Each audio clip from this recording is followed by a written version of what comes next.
Welcome back to Sacha Szwed, your destination for gripping mystery, thriller, and suspense audiobooks.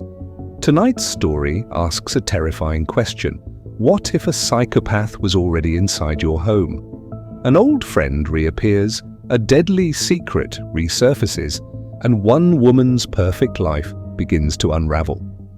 This is A Psychopath in My Home.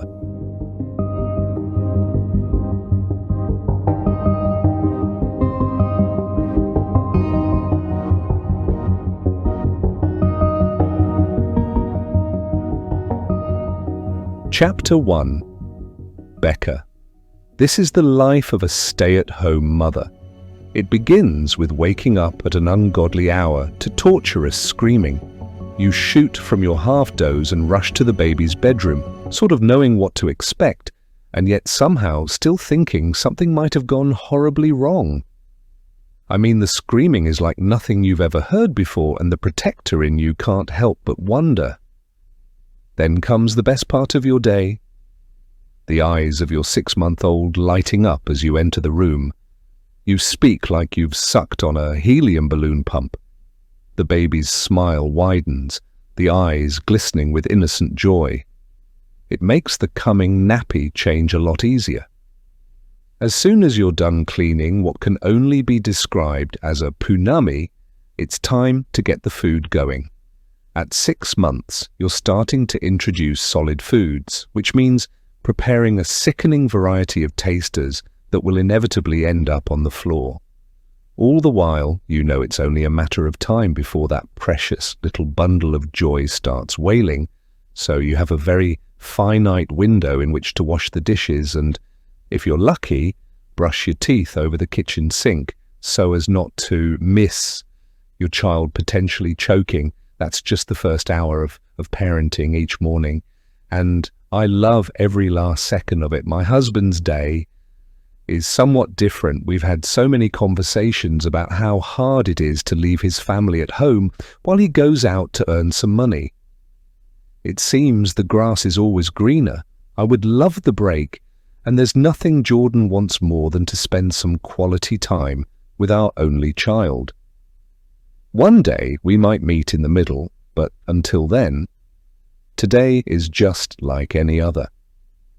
I've taken Jax to one of the only 2 baby groups in our small, peaceful little town. After spending an hour and a half mingling with the other mothers, who all do nothing but whine about how little their husbands are doing, it's time to do some shopping.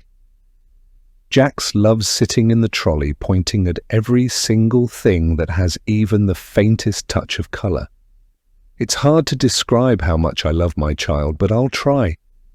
I would die for him. Not that I'll ever have to. The boy's father is a police officer, and we live far from any kind of threat. Our life is one of those film-like fantasies. We have a large house that we inherited when Jordan's parents died in a storm while hiking, enough money to live on comfortably if at least one of us works, and we're all insanely healthy. Some might say we have the perfect lives, which is a stretch but probably true, although it does make me think. Something must eventually go wrong. I just didn't think that would be today. It happens when Jordan comes home from work. I'm in the kitchen using 2 boiled carrots I've cut into shapes to entertain Jax in his high chair. A high-pitched giggle shrieks from his mouth, happy tears coming to my eyes. God, that laugh is like cocaine. I love it, the laugh, not cocaine. My husband is a police officer, I'll have you know. Jordan comes in and dumps a work bag on the dining chair, then comes and kisses me on the cheek. I lean back and let him at it, allowing Jax to see how lovers should interact with each other on a daily basis. Jordan's stubble tickles me as usual, and I shiver giddily. "How's my little man?" he asks, leaning over to say hi to his son, whose mouth is open wide in a gasp of sheer delight. "Did you do lots of little poopies, buddy? Did you do lots of teeny tiny poopies in your little poo-poo pants?" Jax giggles hysterically, which instantly brings a smile to my face. It's always like this. Within seconds of my husband coming in the door, all three of us are having a laughing fit. It's one of the many, many moments I wish we could keep forever. As time goes by, Jordan tries turning his back to make a round of drinks. I entertain Jax with more shaped foods to occupy him for a moment. Meanwhile, the kettle bubbles and boils behind me, the clanging of cutlery against china dinging like a bell. A few seconds later, the amazing smell of coffee fills the air, giving me what my friend used to call a smellgasm. "I bumped into your friend today," Jordan says, putting a cup behind me on the dining table. I nod to thank him, but he continues telling me about this mysterious friend of mine. "She was asking about you, wanted to know where you live." "Oh?" I'm still making faces at Jax. "Who was it?" "Honestly, I don't recall her name." "Would you know it if I said it?" "Probably. Began with M." Maybe it's the fact that I know a lot of people. Or it could be that I'm running on 4 hours of poor quality sleep and my brain feels like it's been tenderized by the Incredible Hulk. But I can't think of a single friend whose name starts with M. "That has to be wrong," I tell him. "No, it was definitely an M." "Can you describe her?" "Around 5'10", jet black hair, bone thin with beady little eyes. Actually, at first I thought she was homeless. I was 5 seconds away from giving her some change, but then she mentioned something about how you went to school together." It's killing me. I moved away from my hometown 15 years ago and never looked back. Even then, I didn't have many friends. There was one girl who died, call me crazy, but I highly suspect she isn't the one asking about me. And one other person who I hope to never hear from again, or I just might lose my mind even more than she did. It dawns over me like a cloud. The memory slingshots back into my mind, my heart thumping as the events replay themselves. I shake them off, doing my best to ignore them and praying that I'm wrong. I must be, because it should be impossible for her to have followed me here. That's the control that woman has over me. Instant paralysis at the mere mention of her name. Which is exactly what I get when Jordan snaps his fingers. "That's it," he says, like it means nothing. "Her name was Megan." But it's not nothing. It's everything I ever feared. Have you ever felt so horrified by the mere mention of someone's name? That's what happens to me with Megan List. It's on the tip of my tongue like a poison, even hours after Jordan came home. As usual, when he's done spending time with Jax and putting him to bed, he fell asleep in front of the TV. I should be using this time to catch up on some chores or even a little sleep, but all I can think about is that blast from the past. It's clogging up my every thought, as you can imagine, when one's perfectly crafted, peaceful home life has been violated. Yes, her name alone did that to me. I open up my laptop, my fingers tense on my trembling hands. My sight travels to Jordan, who doesn't move even after I've typed Megan's name into every social media site. No matter how hard I look, there's not a single mention of her anywhere. It's like she's become a ghost without a single footprint in the entire digital world. If I'd done half the things she had, I wouldn't be putting myself on public display either. She might as well be wearing a sign that says, "You-hoo, Mr. Policeman, come and get me." Not that the police can do much about it either. A past like hers needs to be proved. Sighing, I close my laptop. The soft clap makes Jordan stir. I watch him with admiration, cherishing him with every last ounce of my love. That man is my hero, my best friend. I always wondered what it would be like if he knew the truth about me. It would destroy him. His misguided belief that he'd met the perfect woman beaten like Apollo Creed by that Russian. The years we've spent together would melt away, my future confined to a prison cell. The thought alone plagues me. Women like me never fare well in prison. The best I could hope for is that the other inmates hear the reason for my conviction. And don't make me trade sexual favors for extra jelly pots. Not that my fear wouldn't give me away. A simple croak in my voice would betray me, and before I know it, my neck would be plastered in love bites. It's enough to make me feel sick, and to know that no matter what happens, Jordan can never, ever find out what I did all those years ago. There's only one person who knows that secret. Her name is Megan, and she's looking for me. Somehow I managed to put her out of my mind for the rest of the night. I sleep well, dream even easier, then wake up to a screaming baby all over again. You know the routine by now, so I set to doing all of that and waking up the house. It's like clockwork at this point, my body taking care of business while my brain is still fast asleep. Just like every other day, Jordan kisses me goodbye, then Jax and I start our creative play. We're building blocks and finger painting today. We should be going out for a walk, but I'm nervous about bumping into Megan. What if she sees me and decides to latch on? Why is she even in town? The place we grew up in is so far from here, and honestly, there's nothing worth seeing in Collingwood. Basically, there's no way in hell she came here without wanting something in particular, and the fact she was asking around for me. It's well into the afternoon when I see her. There I was, minding my own business and on damage control, picking up discarded toys while Jax crawls around to play with the others, when a gliding silhouette outside the window catches my eye. The doorbell rings then, and I freeze on the spot, still processing what I just saw, who I just saw. For a minute, I think it's my mind playing tricks on me, but then the doorbell rings again. Jax almost falls over as he turns in his crawling position to look up at me, his face a twisted expression of confusion. Now that I think about it, he hasn't heard the doorbell before. We never have visitors, and we're rarely home when the postman comes. So then who I saw passing the window must be real. Apprehensive, I go to the window and press my cheek to the glass. It's hard to see the front doorstep from here, but I try my best. All I can see is the sleeve of someone's jacket, a dusty brown thing that looks like it's been through too many washes. It's not something I ever imagined Megan wearing. She always favoured plain black clothing that hugged her skinny frame, and yet I know it's her just from the posture in her shadow that reaches across the lawn. Then she turns.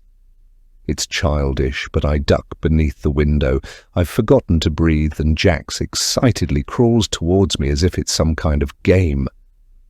All the while, there's a rap upon the glass above us, and I peer to see that ghost from years ago staring right down at me. No, it's not a game. This could be the reckoning I've been waiting for all these years, and it's time to pay the piper. Chapter 2. Becca, I feel like an idiot. Here I am, squatting under the window to hide from a woman who's already seen me. Jax is giggling in my arms like it's hilarious. If he only knew how serious this is, the laughter would end and the tears would begin. Tears, just like the ones that kept me up at night for so many years.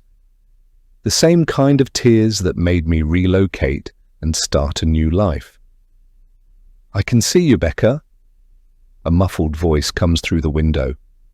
Open up. It's dumb, I know, but I clamber off the floor and act as if this was the first time I've seen her. A big stupid grin creeps onto my face as I wave a hand, scoop Jax up into my arms, and head towards the front door. My mouth is already dry, nervousness making my tongue feel like sandpaper as I move to greet the ghost from all those years ago. As soon as the door opens, Megan tilts her head with a mocking grin. She hasn't changed. Her eyes are still hollows set behind gaunt, pale cheeks. Her black hair is straight and neat, but she probably wouldn't care if the wind messed it up. She's gripping a backpack by the hanging strap, and her stick-thin figure is garbed in tight black clothes with a brown jacket over the top. Even her dress sense is exactly the same as before. "Were you hiding from me?" she asks. "Of course not. How are you, Megan?" "I'm okay." Her eyes drift to Jax, who's squirming like a worm in my arms. Then her eyes light up, which I find nothing short of alarming. A smile bursts out as she leans in. "Wow, who is this little ray of sunshine? This is my son, Jax." "Oh, he's beautiful. How old?" "He's 6 months." "Why are you here?" Megan reels back and double blinks, exaggerating the motion as if to act hurt. The smile, however, refuses to leave. "I just wanted to catch up with an old friend. I must admit, I expected a much warmer welcome than this." "Yeah, I bet you did," I think, while grinding my teeth. See, here's the thing about Megan. She's a full-blown textbook narcissist. Not only will she ruin your life and seize every advantage along the way, but when the damage is done and the dust settles, she'll look back and ask what happened. If you expect her to take accountability for her actions, you can keep dreaming. It's the entitlement and lack of responsibility that makes her genuinely wonder why she wouldn't be welcome here. I'm just about to think of something to say, but the chance doesn't come. Megan steps forward, tactfully talking as she invades my home. This is something she told me about years ago. Talk while doing something the other person won't like. They'll be so distracted by what you're saying that they can't find time to tell you no. I hate that it works, even though I know the trick and badly want to say something. "It's a lovely place you have here," she tells me, stepping into the hallway and gazing around at the crystal chandelier, the open lobby, and the long hallways that split in either direction. "Looks fit for a queen, but I always thought of you more as a princess." "Goes to show how much you know me," I bite. "Meow," she mocks. "Why so bitter?" "You know we don't have the best past." "Surely there's a reason to change that." "Is there?" "My life is a good one. I'm happy." "And I'm very happy to hear that." Megan turns to look me dead in the eye. Finally, her smile dies. She comes towards me, slowly with her head down, then meets my gaze again. "Look, things didn't end in the best way, did they? I understand that, and I've grown up. What I'd like to do is right some wrongs, repair broken friendships, and set myself on the right track. It might not look great, but that's the truth. Can we try again, Becca?" I must admit, it's coming across pretty sincerely. Not that I'm dumb enough to let my guard down, but Jax is still squirming, his tiny little knees digging into my stomach as he tries to get away. All the while, Megan is staring at me and hoping for approval. The worst thing is I want to give it to her, but only for my own selfish needs. If I can stay in her good books, my secret might stay safe. Then again, if I upset her, we're both distracted by the car pulling up outside. Jax knows what this means, and he starts to writhe even harder as his baby blue eyes light up. He excitedly points over my shoulder and laughs, but he's not the only one excited to see Jordan arrive. Megan also has her sights on him. "Oh, is this your husband?" she asks as she passes. "I'd love to see him again." I turn on the spot and try to tell her no, but I'm trying to catch Jax as he escapes my death grip. By now, Megan is already outside and introducing herself to Jordan. I'm dying to catch his eye and give him the signal that she's not welcome here, but by then she's already invited to stay for dinner. Just like that, Megan is in my life again. Just like that, I'm miserable. The afternoon is filled with empty conversation about the weather and the state of the town. Megan takes an interest in Jordan's work. He's a police officer, which is often a topic of conversation. But she visibly shrinks away when he jokes about arresting her. That's because she knows what she's done. We both do. It's getting too late to start cooking, so we order Chinese food and go nuts. Megan offers to dip her hand in her pocket, but Jordan insists we cover it. We're doing well financially speaking, but I don't like the idea that we're paying for this woman to eat after everything she's done to me. Not that he's aware of her sins, but I am. That's why it hurts. By the time we make it past all the small talk, We're sitting around the dining table with £70 worth of food between us all. We have full plates which are as slick with grease as the air is of hot deliciousness. I'm not eating much. My stomach is quite unsettled while my greatest enemy is sitting across the table, so I focus on keeping Jax fed on soft samplings and some of his own vegetables I prepared earlier. As I spoon that into his eager mouth, I'm starting to question whether Megan might have been genuine in her claims to start a new life. What was it she said? Righting wrongs? So far, I've not seen even the slightest indication that she intends to let out my secret. But that doesn't keep my nerves at bay. I could lose everything in a heartbeat if she does. So, Jordan says, dabbing his mouth with a napkin, how exactly do you know Becca? Megan and I exchange a glance. Nothing is said between us, not with words anyway. I shoot her a look as if to plead for her silence. To my surprise, she ignores me completely and goes straight in, proving that she really is here for peace. We went to school together, she says. We were great friends. Oh? Don't take this the wrong way, but I've never heard of you. It's because you don't listen, I counter, jokingly. We all laugh, but Megan does a poor job at hiding she's upset. She entertains herself by pushing chow mein around her plate with a fork. Meanwhile, I'm holding my breath and praying he doesn't ask the wrong questions. The ones that will land me in trouble. Have you ladies not caught up in a while? He asks. We lost touch, actually, Megan explains. How did you find her in the end? Social media. Now I know that's a lie. Megan doesn't have social media. I checked. So this can only mean one thing. She's been keeping tabs on me all these years. It wouldn't surprise me either. Obsession and controlling behavior are kind of her thing. At least when aggression has left the room, but I try not to remind myself of that side of her. And what brings you here now? Jordan presses.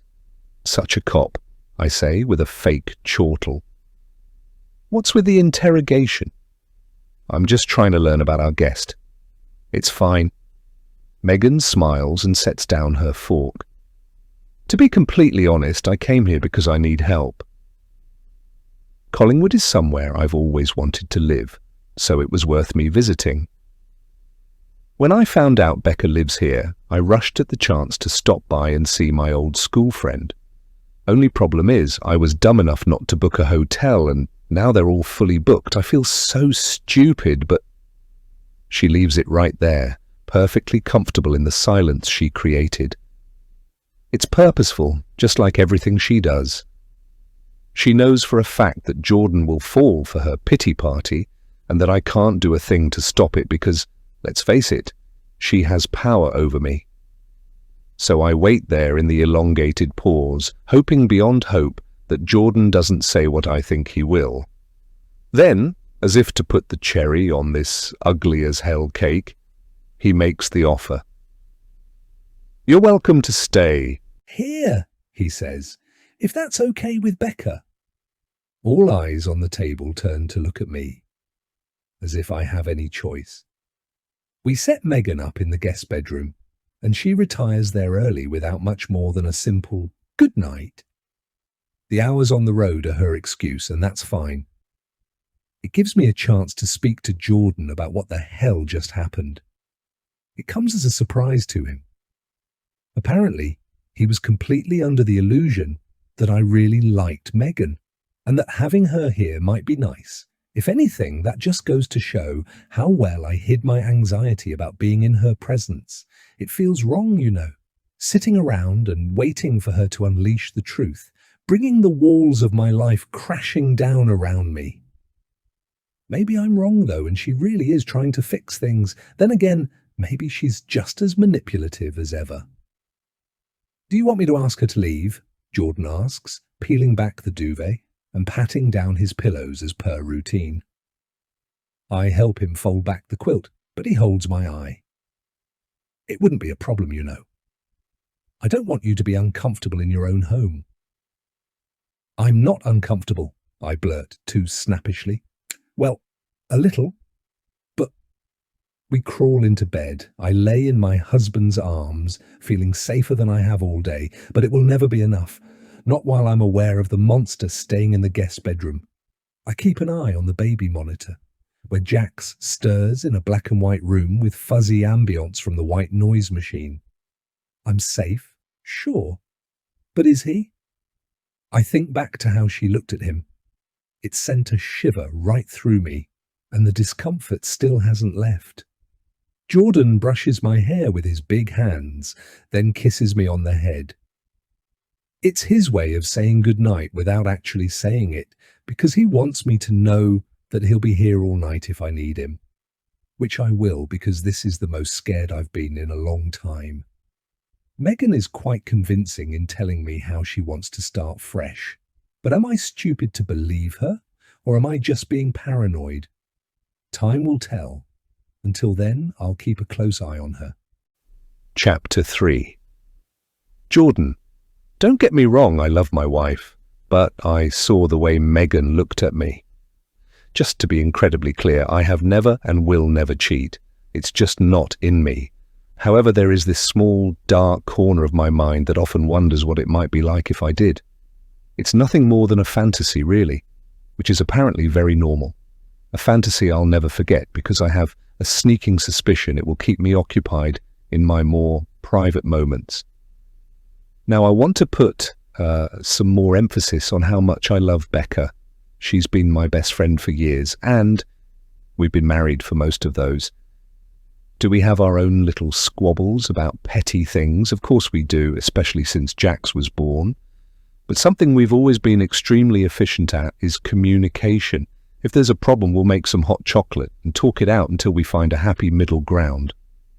It still winds her up when I leave my socks lying around, and it still aggravates me when she cuts me off mid-sentence. But all in all, we stay on top of our problems. With that out of the way, I want to talk about the second time I saw Megan. It was quiet at work, so I managed to clock out a couple of hours early and head home.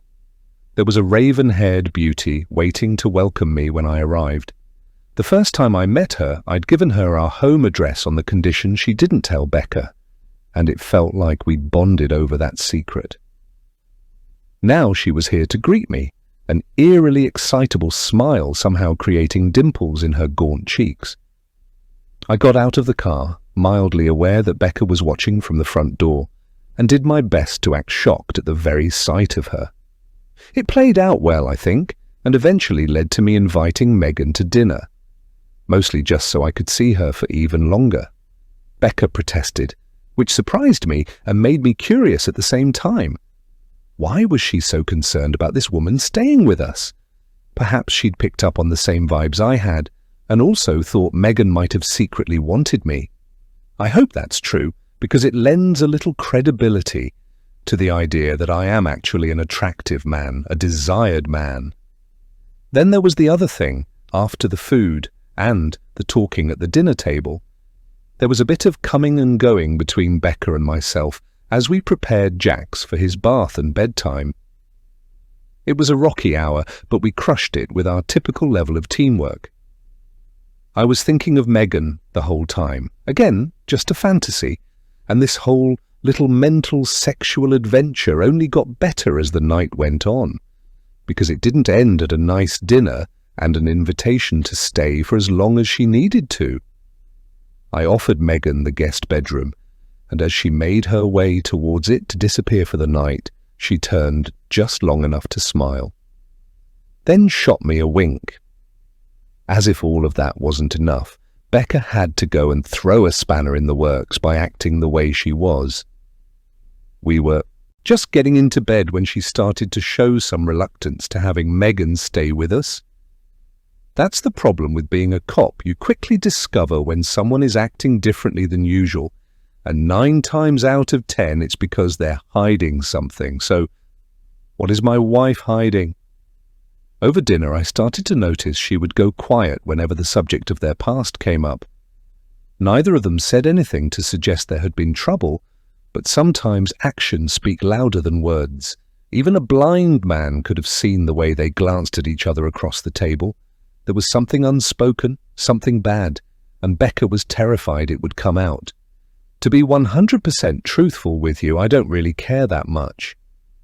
It could be something so trivial like Becca trying out a girl-on-girl relationship that she's too embarrassed to talk about.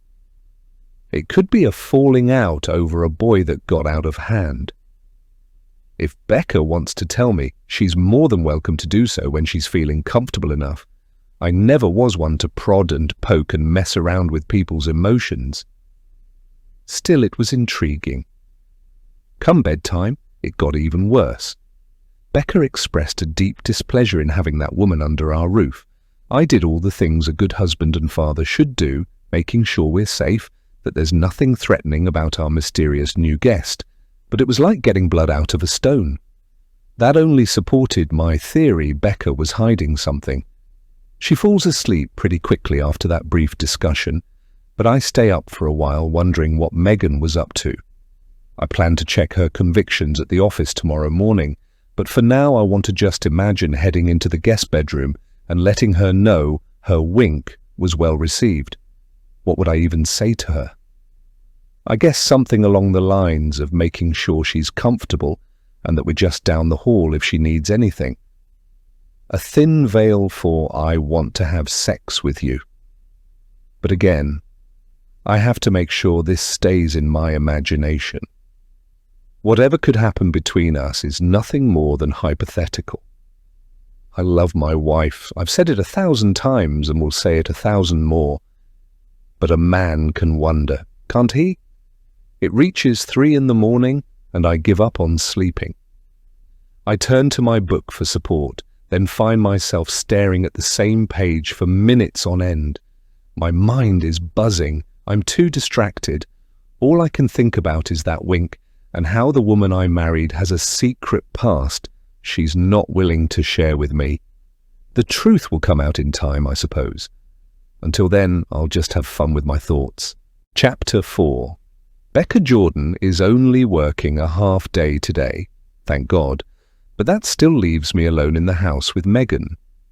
Thankfully, she doesn't so much as stir until after he's left for work, so at least I get a chance to get through Jax's morning routine and think of what I'll say to her.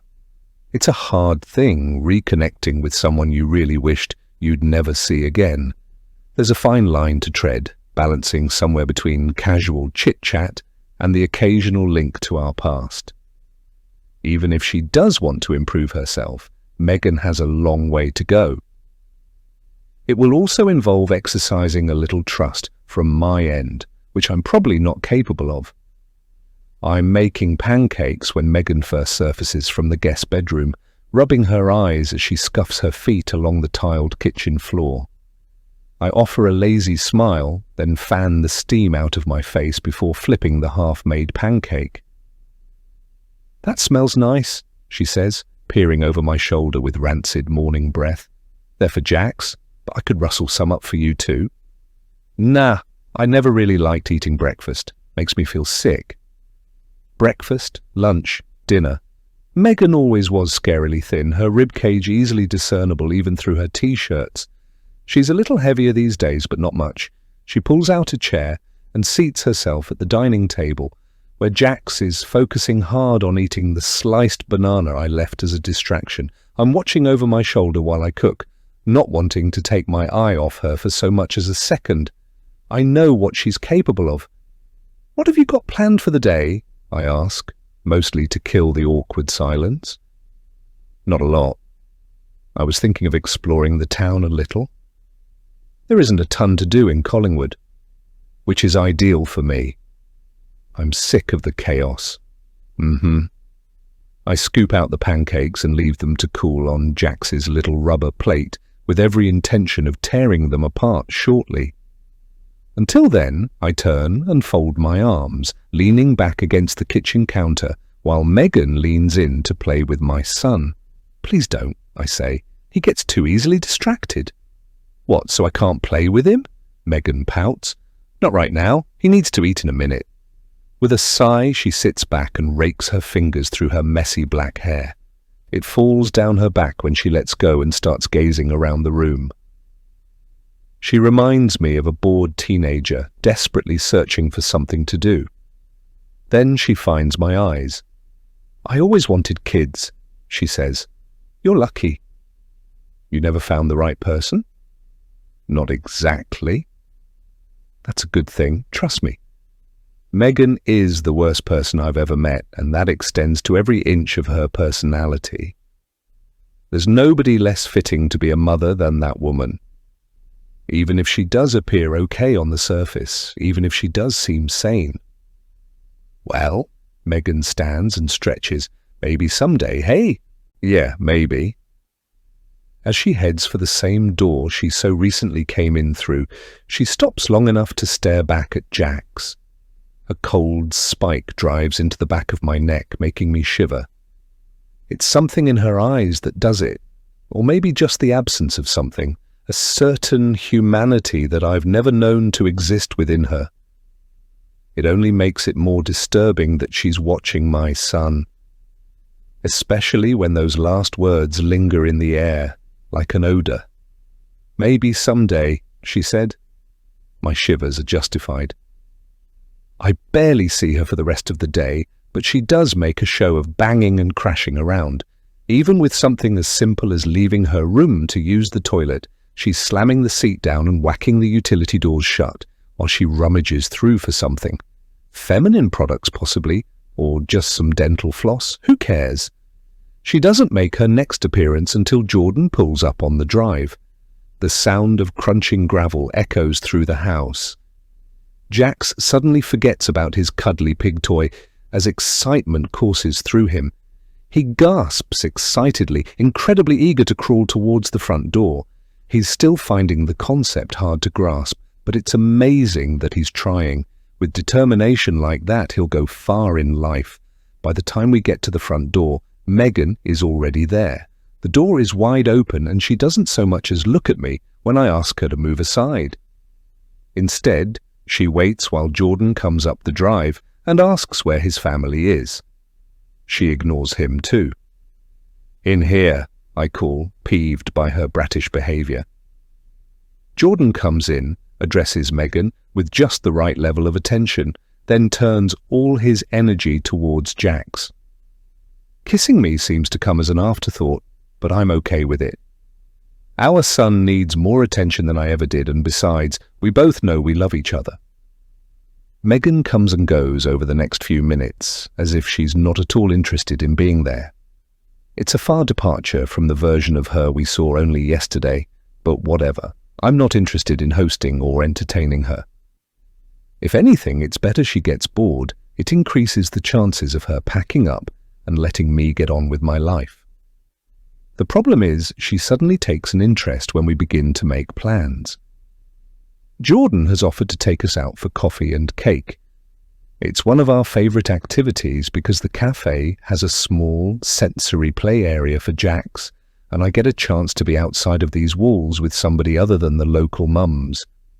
I'm practically salivating at the thought of that red velvet cake and caramel latte, but my good mood is killed when Megan returns. "Where are we going?" she asks. "Out for coffee," I tell her, limiting how much she knows. "Great, I love coffee, let me get my jacket." Before anyone can protest, she's gone back to her bedroom. We don't have long to communicate this, but I pull a face at Jordan to let him know I don't want this.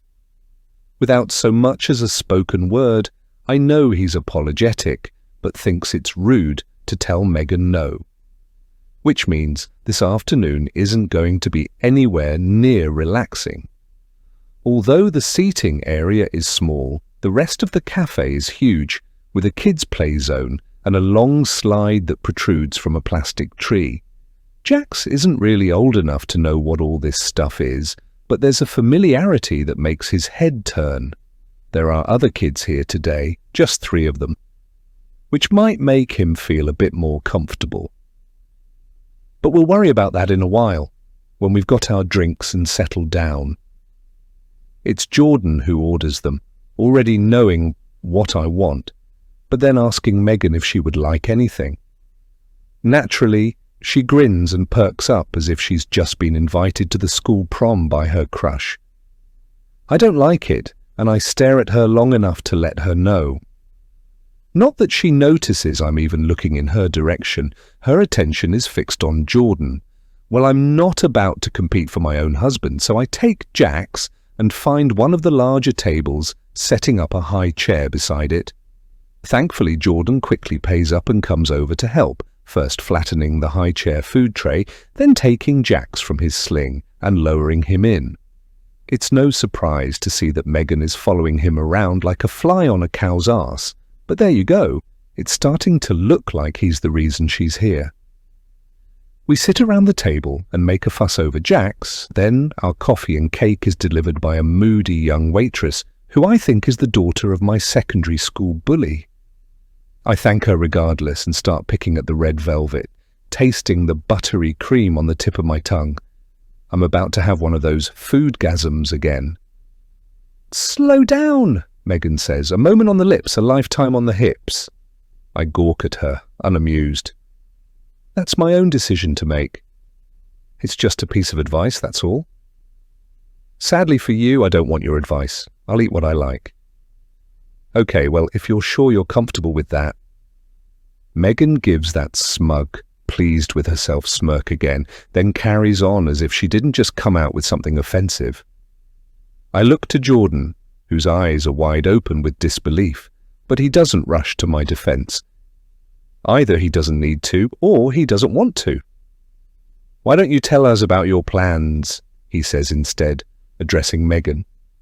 Megan's smile drops. "What plans? For instance, where are you going to live? Where are you going to work?" "Oh, I see. I'm not really qualified in anything." "That shouldn't be a problem. There's plenty of shop work, pubs, cafes, kitchens and things to work in around here. If you plan on staying, that is." "I definitely do," she says flirtatiously, which I don't like one bit. "So you're 35 years old," he goes on, "and you don't feel qualified in anything. What have you been doing all this time?" "Just the odd thing here or there." How very cryptic. Intentionally. I roll my eyes and unscrew the lid of a yogurt pouch for Jack's, carefully placing it in his hands so he doesn't squirt it all over the place. Meanwhile, I feel Megan's eyes all over me. It's awful. It feels like 1,000 bugs scurrying all over my skin. Goosebumps prickle the flesh, but she can't win. She won't intimidate me.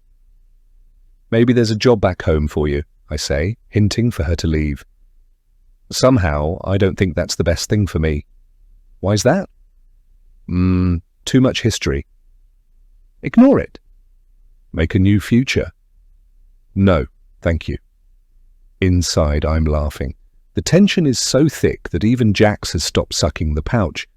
Jordan is looking back and forth between us like he knows there's something more going on. The fact he could find out the truth any minute now makes me sick, but I won't be bullied. "Actually," Megan takes a deep breath and looks down in her lap. "You know what? Maybe you're right. I should start looking at my own past a little more. There's probably some deep-rooted trauma that makes me feel like I don't belong. I wonder what that might be." Now my heart is racing. Jordan's gaze lands on me, and I don't know what to say. It's not so visible to the untrained eye, but Megan just threatened me. It's obvious in the way she punctuates past and trauma, like it's not even herself she's talking about. And she's not. "Okay," I tell her, hoping to calm her down. "That's enough. Let's enjoy the cake." "Should we?" Megan says. "Or should we tell Jordan a little something about you?" Jordan sits up straight, crooking his head to one side. "What's going on?" "Nothing much. Just that your wife has been lying to you." "Don't," I snap, but the word comes out in an empty, silent breath. "Why don't you tell him, Becca?" she goes on. "If you don't, I will." "Becca?" Jordan asks. "Please explain." Every eye at the table is on me, each face holding different expressions. Jax is baffled, Jordan is confused, and Megan is grinning like some demon who's just found a new host to possess. My appetite is suddenly gone, so I shove the plate away and try to steady myself as anxiety sears through my body. My hands shake, so I hide them under the table. "Becca," Jordan prompts. "Okay, I'll tell him," Megan says, turning towards him. I want to reach across the table and grab her, but who knows if she's bluffing? It would only make me look more guilty anyway, so all I can do is sit still and try to set a good example for Jax, hoping my marriage isn't about to come to an end. "The truth is," she says, "Becca and I haven't been friends for a very long time." "Right," Jordan says with hesitance. "Why's that?" "Because something serious happened a few years ago." She looks at me with menace, then looks back at my husband. "We were besties for years, but there was someone who came between us. A woman, and I don't know, I guess it stirred something in Becca's brain. She became jealous and finally understood that she might be a little bi-curious." Jordan smiles like he wants to believe it, but doesn't. "Seriously?" 100%. "Becca?" Megan looks at me with a devilish grin. What she just said is complete nonsense, but it's better than knowing what really happened all those years ago. Jordan's waiting to hear if any of that really happened, and just because I could undo it later, I don't hesitate to admit it. "It's true," I say. "But it was just a phase." My husband nods, that smile riding on his lips a while longer as he continues eating his cake. Jax starts making funny, excitable noises, and Jordan then rushes to whip him out of the high chair and take him over to the play zone, which just leaves me and Megan. She doesn't say a word, just smiles to let me know my place. That she's the one in control. Chapter 5, Becca. A whole day comes and goes, during which Megan seems completely, normal. There are no snide remarks or cocky comments, no threats to tell my husband something he absolutely should not learn about me. In fact, she's super nice, offering to cook and clean and earn her keep. Jordan tells her not to, of course, ever the gentleman. But what he fails to realize is that whatever Megan doesn't have to clean, I do. I love my husband, he works really hard, and is a wonderful father.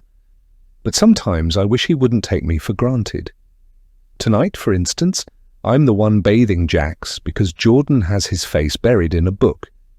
He's started reading for leisure since lockdown, and I'm so glad he's found himself a hobby, but I sort of wish he weren't so addicted to those books. They're crime novels, of course, so he jokes that they're for a work study and dodges the issue, and not just the issue that I need help, but that I'm always doing so much alone.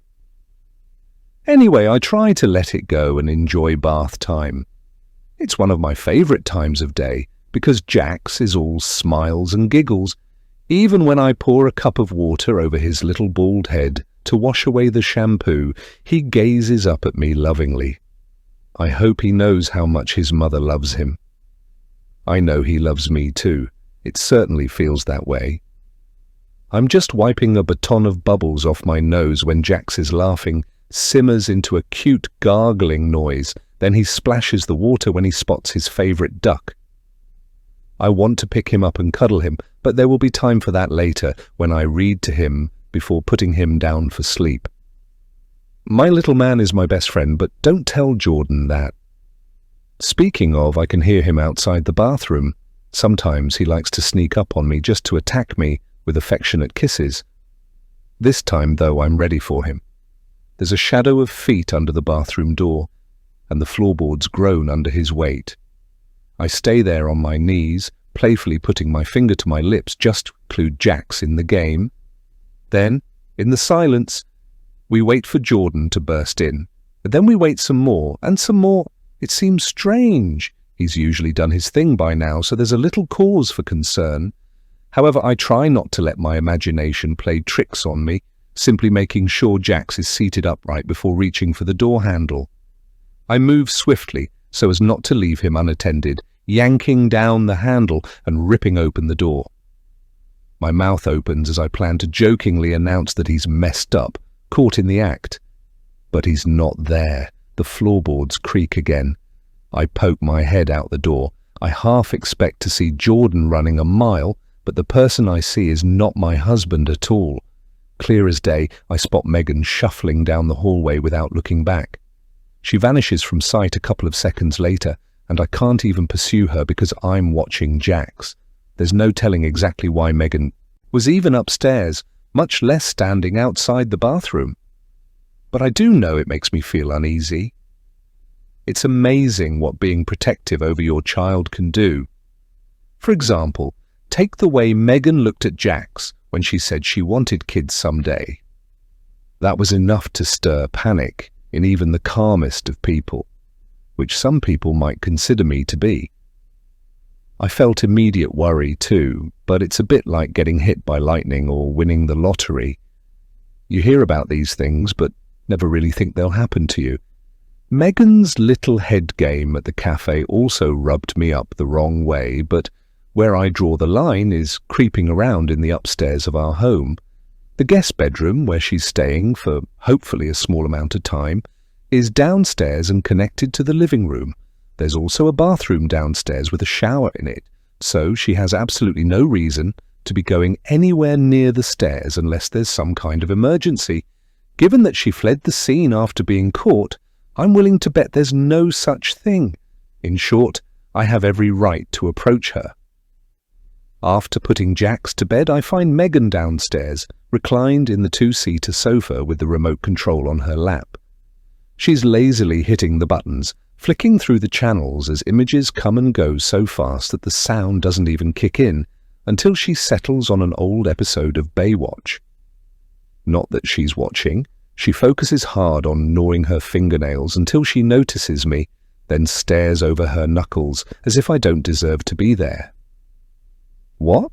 she asks. "I saw you upstairs." "When?" "Just now." "Impossible. I haven't moved." Sucking in a deep breath, I let it go in a sigh and move closer. It's important that I stand over her, hopefully intimidating her, or at least letting her feel smaller than she seems to think she is. But even then, it doesn't seem to bother her in the slightest. In fact, she doesn't move an inch. "You were upstairs," I say, trying not to let my voice break through nervousness, "and don't try to deny it, because I saw you with my own two eyes." "Okay, fine." Megan rolls her eyes. "I was upstairs, so what?" "I'd appreciate it if you kept her downstairs." "Why?" "Because I said so, that's why." "Jesus, that's such a mum thing to say." "Yes, well, I'm a mum. It means I had to grow up."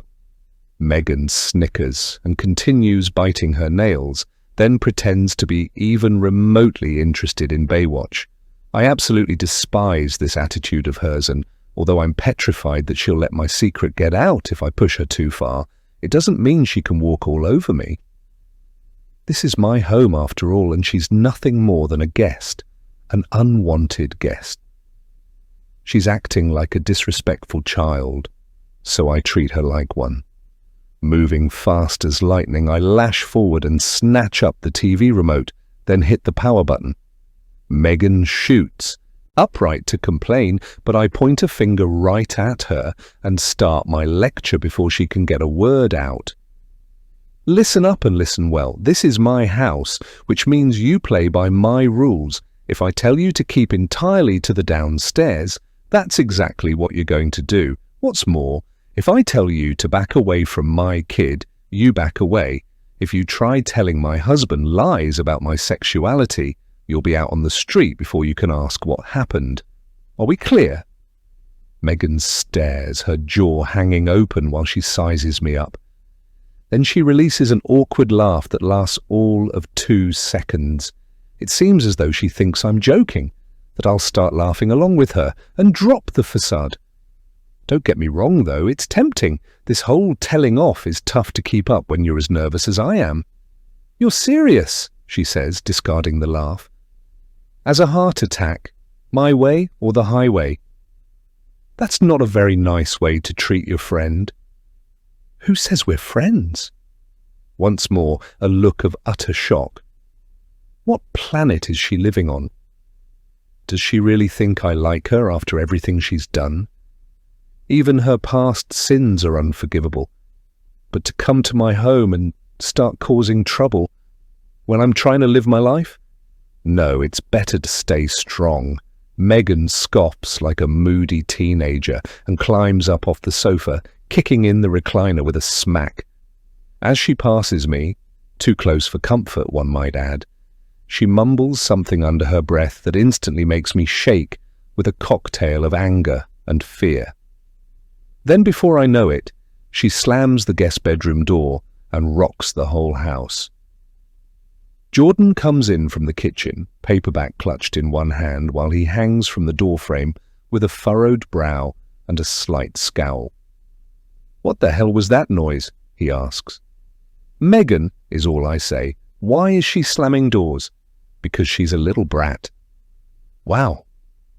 Want me to talk to her? Definitely not.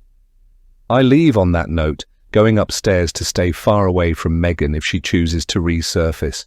I'd really like to keep her far away from Jordan, but I can't be overprotective. It's not a jealousy thing. My husband has always been fiercely loyal to me, but the longer she's around him, the more chance there is of her blabbing my little secret.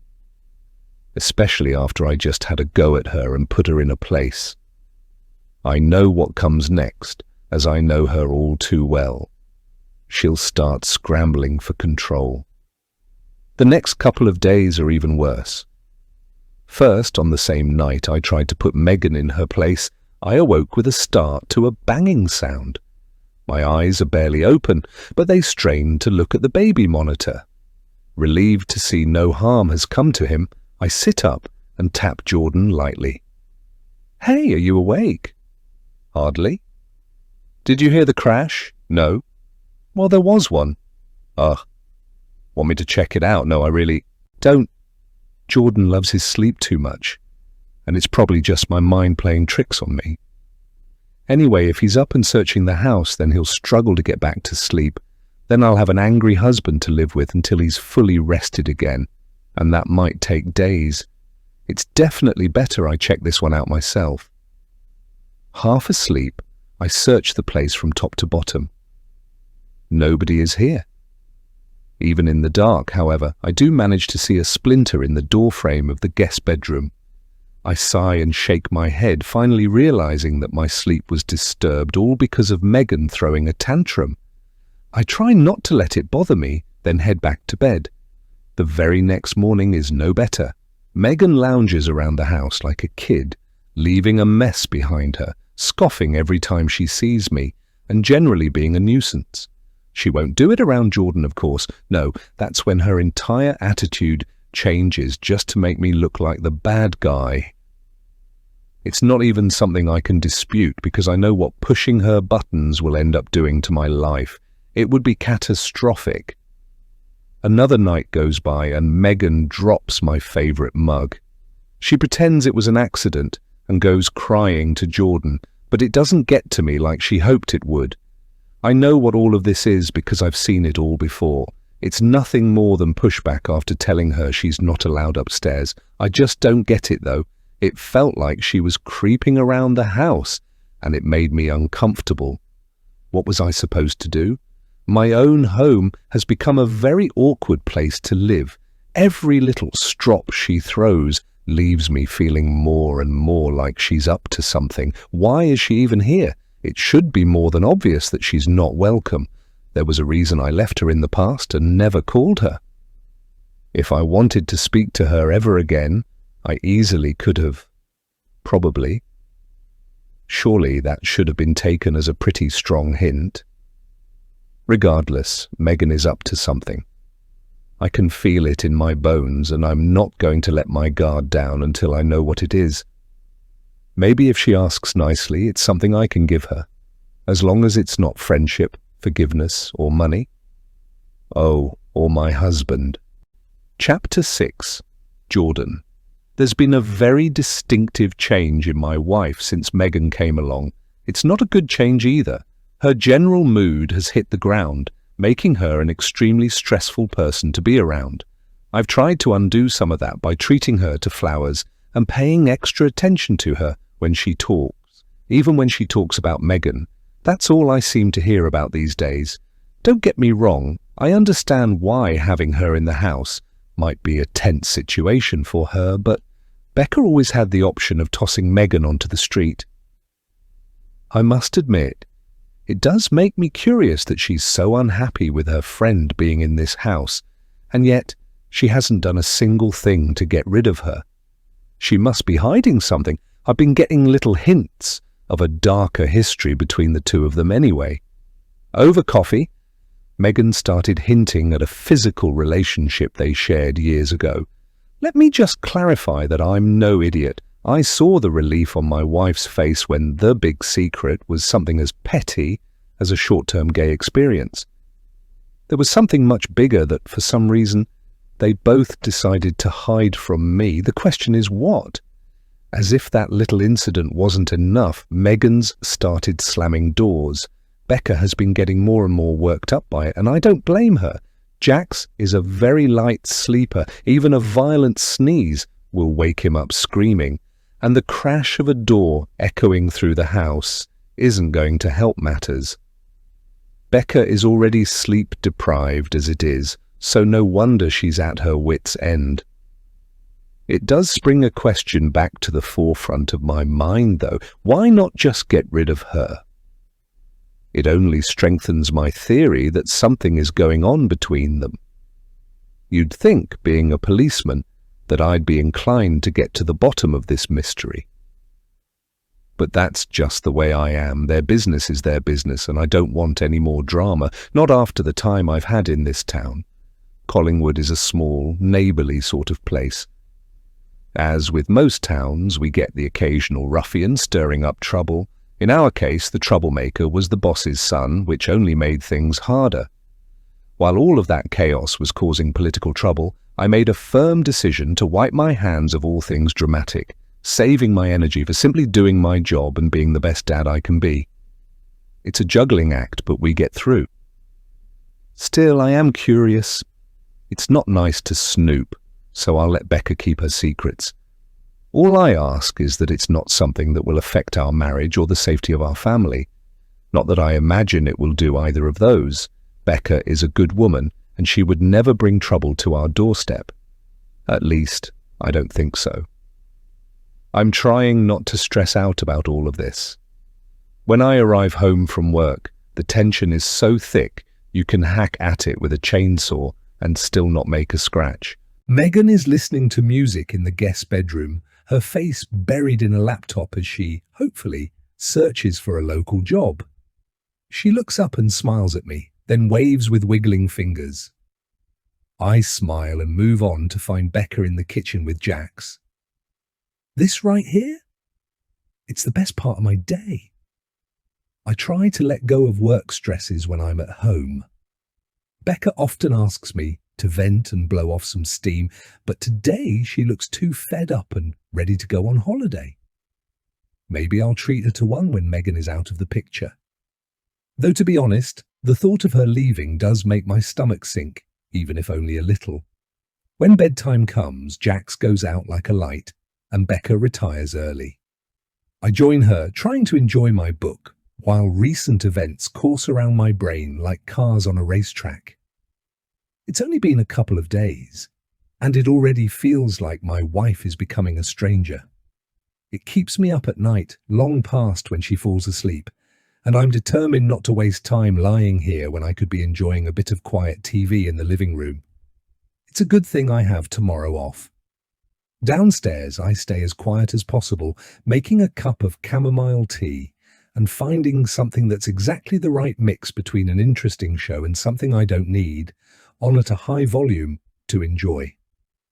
I settle for an old episode of Top Gear, but then barely get through a whole minute before someone coughs at my side.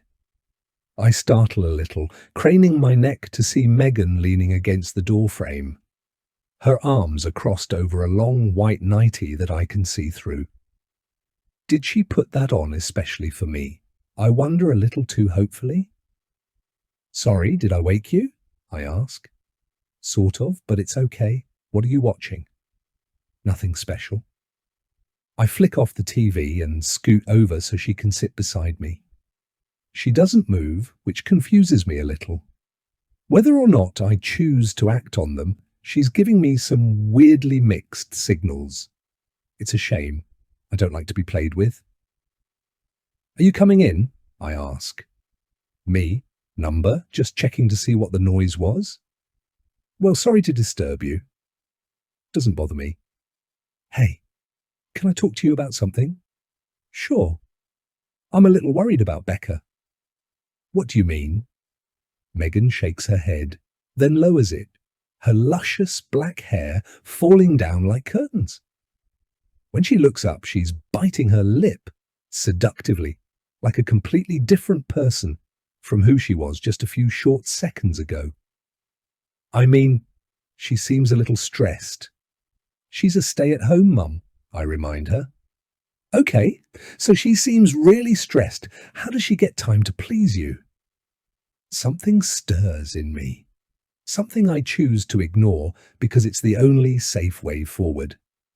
I shift uncomfortably on the sofa, then rest my chin on my knuckles, hiding my interested expression behind my hand.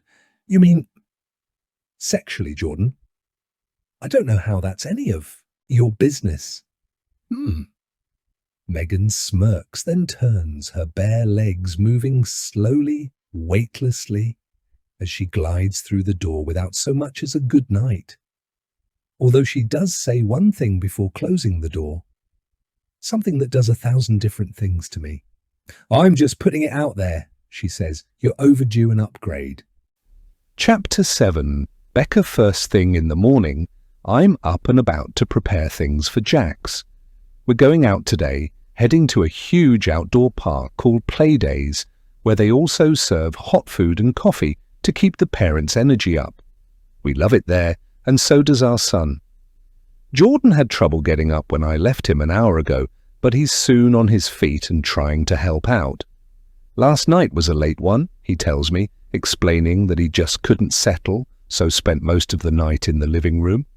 This happens occasionally, and it makes me feel sorry for him, but this time I'm just glad Megan didn't exploit my weakness. Let's just say she has a history of stealing men.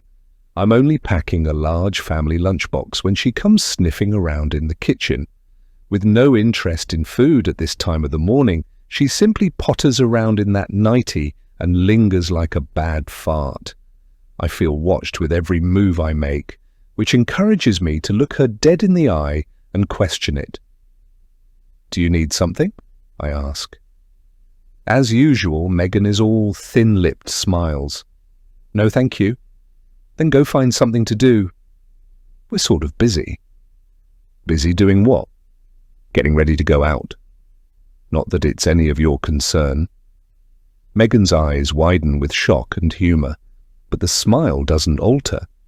With that, she pushes herself away from the kitchen counter and wanders into the living room. Uncomfortable heat spikes my back at this. Jordan is in there with Jax, and I don't like leaving them alone together. Every second they're in the same room, my dark, dangerous secret could come out. I quickly stash the last of the snacks into the lunchbox and stuff it in a bag. It takes a couple of minutes to finish getting things together, but we're just about ready to go. I head into the living room, the big bag hanging off my shoulder, then stop short when I see Megan. What's wrong? She asks. We both know what's wrong. She's dressed in those same black jeans and the tight top, and now she's shrugging on her jacket like she's intending to come with us. I look to Jordan as he appears in the doorway, Jax babbling in his arms. It takes all of 2 seconds for him to pick up on the awkwardness in the room. Oh, Megan wants to come with us, he says. Hope you don't mind. Megan gives an evil sneer, then heads outside to wait by the car. My heart is pounding, my mood plummeting into sheer misery. This feels like a violation, and she knows it. It's probably the only reason she wanted to join us in the first place. I'm not comfortable with this, I tell Jordan. With what? he asks. Going out? No, with her coming. Why not? It's our thing? Oh, come on. It's just one time. It's not though, is it? I sigh and go to the window in the hall, looking out at the driveway. Megan is out there leaning against the car with one hand on it, eagerly awaiting our departure. She came along for coffee and cake. She joins us at every meal. And now we can't even have a day off together as a family. Jordan doesn't say anything. He rarely does when I'm upset, as he knows it's difficult to turn my mood around. Thankfully, he at least comes to my side, puts a hand on my shoulder, and whispers in my ear that he's sorry. I appreciate him doing that, and I'm not taking it personally, but it doesn't change how I feel about the situation. Violated Playdays is set on the edge of Collingwood, a huge and inclusive park for children of all ages. There are giant wooden structures with climbing pegs and rope swings and enormous slides. As you go further back, you start to uncover the smaller zones with what can only be described as plastic igloos. These igloos have windows like a Wendy house, and they're surrounded by smaller slides with swings and a roundabout. It's not the quietest area, especially today when the sun is shining, but Jax is going to love it. Megan has rushed off ahead of us, walking like Miss Prim and Proper, her head tilted up to look at the surrounding woodland. The trees here are massive and resplendent with luscious green. There's a soft breeze to rustle the leaves, but it's not cold. It's actually the perfect day. At least it would have been. How are you feeling now? Jordan asks quietly, Jax writhing in his arms. It doesn't matter. There's not much we can do about it now. Once again, I'm sorry. She just seemed, I don't know, lonely. That doesn't surprise me in the slightest. Megan was always an in-your-face kind of person, which made it hard for her to find friends. When she struggled like that, she only tried harder, and, in turn, became even more in-your-face. It was a downward spiral created by her desperation, and that spiral only led to sympathy. No wonder she always got her own way. When we finally arrive at the park, Megan is already ordering a round of coffees and some hot donuts. I find it suspicious that she would put her hand in her own pocket for us, especially when she's unemployed. It's not like I'll turn down a generous offer like that, seeing as she has already paid for it. But it still makes me feel like she's up to something. Can I ask you guys something?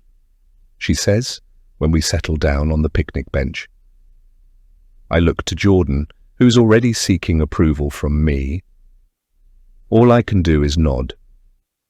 Well, Megan goes on, I feel really bad for interrupting your family day, so I was wondering if you wouldn't mind me playing with Jax.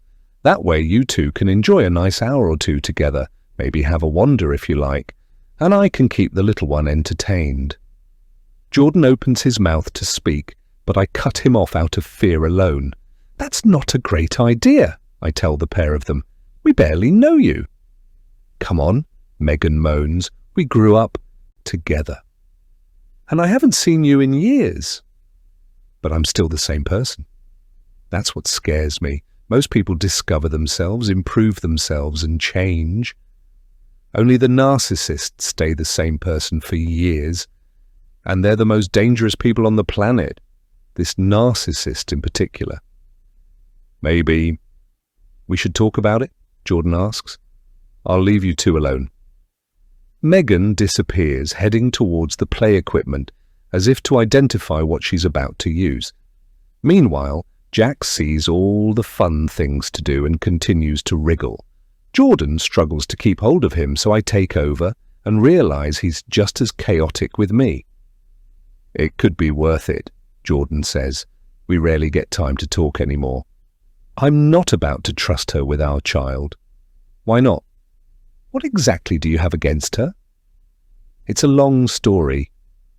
I sigh and glance at Megan, who sees us and waves. It makes my skin crawl. At the end of the day, though, I wouldn't press you to leave our son with someone you're not comfortable around. Is it really that much to ask for you to play by the same rules? Jordan sighs this time, reaching out with a half smirk to playfully grab Jax's cheek. He lets go when there's some pushback. Actually, I understand and agree, but it is very rare we get time to talk while Jax is getting more and more excitable. So can I make a suggestion? Go ahead. Yes, I'm skeptical. Why not let her play with him as long as they're in sight at all times? That's not a good idea. Why not? Megan's happy, Jax is happy, and we can enjoy a snack in peace. It sounds tempting, but nothing in this world can make me trust that woman. What's the worst that can happen? Jordan says. She can't go off anywhere without passing us.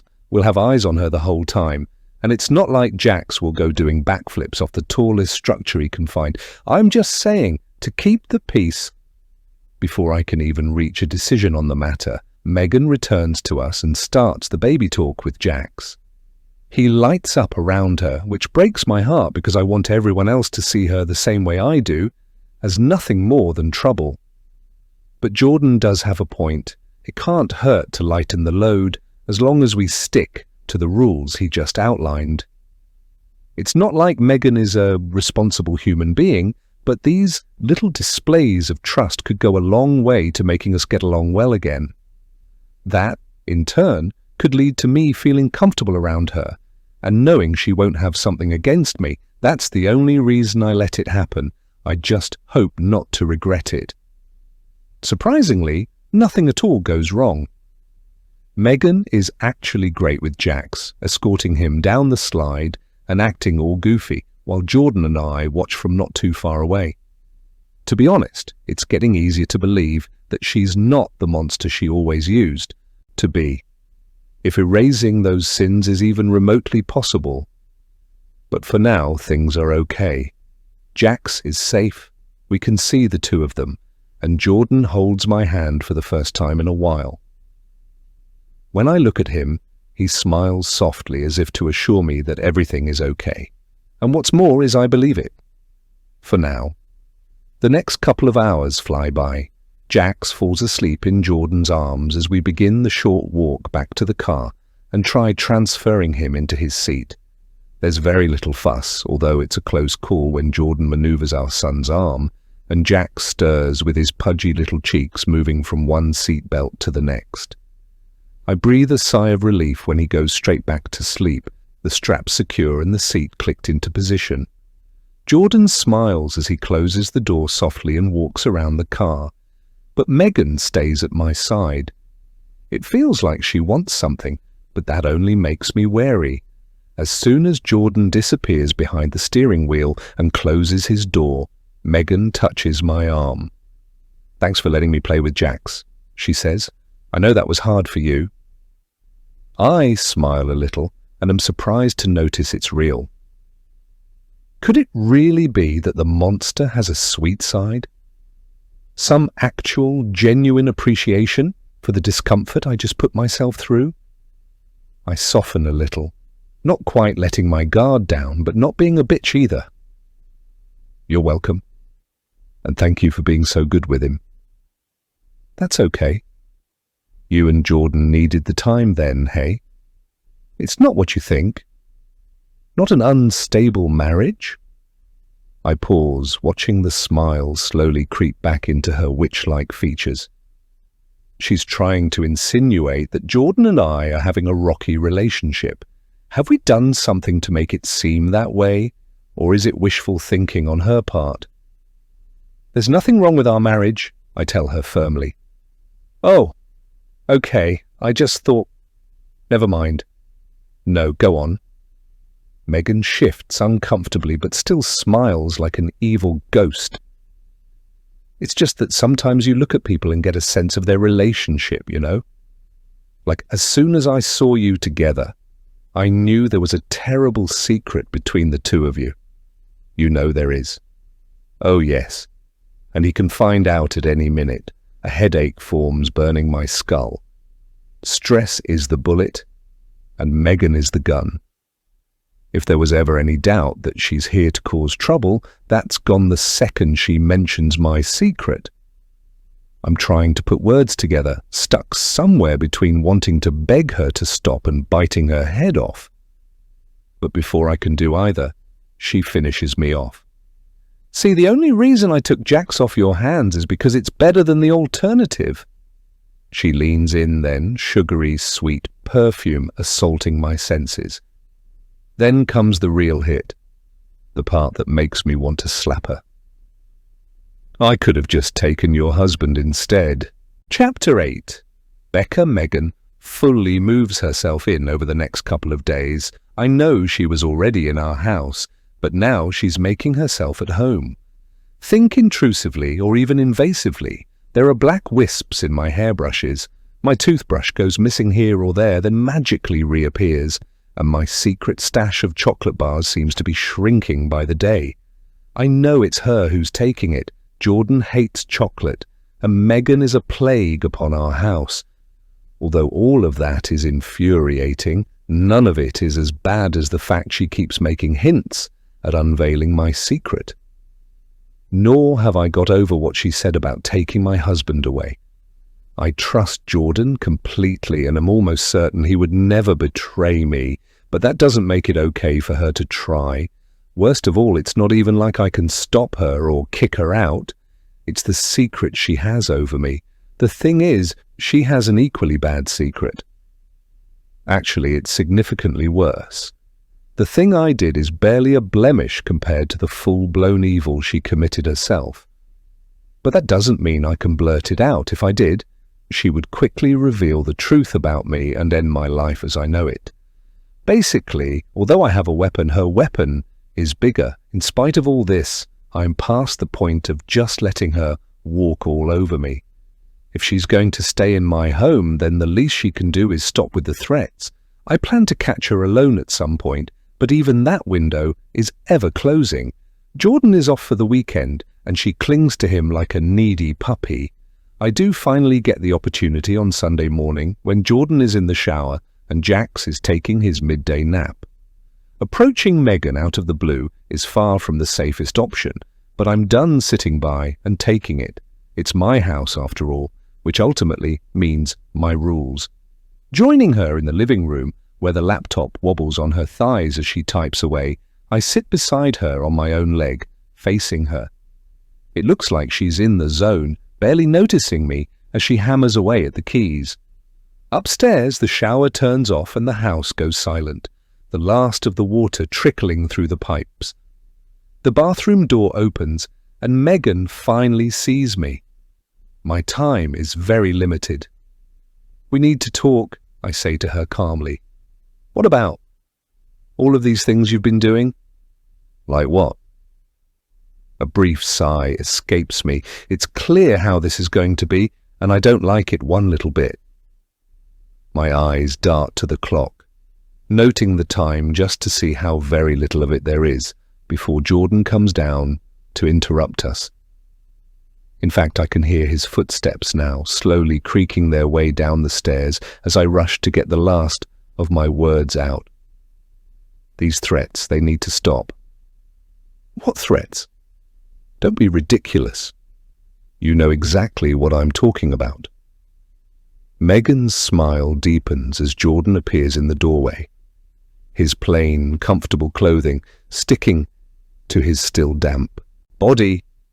Slick black hair clings to his forehead as he smiles in our direction, then takes a seat in the armchair and starts playing with his phone. My chance is gone. Megan smirks at me, knowing she's just got away with my mellow approach. I'll have to find another opportunity, if and when it comes along, but it can't be the same calm, civilized way I just did it. Jordan needs to be out of the house, and I'll have to assert myself, just like my mother always insisted. As nervous as it makes me, I have to try, because the alternative terrifies me. Jax is asleep early tonight after having a super active day at the play gym. It leaves the three of us to talk a little over dinner, which Megan weirdly helped to prepare. She didn't talk to me the whole time, save for asking me how many vegetables to slice or how long to leave the oven on for. I found it truly bizarre that she wanted to help, but even more so that she did so without engaging in conversation with me. I wanted to reopen yesterday's little chat, of course, but it was difficult with Jordan coming in and out. Now that we're seated around the table, all tucking into a chicken dinner that smells like hot potatoes and melted butter, I feel slightly more at ease. Megan can give me as many dirty looks as she likes, but I'm onto her. Remember, I know about her too. Halfway through the meal, Jordan gets up to fetch a bottle of red wine we got from some subscription service. He pours 3 big glasses and sits back down, smiling at the pair of us as if everything is okay. But Jordan is smarter than he lets on. He knows better. "I was thinking," he says, collecting his cutlery again, "perhaps I should take Jax out for the day and give you two a chance to catch up. We did kind of thrust ourselves into this situation, and you haven't even been able to relax for even a minute, not with Megan's job search and Becca's day-to-day care." Megan glares at me across the table. "That's a great idea, don't you think?" "Naturally," I shrug. "Life is kind of busy, chores need doing." "I'll handle those too," Jordan tells me. "Yeah, but come on." Megan bites her lip, enjoying every second of this. We can have a girls' day, hang out all day long and talk about all that's happened these past few years. I mean, if you prefer, we could just catch up right now, right in front of Jordan. I shake my head and put a slice of chicken in my mouth, tasting nothing but bitter anger. Whatever the hell Megan is up to, it's clear she's not trying to reform like she says she is.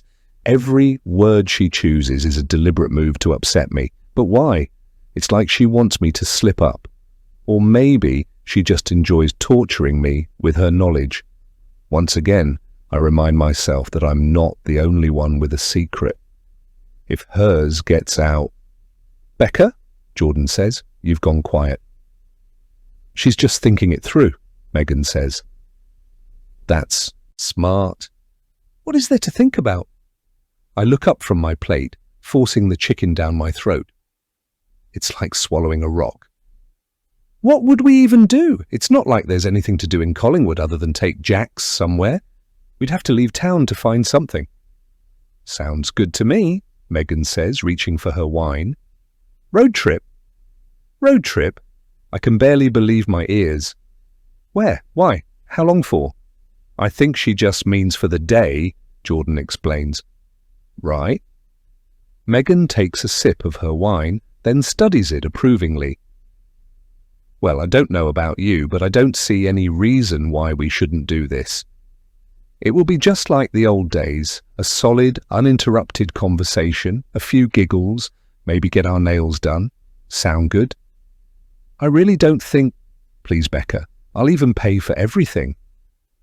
The way they're both looking at me feels like an attack. I can think of nothing worse than spending a whole day with Megan Goddamn List, and the pair of them are doing a great job at pressuring me into it. How long can I resist before she starts making more threats?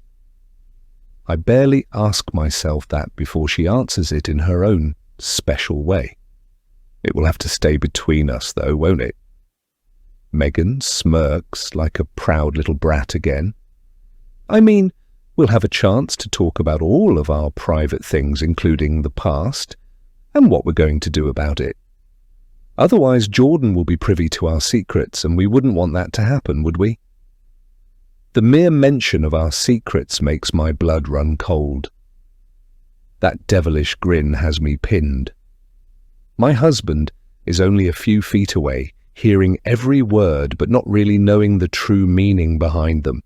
It won't take much for Megan to wreck everything, and that's why, sadly, there's nothing I can do to fight this. "Fine," I say, "but only for the day."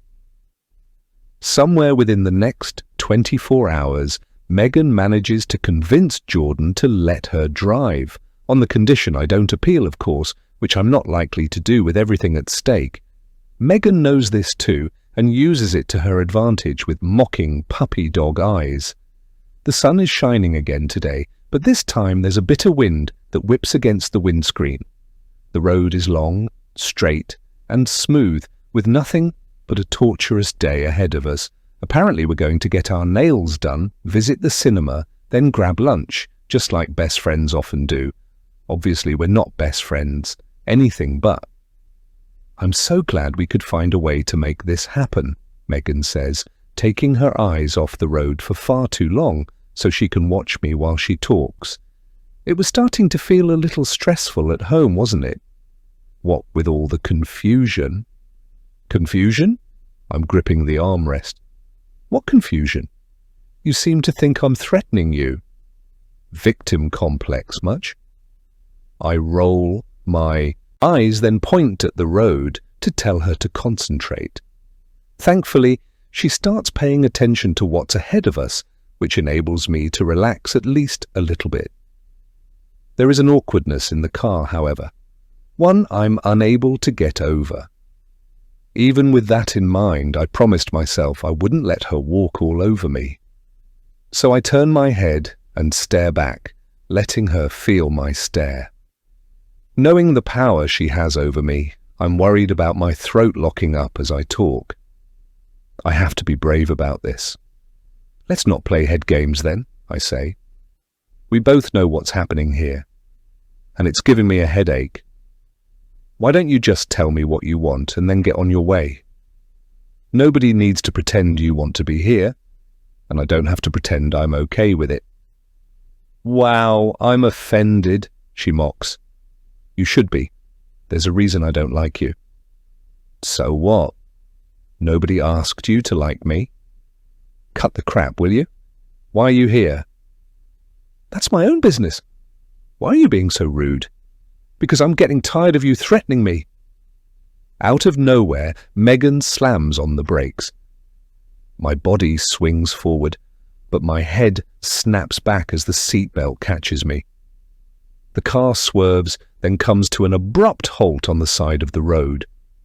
I catch my breath, or try to, but Megan turns in her seat with the devil in her eyes and the shadow of sheer mania in her angry mouth. You want to cut the crap? She barks. Fine, let's do that. First of all, you know damn well that all it will take to spill the beans on your best-kept secret is for me to say what happened and point at the evidence. I don't care if that brings me down with you, because I'll only blab if you don't give me what I want. And if I don't have that, then who cares what happens to me? Terror grips me, but I try to put on a brave face. Try. What is it you want? I ask, weakly. Do you really have to ask? Think about it. What is the worst thing I could ever take away from you? What's the one thing that you'd struggle to let go of, even if it means going to prison for a long, long time? You can't mean... Yes, I do. Megan touches her stomach. I can't have kids of my own, and I always wanted to be a mother. The agencies won't let me adopt. Something to do with my mental health diagnosis, which is a load of crap. And my body doesn't work like it should. If I want a child, I'm going to have to get one using my own methods. I feel sick. The world won't stop spinning. Bile rises in my throat as I fight the urge to lash out and hit her. How dare she make demands like this? How bloody dare she?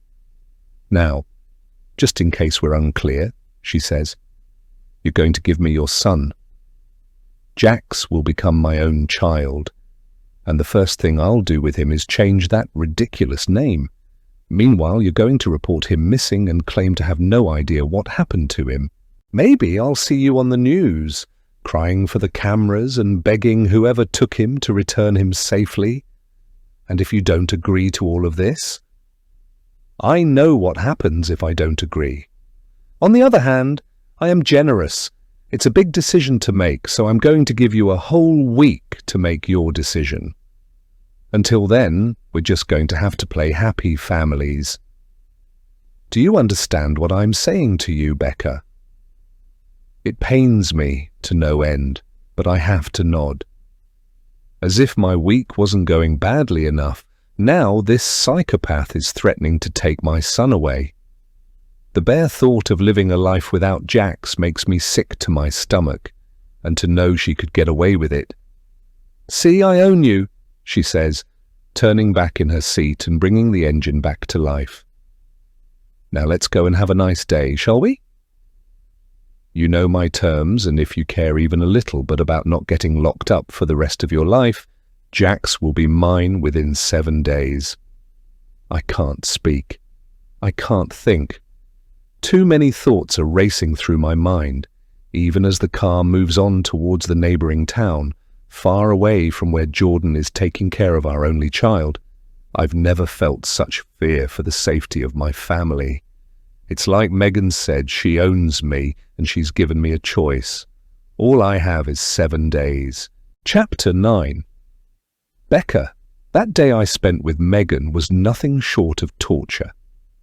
She acted as if nothing had happened, as if she didn't just unveil her plans to steal my son, her knowledge of my big secret being her bargaining chip. I actually feel guilty for not laying into her, giving her an earful and telling her to get the hell away from my family. It was cowardice that kept me so quiet, I suppose. Plain, pathetic cowardice. At least I didn't befriend her. Even with all her smiles and her offer to buy me lunch, I couldn't bring myself to give her anything more than a disgusted snarl. But Megan seemed to almost enjoy those pained expressions. It was like she knew the pain she was causing and was actually enjoying it. That's the Megan I know, the monster. Anyway, that was yesterday. Today I'm staying home and keeping Jax close to me at all times. Even during his midday nap, I stay in the chair at his side, gently rocking back and forth while nibbling away at my fingernails and admiring my precious boy. I try to think of a life without him, but I can't even imagine it, much less go through with it. His messy little clump of blonde hair ruffles over his puppy-fat face, an adorable frown resting on his forehead. My little man, I think as my chest grows tight. Nobody can take you away from me. I'm wrong, of course. Megan has every ounce of power over me. Whatever I choose to do, Jax will be out of my life for good. Believe me, I'm trying to think of a third option, but nothing is coming. Megan knows this too, and that's probably why she feels so confident. When Jax wakes up, I change his dirty nappy and make my way downstairs, where Megan is sprawled out on the sofa, with one of my old magazines spread over her face. She looks up when I enter, smirks, then drops her head back down to the cushion. I don't want to be around her, that's the last thing I want, so I carry my son into the kitchen without a word. "Not going to say hello?" Megan says, snidely from the sofa. I elect to ignore her because she's only trying to wind me up. It's working, but I try to put it past me and focus on giving Jax a fruit bowl for a snack, dropping a few dry Cheerios in there as he seems to enjoy them so much. It feels safer out in the kitchen, so I might just stay here until Jordan gets home from work. God, I wish I could tell him about our situation. Would he understand if I just revealed my past and begged his forgiveness? Or would the cop in him start asking questions, digging so deep that he would only regret it when he discovers who he married? I'm deluding myself. Telling him isn't even an option. Telling anyone would be a grave mistake.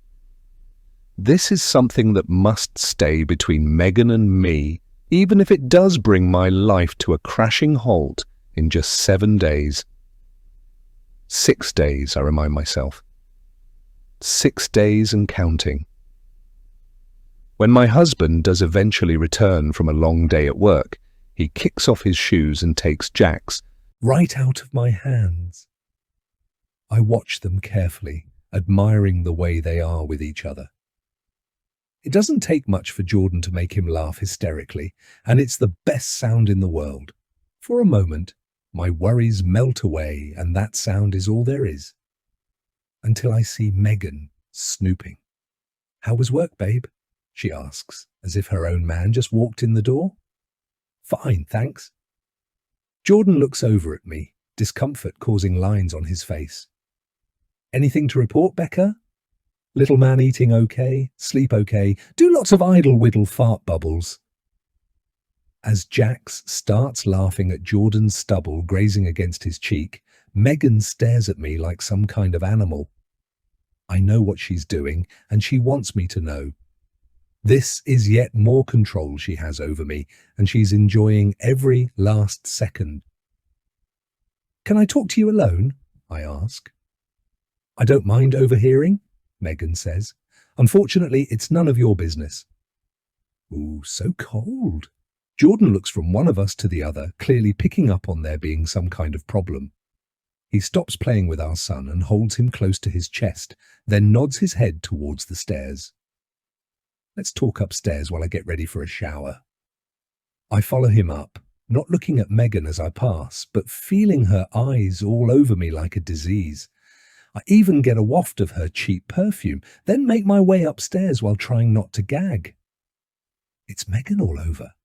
It seems sweet at first, but it'll mess with your senses. Jordan is waiting for me in the bedroom, playfully dumping Jax onto the bed and briefly tickling his tummy. Jax squeals with delight, and I go to sit with him while Jordan moves around the room to prepare for his after-work shower. His back is to me the whole time. "You wanted to talk?" he says. "Not about anything in particular? What's wrong?" "It's just Megan. She's tripping over your toes. You heard her down there. She was talking as if you are her husband." Jordan looks over his shoulder, deadpan. "But I'm not. You don't think I know that?" A sigh leaves my tight chest. Nothing has been the same since she arrived, and it hasn't even been that long. It's starting to feel like it's her home, and I'm the guest. It's not right. And I don't know what to do about... Jax leaps into my lap, playing with the buttons on my cardigan. I catch him, make sure he's safe, then avert my gaze to Jordan as he turns on the ensuite shower and returns to the bedroom, ripping off his shirt to reveal the abs that have slowly been turning to fat ever since our child was born.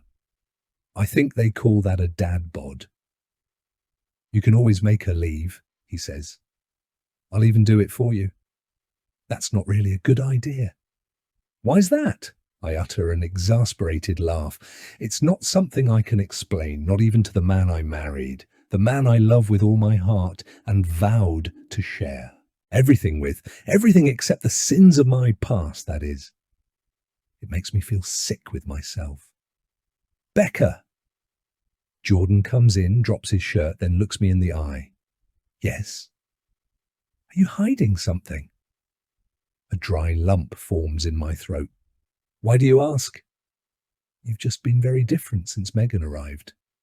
"Well, yeah, I'm uncomfortable." "It's more than that, isn't it?" I don't say anything, mostly because I don't like lying to him. Thankfully, Jax starts giggling right on time. I look away from Jordan and, in time, he gives up to take his shower. Don't get me wrong, it's tempting to go in and blurt the truth.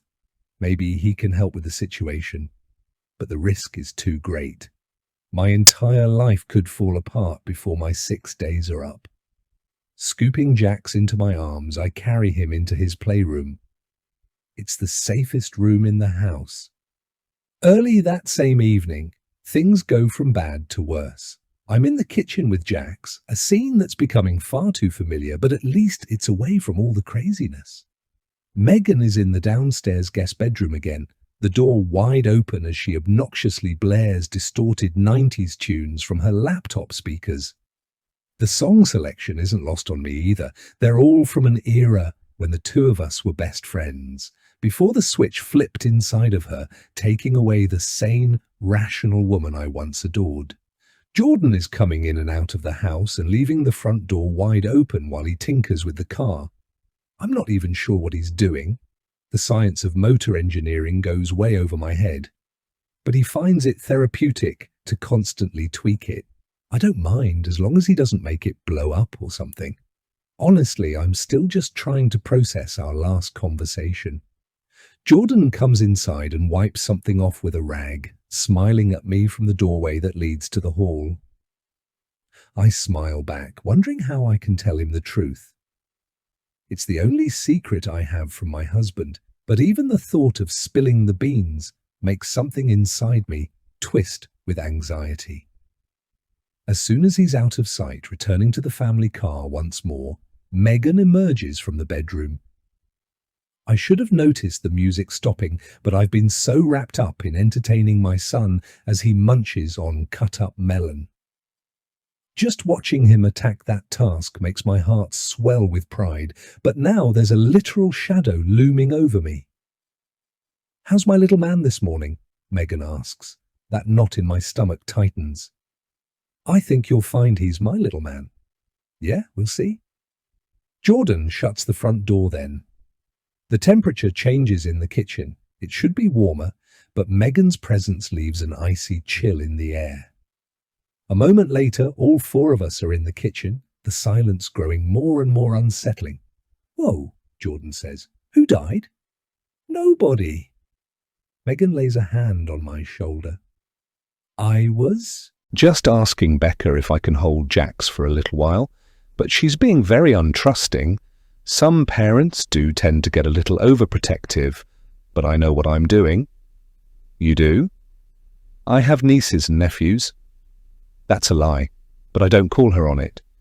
Instead, I just look up at Jordan and pray he can see the discomfort in my eyes. He does look, but it doesn't seem to register.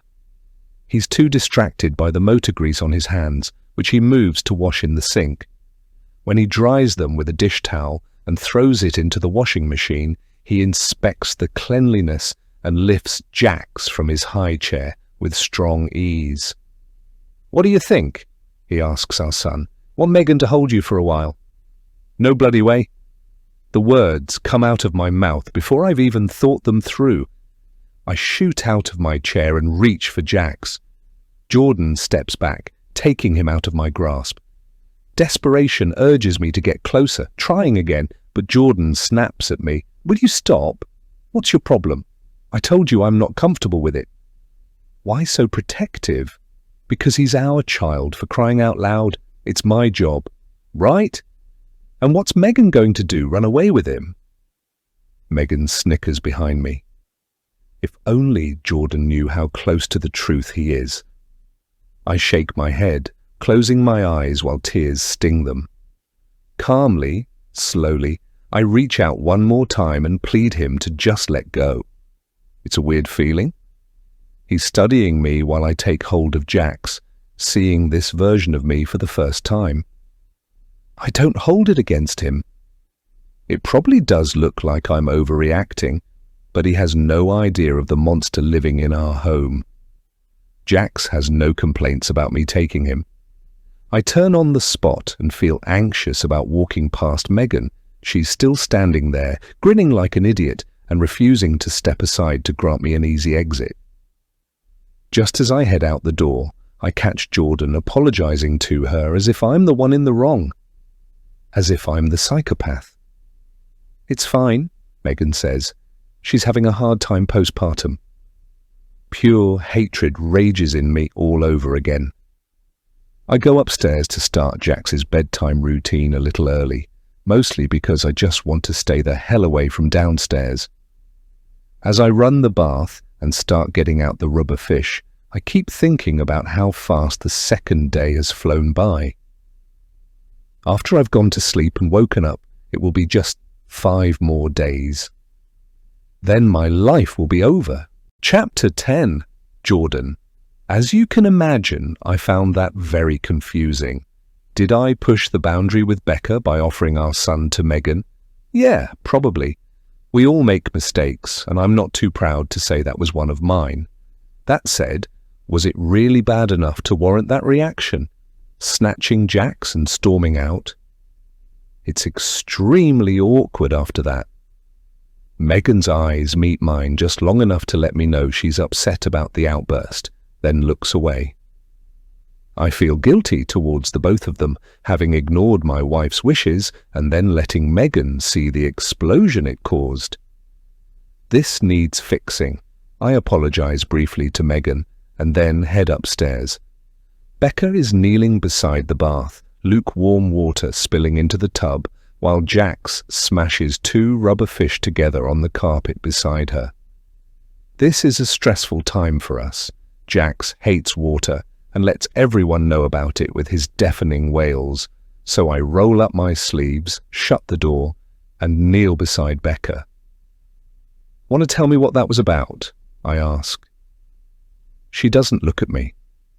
She's busy swishing water around the bath to level the temperature, adding bubbles in a desperate attempt to make it more fun for Jax. I watch her chest heave up and down as she sighs. I've seen this look before. There's something she's not telling me, and I'm growing more curious as to what it is. "I told you I wasn't comfortable with Megan holding him," she says moodily. "Yeah, but why not?" "It doesn't matter why. I said not to, and you tried to force it anyway." "Is it really that big of a crime?" "You were happy with them playing in the park." "Well, that was before." "Before what?" Becca shakes her head and huffs when stopping the water. I pick up Jax, who's already unclothed and ready for his happy splash, then gently lower him into the tub. Becca's phone has some songs playing by Animated Fruit which distracts him long enough to at least wash his back. That's as far as we get before he gets bored, starts screaming again, and the chaos unfolds. We don't get another chance to talk about what happened downstairs, and the lack of closure doesn't sit well with me. Still, for as long as our son is watching, my displeasure isn't an emotion I wish to display. So I make use of our time as a family, putting bubbles on my face to try making him smile, the overpowering strawberry fragrance burning my nasal passages. Somehow, I get a giggle out of him that last 2 seconds. That's better than nothing. As soon as we're done, Becca and I work together just as we always have, in perfect, silent coordination to get the job done. We're a great couple, happy at even our worst moments. But that doesn't mean I'm not suspicious. I have every right to be, because the woman in front of me isn't the same one I married. No, this one is anxious, angry, and hiding something. It's only a matter of time until I find out what.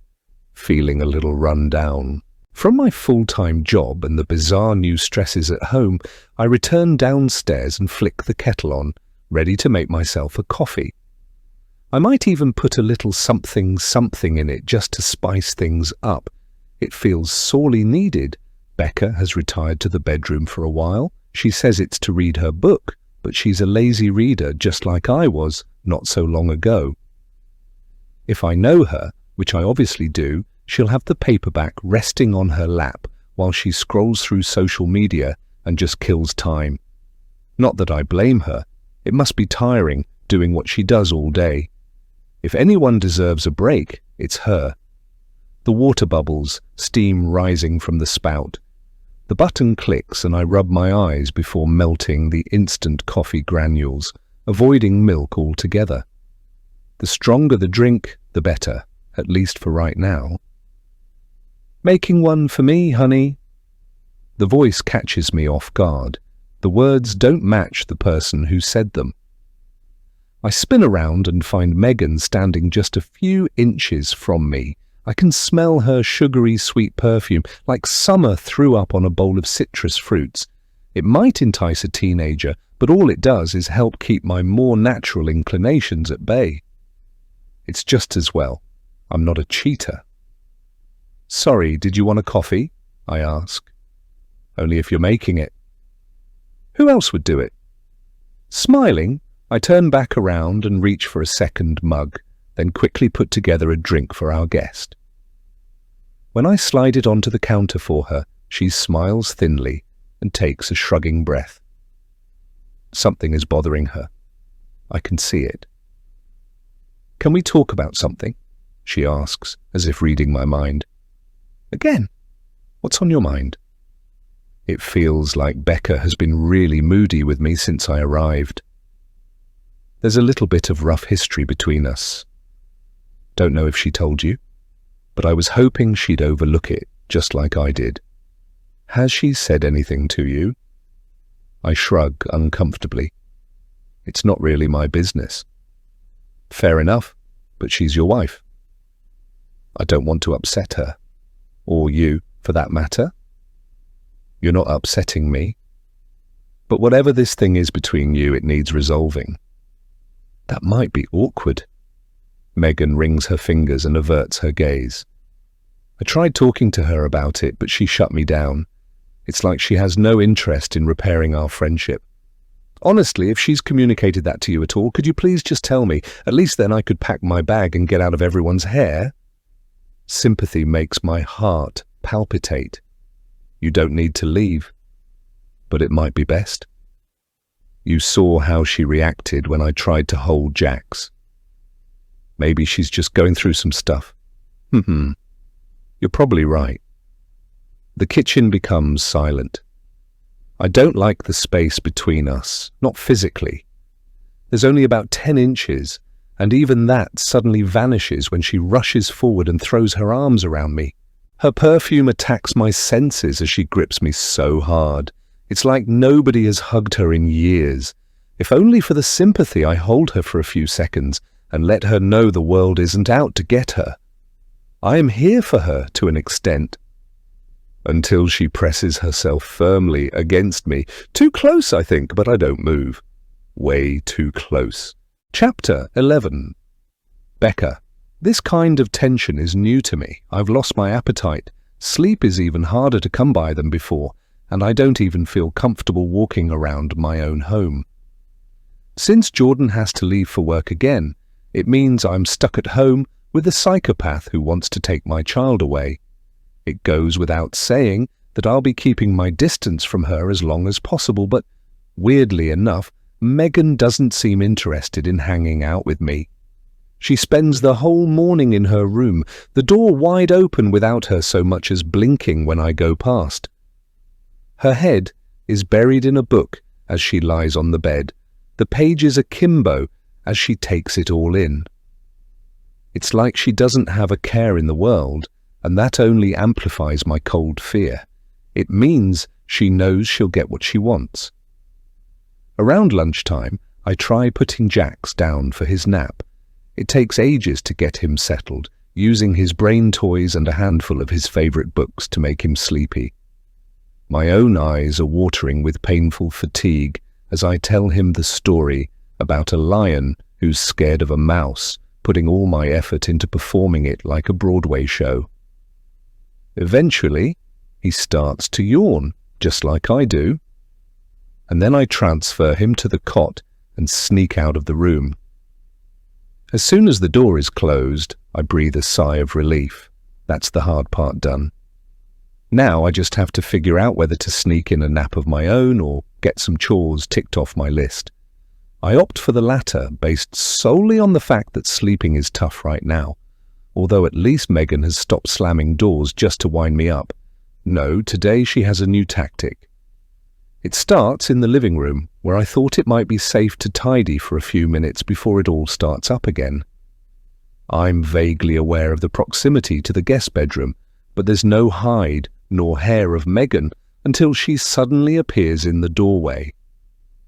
While the TV mumbles in the background, I watch her walking slowly around the room, examining the mantelpiece, then the framed pictures on the shelves, then finally ending up on the window seat.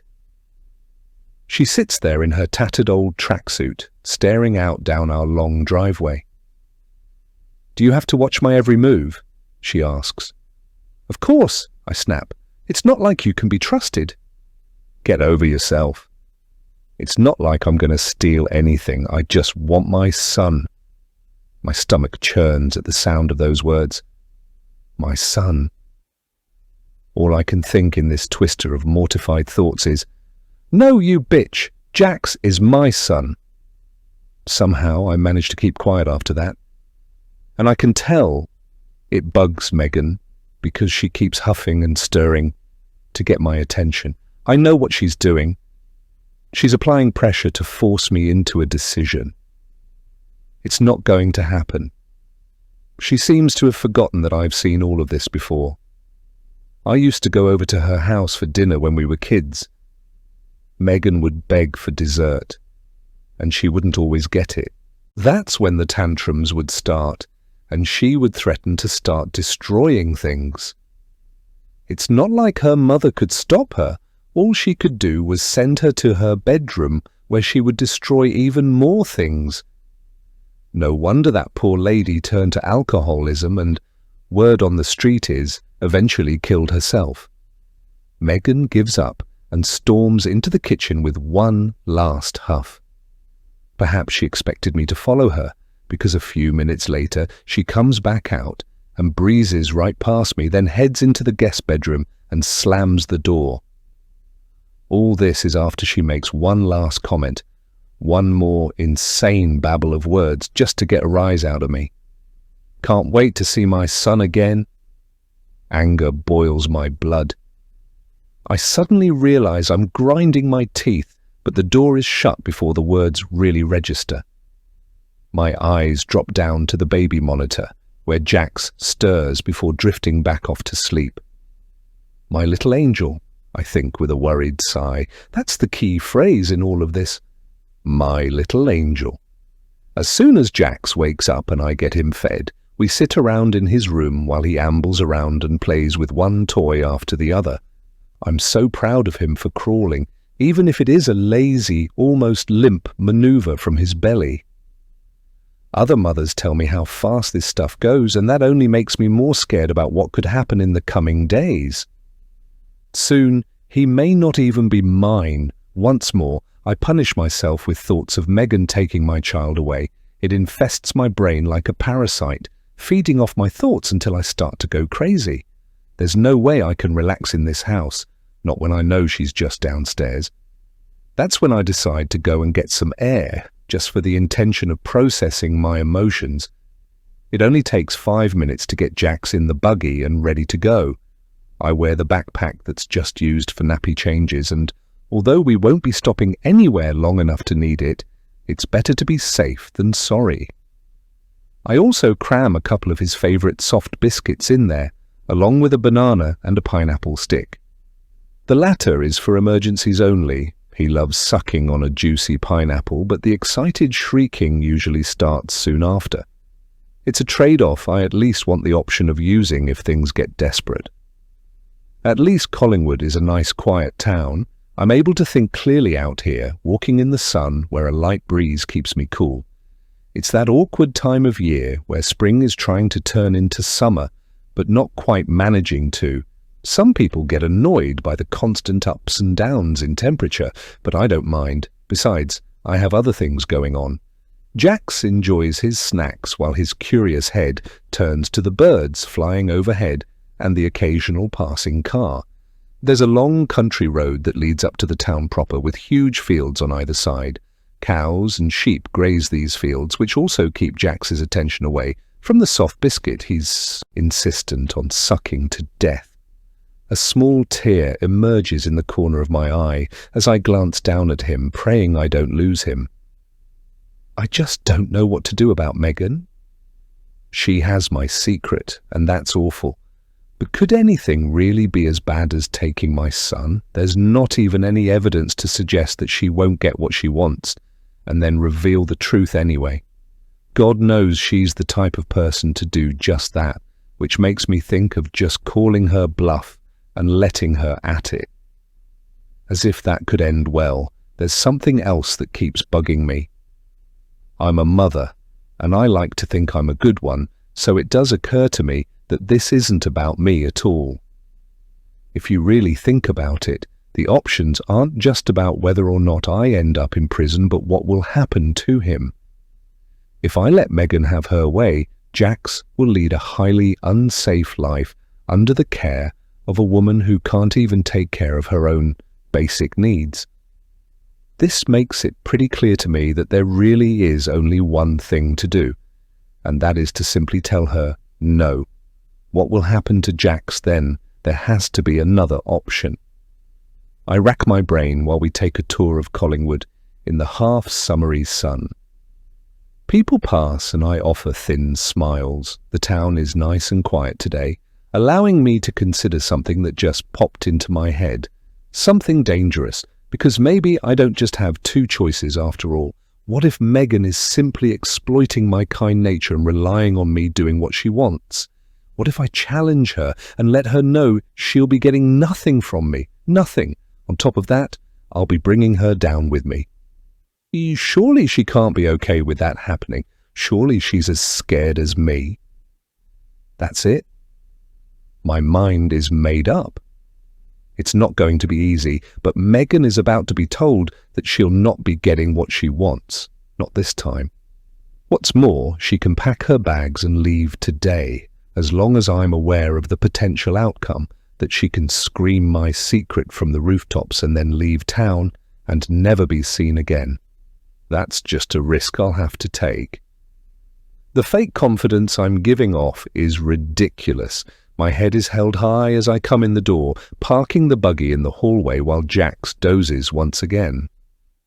On any normal day, I would prevent him from sleeping again because this will certainly mess with his nighttime routine, but the additional few minutes this gives me will help an awful lot. It's time to confront Megan, my nerves are frayed as I search through the house. I'm starting to think she's stolen some things and run away. A loss that would honestly help me more than it would hurt me. But then I'm unlucky enough to find her roaming the upstairs hallway. "What are you doing up here?" I ask. Megan sneers at me. "Whatever I want." "No, I told you to stay downstairs."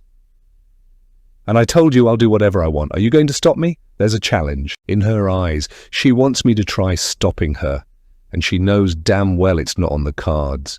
I never was much of a fighter, and incidents from my younger years have only encouraged my pacifism, so I'm not likely to lunge out at anyone, much less Megan, who has let's say, a history of violence. That's what I thought. Megan slides her hands into her jeans pockets and strolls right past me. It looks like she's going for the stairs, returning to her designated area after getting caught. But then she breezes past and starts looking at the pictures on the wall that leads only to our marital bedroom. She points at a photo. "Who's this old bag?" "That's my mother." I remember her looking younger than that. Time does that to a person. My anxiety is sky high. I try not to make my short, panicked breathing audible. Megan doesn't deserve the satisfaction. Anyway, it's time I put on a display of faux confidence and put her straight. "You're going to have to leave."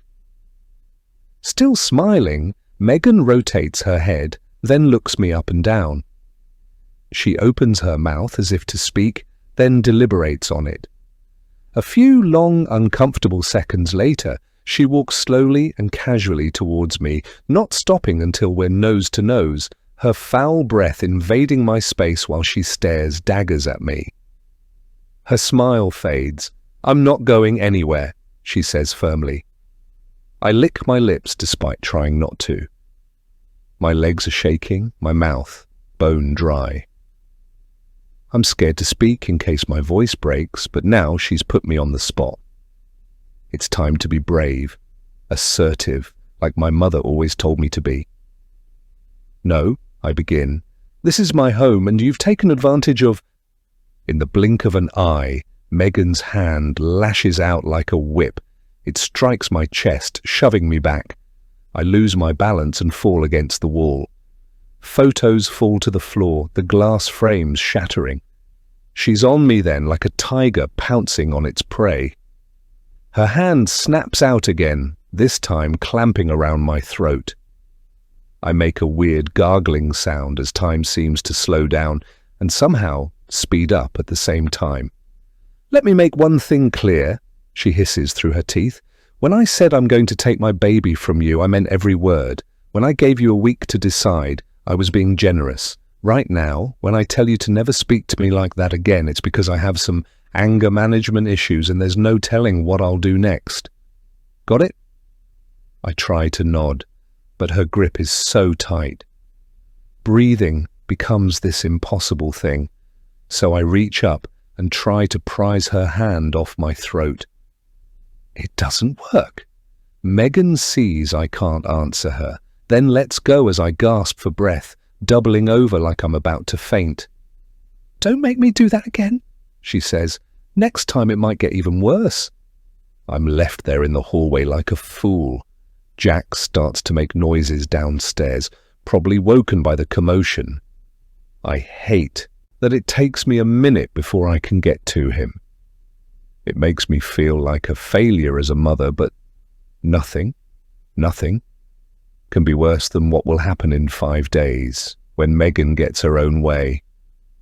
And I'm too damn scared to do anything about it. Chapter 12. Becca. Another day has dawned, which leaves only 4. My head is throbbing at the thought of it, although I did manage to get a few hours of semi-decent sleep. That's the exhaustion catching up to me, I think. It's just as well. Even though Jordan is off work today, there are so many bits he has to do around the house that Jax is still going to need me at his every beck and call.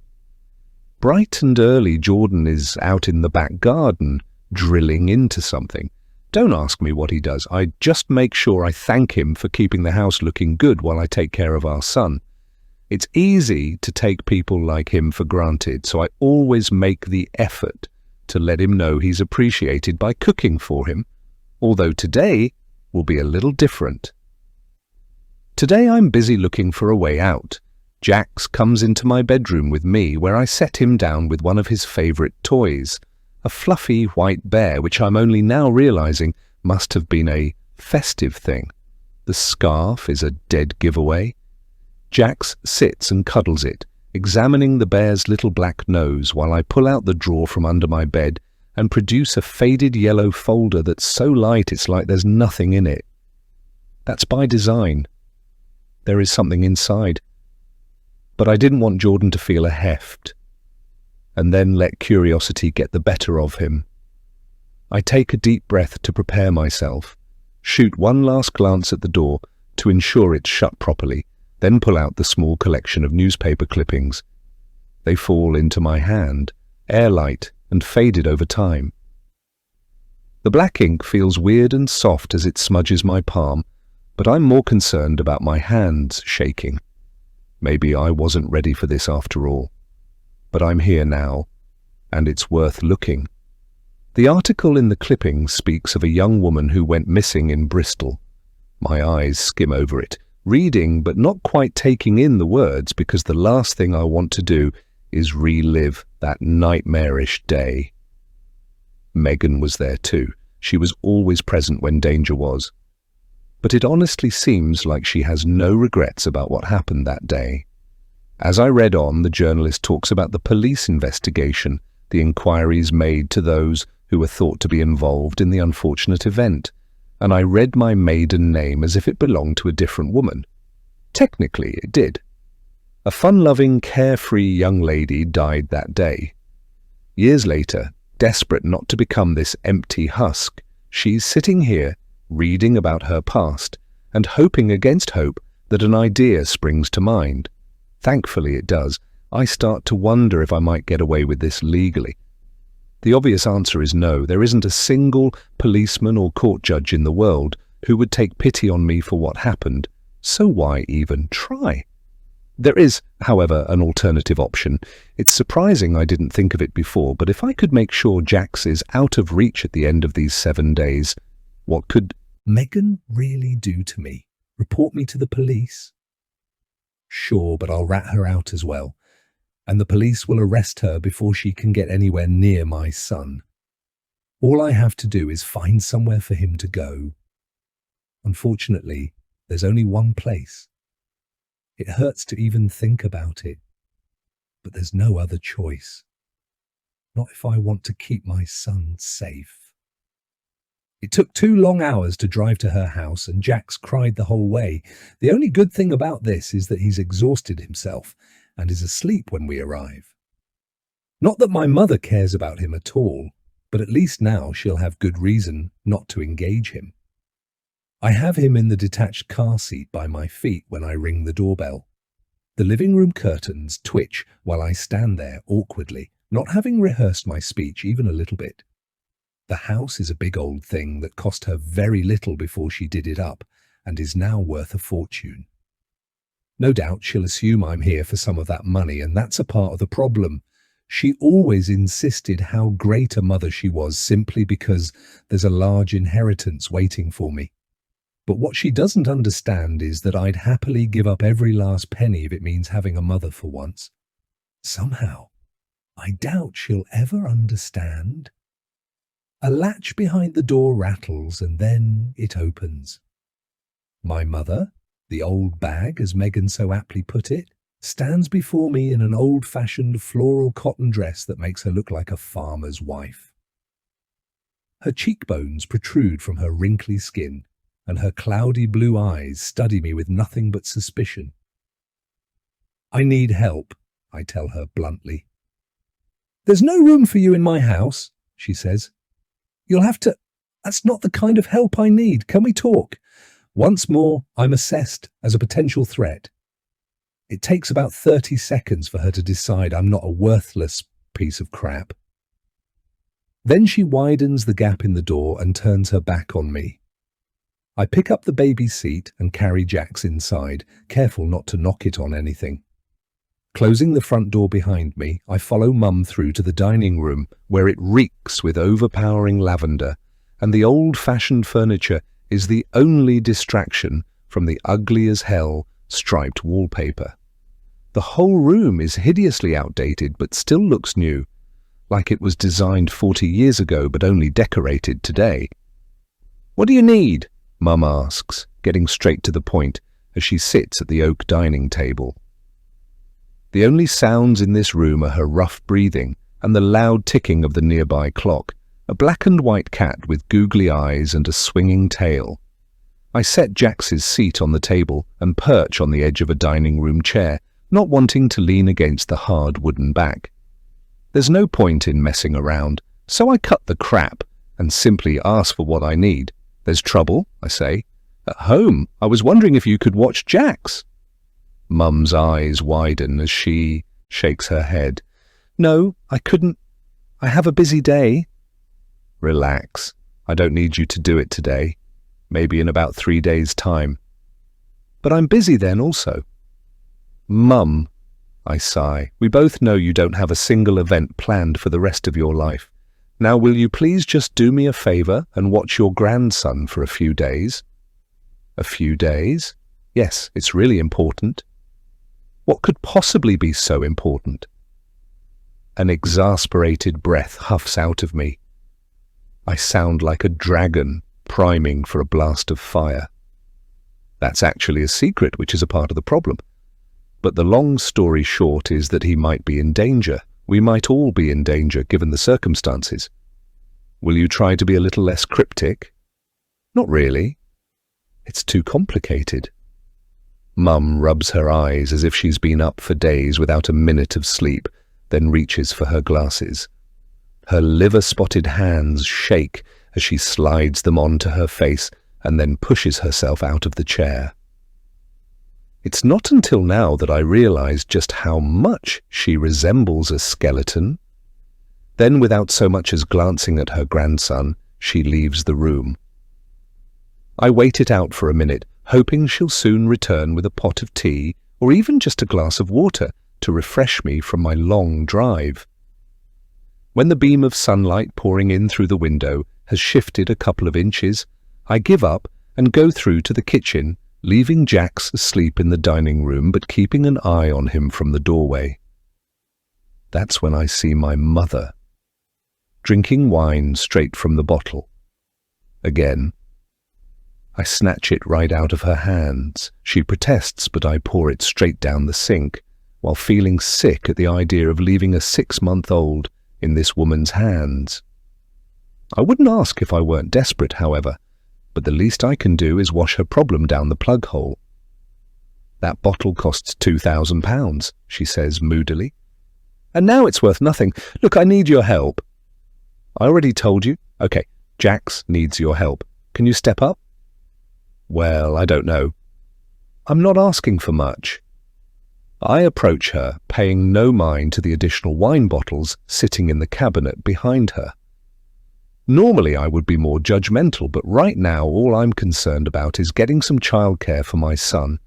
Then maybe, just maybe, I can get through the whole Megan situation without the possibility of kidnapping. Please, Mum. She shakes her head and looks down. That's usually a telltale sign that she's about to say no, but she must see the desperation in my eyes when she meets my gaze. I must be desperate if I'm coming to her, that look says, and perhaps that triggers her understanding of my situation, even if she doesn't know the smallest fraction of the story. Will you stay for dinner? She asks, changing the subject. Mum, stay for dinner. Tell me why you need help, then I'll consider doing it.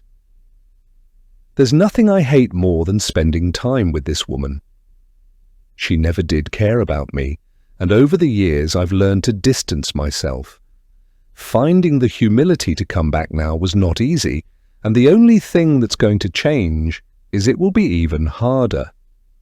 Because not only do I have to tell her my story, but she can't cook to save her life. As soon as I've washed the dishes, I return to the living room where Mum is sitting with Jax. She looks so stiff and awkward, holding her grandson at arm's length, as if a single bite from him would turn her into a zombie. Jax, on the other hand, is just staring at her with wandering eyes while he tries to figure out whether or not he likes her. You'll do just fine, I say, after clearing my throat. He likes you. You can't possibly know that, she tells me. I just shrug and join her on the sofa. The favor I've asked for goes unspoken, and I know better than to push. My mother will come around when she's good and ready. Meanwhile, I have to sit here anxiously awaiting her decision. It has to be the only thing I've asked for her since becoming an adult. She wasn't there for my wedding, and nor did she make it to the hospital when Jax was born. In fact, this is only the second time she's met him, which makes it the first time she's held him. You might think it's nuts for me to trust a woman like that, but when you get this desperate, there's not a whole lot you can do to keep your kids safe. Before it starts getting dark, I yawn and get up. Jax is ready to sleep, so tonight is going to be an absolute nightmare while his body clock adjusts. I hope it's going to be worth it, but my mother leads me out to the doorstep without bringing up the one thing I asked her for. When she says goodbye, it suddenly becomes clear that this is my responsibility. Are you going to help me? I ask in a breath. Almost without hesitation, Mum shakes her head. I can't. My heart starts racing as if I've been struck by lightning. Why not? Having a child was your decision, not mine. I'm not asking you to adopt him. You just have to watch him for a few days. And I'm telling you no, I've done my share of raising a child. And I'm done with it. Not going to lie, that one hurt. I stand there on her doorstep for a while, tricking myself into thinking her last comment was just a joke and that she'll suddenly turn around and accept the request. Only, the longer I wait, the more likely it seems that she's serious. I stare at her, and she stares back, and that's when I know for certain. My mother has no intention of helping me. She won't keep Jack safe while I handle the situation, which means Megan can easily get to him. If I have to live with the knowledge that she could have stopped that from happening and refused for no good reason at all, then what I'm thinking as we head back to the car is justified. I'll probably never see this woman again. Chapter 13, Becca. It's almost Jax's bedtime when I pull up on the drive. My focus should be drawn towards that, but instead my eyes are glued to the upstairs bedroom window. The light is on up there, which strikes me as strange because Jordan hates using the room for anything but sleeping and getting dressed. Well, there is one other thing involving the bed, but it couldn't be that. Could it? Trying not to overthink it, I kill the engine and work on getting Jax out of the car. This is usually the part where Jordan comes rushing out to help me, but maybe he didn't hear me pull up. It's no big deal. I can do this by myself. even if my son is getting a bit heavier to haul out of the car. I'm just glad he hasn't fallen asleep early and broken his entire routine. Holding him closely in my arms, I trudge up the drive and wrestle to get the door open. As soon as I'm inside, Jack starts wriggling to get free. I just about manage to set him on his tummy before I lose my grip, then shut the door and spin around. It's hard to explain what happens next. People talk about how they freeze on the spot, but it never truly feels possible. I know that feeling now as Megan comes down the stairs with a satisfied grin on her face, her hair ruffled and her cheeks red. It's like she's been at some frantic activity, which fills me with horror as I remember the bedroom light was on. "Welcome home," she says with a smirk, then disappears into the next room. I'm stunned, my feet like breeze blocks while my heart flutters and hurts. Jordan appears at the top of the stairs next, looking up from his phone and beaming when he sees we've returned. It's so hard to process. One of them looked guilty as hell, while the other looks perfectly innocent. I don't like to get paranoid, and I certainly don't want to jump to any conclusions, but any rational woman might have the same hot flush of jealousy I have. Jordan tucks his phone away and comes downstairs to cuddle Jax. Not before kissing me on the cheek, however. I can't help but wonder, were these lips just on Megan? Am I looking too far into such a simple thing, or do I have every right to be suspicious? Time will tell. As it turns out, I simply can't wait for time to pass. My every thought is tainted with paranoia and jealousy. Each time I close my eyes, I see Megan's polished nails all over my husband. I picture that sly face, a disgusting grin spreading across her lips as she mounts Jordan and takes everything from me. It might not even be something she wants, but that wouldn't stop her from doing it. If I know Megan at all, this is something she would do just to make life more difficult for me. But would Jordan do it? I never thought of him as a cheater. There was one incident a few years ago that I dismissed as petty jealousy at the time, but this evening's situation has given me cause to think twice. We were at a wedding reception, having a great time and drinking a lot. A woman needed to pass by, so she tapped Jordan on the shoulder and smiled at him as she threaded herself between the crowd. Jordan, dazzled by her beauty, tried to say something to her. Only an awkward jumble of words came out, laced with a schoolboy-like chuckle. I should have known at the time that he was smitten, but I've spent this whole time convincing myself it wasn't a red flag. Does that make me a fool? Jordan is taking care of Jax now, putting him to bed just to give me a short break. I'm desperately trying not to overthink it, but Megan keeps strolling through the house and making comments about how her hips hurt. Is she trying to tell me something? Is she trying to taunt me or tease me into thinking what I already know in my heart could be true? There's only one way to find out. I head upstairs in search of evidence. Jordan is still in the nursery. His low voice a grumble through the door as he reads our son a bedtime story. It gives me an opportunity to go into our bedroom and find something. What exactly? Who knows? I start with the bed, where the duvet is on neatly, but not the way I left it. Jordan doesn't tuck the sides in like I do, so I know for an absolute fact that he's messed up the bed and then had to remake it. Naturally, my heart sinks at this revelation, but it's not enough. There has to be more. Something undeniably telling. The ensuite bathroom bin is my next destination, where I quickly drop to my knees and start rummaging through its contents. There's some tissue, an ungodly amount of dental floss, but no sign of what I'm looking for. A used condom. That could mean anything, though, right? Megan already told me she can't conceive, so would she even see any point in using protection? One can only imagine she has some sort of Pokemon-like mentality towards sexually transmitted infections, gotta catch 'em all, and Jordan should know better. So, then, where's the evidence? It's all I can think about, and I'm going spare. Sitting right here on the bathroom floor, tears are starting to sting my tired eyes. My husband and I have gone through some rough times, just like any couple, but I never truly thought he was capable of cheating on me. Now I'm not so sure. I think back again to that incident at the wedding reception. A flurry of memories comes to me like a time-lapse video, retracing my steps through our whole marriage and thinking of every time he ever looked at another woman, every time he left the room to check his phone. It might have been innocent, but it might have been sinister.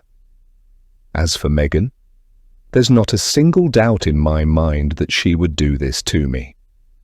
She's always been known for sinking her claws into what she wants and never letting go. I feel sick just thinking about it, that she would sleep with Jordan just to get at me. As if grabbing me by the throat wasn't enough, as if taking my son away from me isn't recompense enough for whatever she thinks I've done wrong. Knowing her, she probably isn't even angry at me for anything in particular. It's no secret that she's a nasty bitch. And now, maybe, she's a homewrecker too. This is where I'm supposed to be, lying on Jordan's bare chest and feeling the soothing rhythm of his heartbeat. The duvet is covering us up to our waists, but it's folded back because the bedroom is a little warmer than we're comfortable with. At least, that's what I told him. The truth is, it no longer feels like my duvet. It smells of Megan without actually smelling of Megan. The cotton suddenly feels old, like I picked it up from a used goods marketplace and it's stained with the history of past lovers. I never thought my own bed would feel this way. I'm drawing circles around my husband's chest, fluffing back his thick hair and watching it fall back onto his ribs. I want to explore his body as if it's brand new to me, but this is likely just my brain's way of telling me to reclaim what's rightfully mine. I want to kiss him, touch him in places he likes to be touched, but he hasn't showered since maybe sleeping with Megan. He, like our duvet, now feels like used goods to me. Of course, I can spend all night wondering what really happened between the two of them. I've seen it in TV dramas where an annoying-as-hell character spends too much time mulling over something that can easily be resolved by simply asking. It won't go down well, but it wouldn't be right to lie here wondering what the truth is without having the basic respect to actually ask the man I love, the man who has given me everything. "Did you have sex with Megan?" I blurt out like it's nothing, as if I'm simply asking whether he would like a cup of coffee or a snack. The silence that follows drags on for too long, and now my head is swimming with even more insane theories. "What? No," he says, at long last, then sits up and shrugs me off. "Why would you ask that?" The duvet pulls away from me as he gains some distance, sitting up against the headboard while he studies me. I gather the bedding up and cover myself, suddenly cold. In fact, it seems like the temperature in the whole room has dropped 10 degrees. "Everything just felt wrong when I got in the door," I say. "When? Tonight?" "Yeah." "I don't understand. It's just that you and Megan came down the stairs one after the other. She knows I don't want her going up there, and she betrayed my wishes. Then she gave me this look that is hard to explain, but it's telling, and it made me wonder." Jordan shakes his head in disbelief. "She was upstairs because she heard me scream." "You screamed? Why?" "Because I stubbed my toe on the corner of the bed." "Why were you in bed?" "I wanted to nap. It's been a long day." But her cheeks were red. "So? It's hot up here, you know that. The whole thing seems off. Jordan rarely naps, if ever. Although it would explain why the bed was a mess, I still hate the idea that Megan was up here, standing in our bedroom. Maybe more than that. Maybe I'll never know." "You know what?" Jordan says, scooting away by a few inches as if he can't bear to have me touch him anymore. I'm getting tired of all this. You've not been the same since Megan arrived. You used to be happy, easygoing and fun. The woman I married seems to have been left in last week, and now I'm talking with a highly strung, negative, paranoid... Somehow, he manages to stop himself. I watch him in the silence of the dimly lit room, asking myself over and over what the next word was going to be. My heart is aflutter, slowly cracking as it starts to break. My own husband is angry at me, perhaps even despises me. What does this mean for us moving forward? I'm pushing him away, right? So, who am I pushing him towards? It's a horrible way to think, but I can't help it.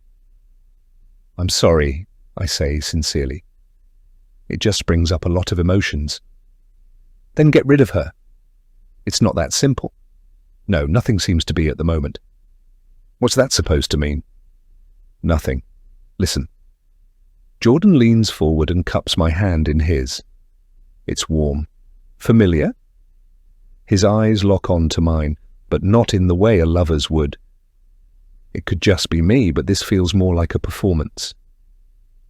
Nothing happened between Megan and I. Even if we weren't married, she's not my type. I love you.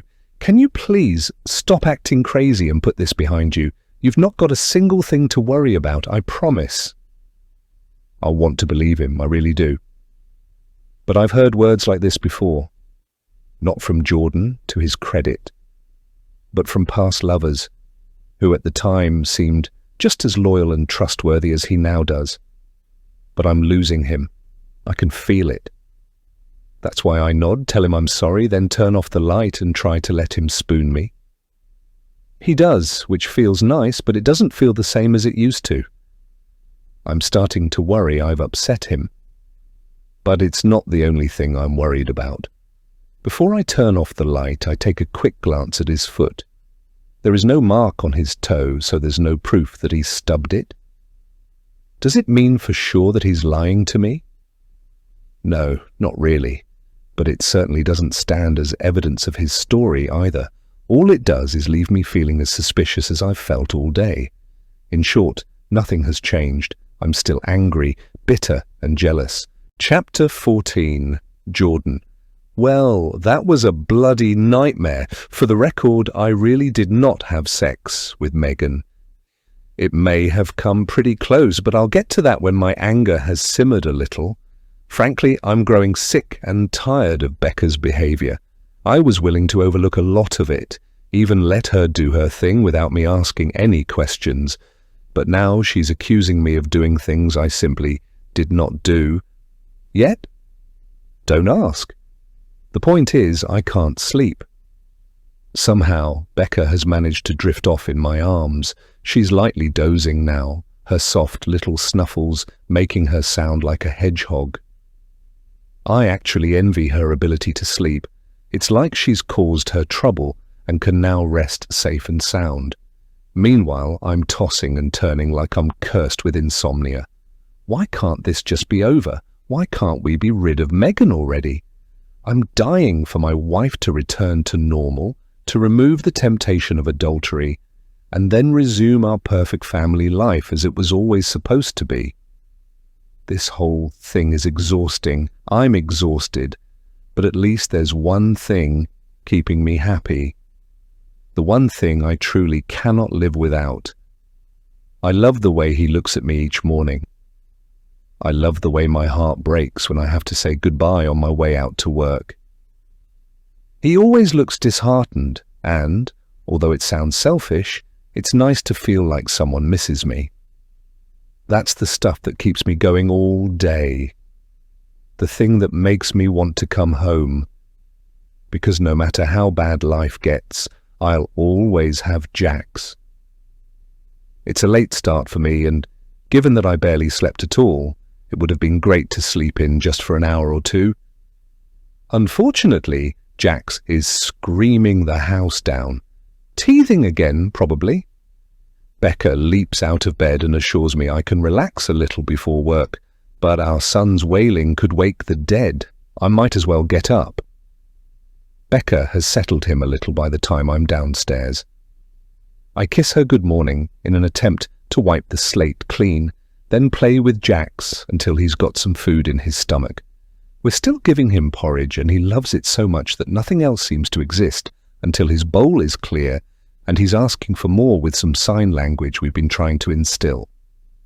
He's such a good kid, not deserving of any of this house's drama.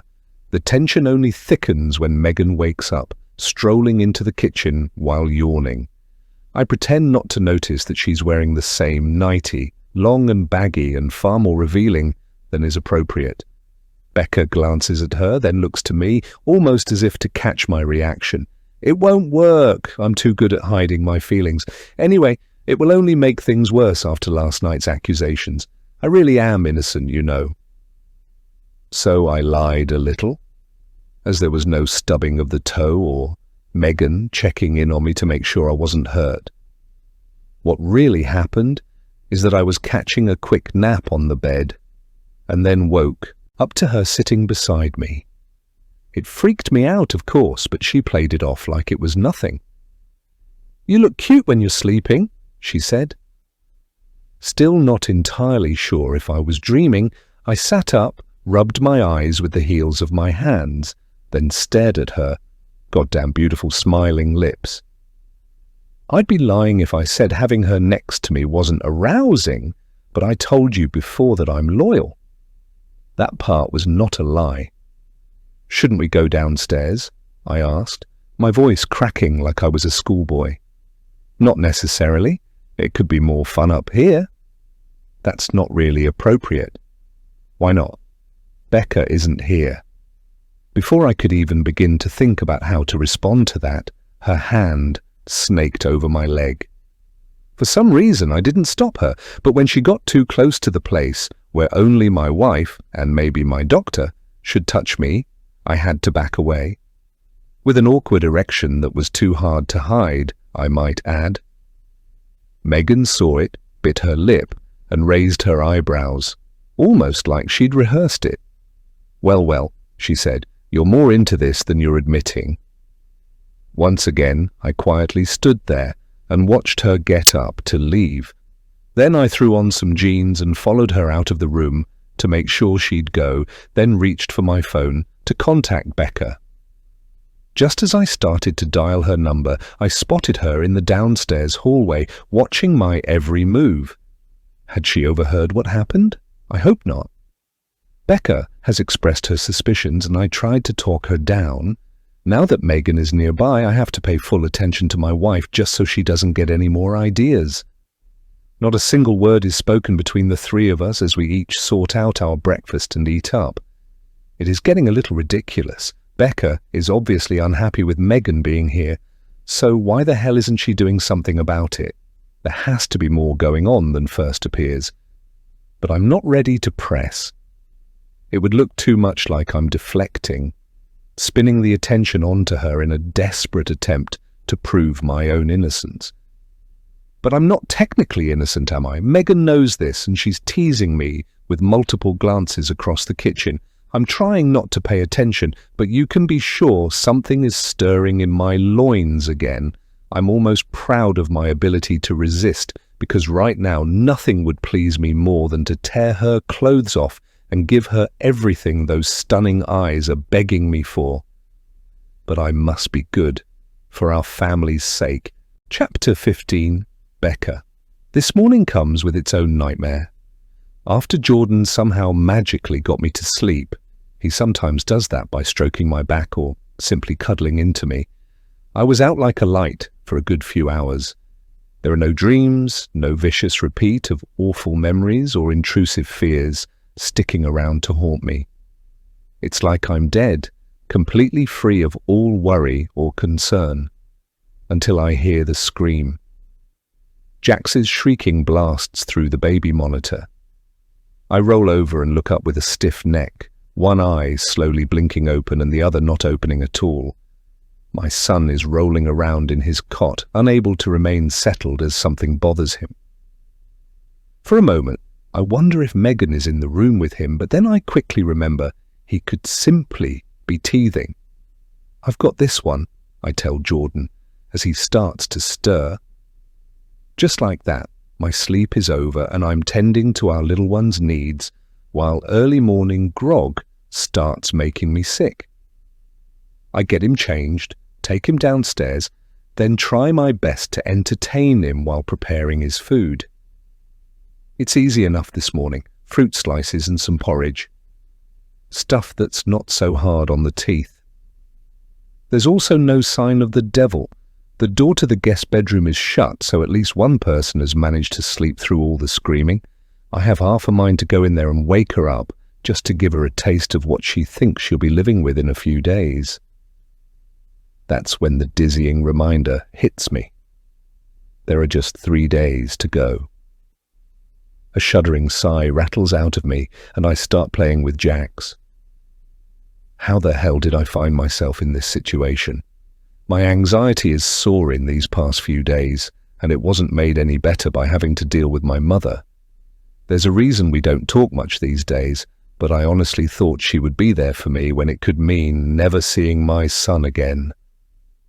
Not that she knows the full circumstances, how could she? My secret is still, well, a secret. For now, I really feel like I'm losing my mind, especially after coming home to find Megan returning from my bedroom, my personal space.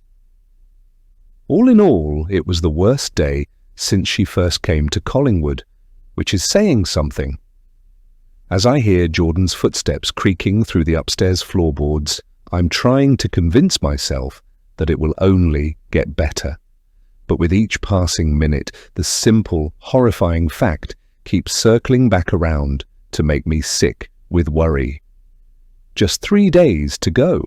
Jordan comes downstairs, just in time to keep me from my own thoughts. People speak of the 7-year itch, where relationships break down due to boredom and frustration with their partners, but I'm not feeling it. If anything, I feel closer to my husband than ever before, although that could be the impending doom speaking.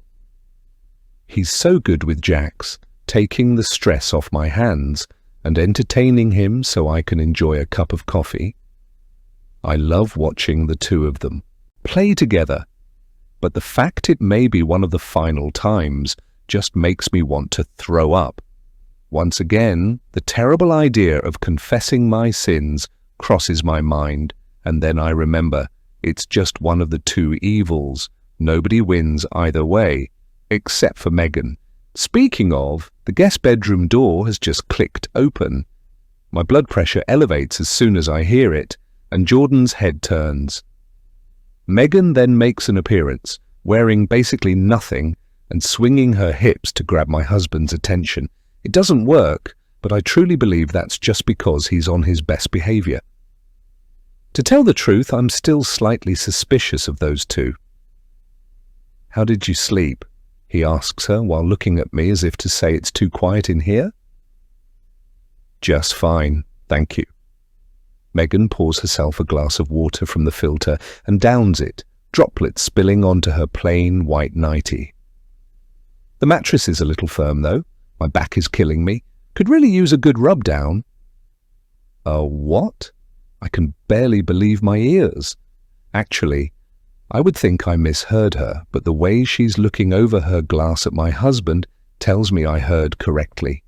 I turn to Jordan, whose face has turned so red it looks like he's been slapped. This feeling coursing through me. It shouldn't be anger towards him, but it is. "Maybe we can help," he says, saving the situation. "There's a good chiropractor in town." "What, your hands aren't any good?" "Excuse me?" I butt in, taking a step forward to mark my territory. Megan drops the glass. It shatters and explodes into 100 tiny sparkling pieces. Jax screams at the top of his lungs. Jordan picks him up and shushes him for comfort. It should be a distraction to me, but white-hot fury is rushing through me. "That's my husband you're speaking to, so have some respect." "What? I didn't mean—" "Come on, you knew exactly what you were saying." "No, I meant if either of you had experience with—" Megan lowers her head and presses her hands to her ears. It's as if she's a child, trying so desperately to deny there's a monster in her room. if she can only block out all sight and sound of it. But despite this little show of pity she's putting on, there's only one monster here. It's her. Jax is still crying the house down. My hands are still clenched into fists, my nails starting to pierce the skin of my palms. I turn to Jordan, seeking advice with nothing but my eyes, but he's bumping Jax up and down while shushing, somehow able to work in a shrug. It's true that he doesn't know just how evil this woman can be, but surely he can't be completely clueless. I mean, he's a cop, for crying out loud. It's not my fault. Megan's voice cracks and crocodile tears springs to mind. When I wheel back around to watch her, the waterworks have already been turned on. I'm so sorry if I upset anyone. Jordan, I didn't mean to. Make your son cry. I wasn't insinuating. You shouldn't. Please don't hurt me, Becca. I'm so sorry. With that, she storms out of the room with a great, pitiful sob. If I were a director, I'd be yelling, "Cut!" right now, just to reset the scene. It was so sickeningly fake, I honestly can't believe that just happened.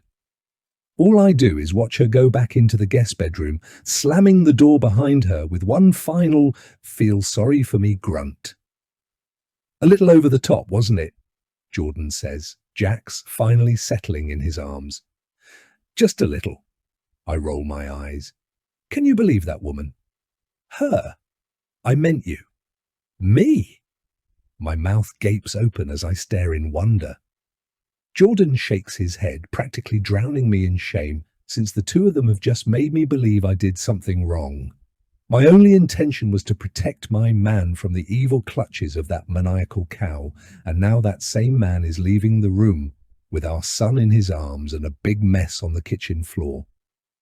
It's hard to say exactly what I'm feeling right now, but it's an awful race between anger, humiliation, and betrayal. I just don't know which. I should have my head in my hands just like Megan did, but I'm finally at breaking point.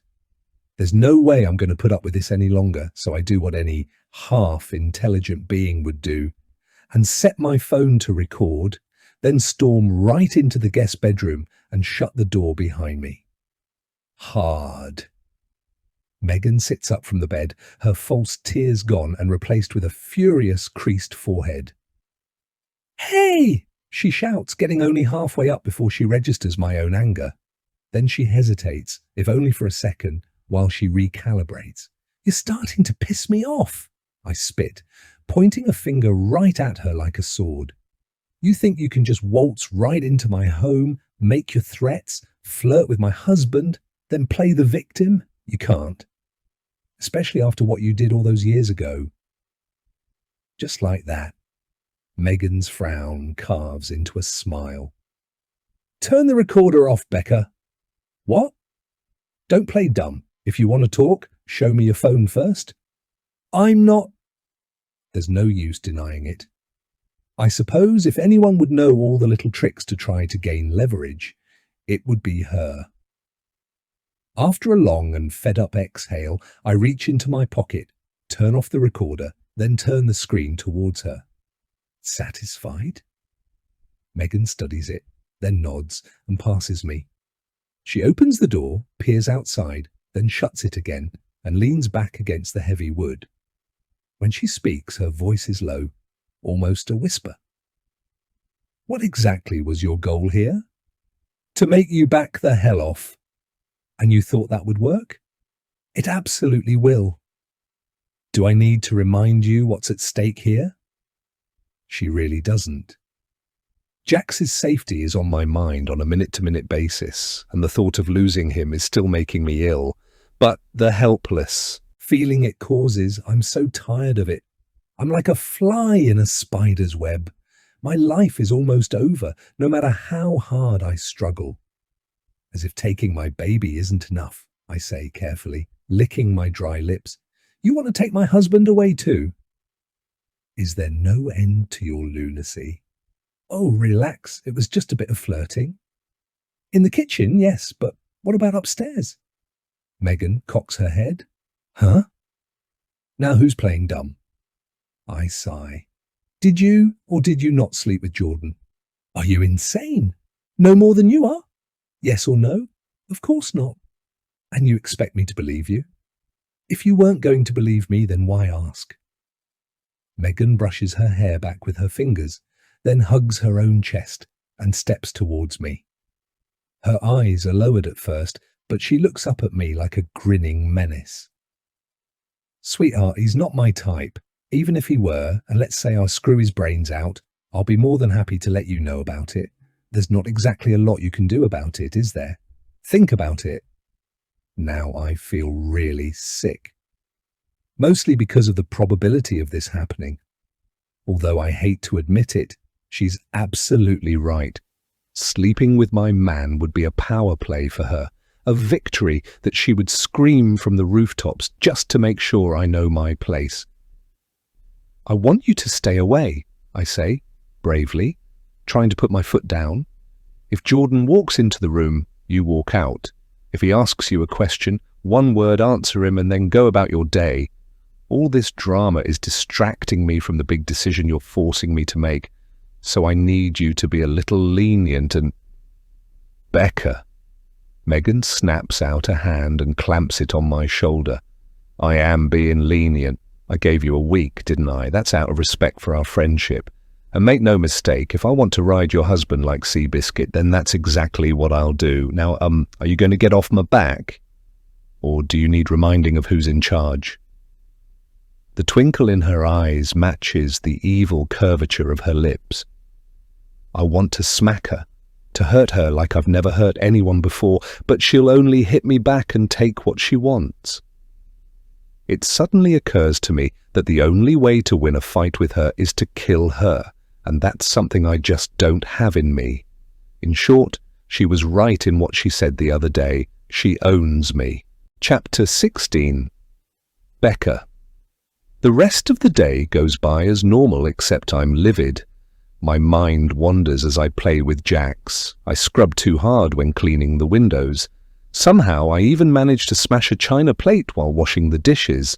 My anger and frustration sitting at the helm of my actions. It's not fair.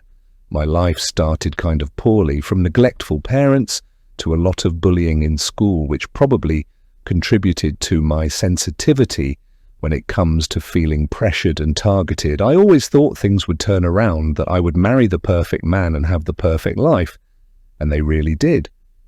But now it's being taken away from me. I'm not religious, but if I were, I'd imagine God is handing me a break and then pulling it away at the last second just to mess with me. It's a good thing I don't believe in him, but it means I have nobody to blame. Nobody except myself. Megan is moving through the house now. I'm standing on the back patio while Jax crawls across the tiles towards the grass. The spring air is cool and refreshing, but the real chill comes from knowing that monster is in my house. It's awful, but I'm starting to fantasize about walking in there and striking her around the head. It would solve all my problems, but it would do a number on my conscience. That's a price I can't afford to pay. As the day goes on, she and I bump into each other a few times. She starts making herself at home, treating herself to our food and wandering around, even upstairs where I told her not to go. There's no telling what she's doing up there, but it's more than likely she's just exercising her control over me. There's nothing I can do about it either. The nightmare ends when Jordan returns home from work. As usual, he takes Jax out of my hands, then recognizes the stress in my expression. I tell him I'm okay, but then he demands I go upstairs and take an hour or so out. It doesn't take much to convince me, and before I know it, the steaming shower water is cleansing my skin. I can practically feel my problems washing away, and for once in a long time, my woes seem to be lessened. Until I go back downstairs. The first thing I see is Jordan looking over something. He doesn't turn when I say his name. His attention is completely consumed by whatever he's looking at. My heart racing, I make my way towards him, past Jax in his high chair, and start sweating when I see what he's holding. My eyes roam up to his face, where pain and confusion rest as one. "What is this?" he asks. "That's... There's no point in lying, but I can't exactly explain it either. All I can think about is that now it's so obvious why Megan was messing around upstairs. She went through my things. She found the newspaper clippings and for whatever reason, she left them in the kitchen where my husband can see them. Where did these come from? He presses. They're mine. Why do you... Have them. I swallow a dry lump just as it forms in my throat, then blow out a ragged breath. Jordan stares at me, his eyes challenging. Is this how criminals feel when he interrogates them? Is this what the scum of Collingwood go through when he pierces them with that fierce glare? It's so disarming, borderline terrifying, and I feel like a little girl being scorned. It makes me want to tell him everything, but the truth is that I can't. No matter how much I want to be honest with the man I love, the man I married, he's asking questions I simply cannot answer. And it's breaking both our hearts. Megan appears at just the right moment, that sadistic grin plastered on her face. She's caused a rift between my husband and me, and she knows it. She's enjoying it. I've never felt so much hate for another human being as I do right now. Why does she have to do this to me? Is taking my child away not enough?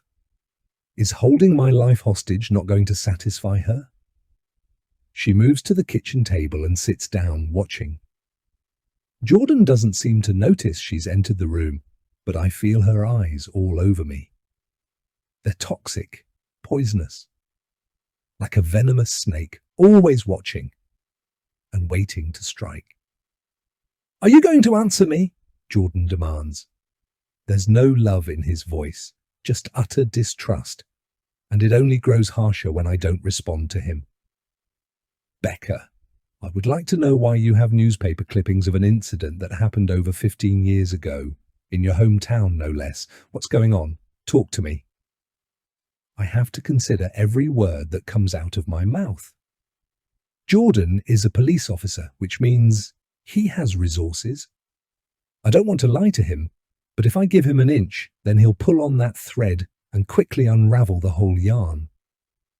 That would be disastrous to our marriage and, ultimately, to our family. All I can do is deny it. "They're not mine," I say, still feeling Megan's eyes on me. Or maybe they are, but I honestly don't know why they're here. I must have found them interesting and put them in a box once upon a time. Obviously, I forgot about them because they mean nothing to me. Right? So why are they here now?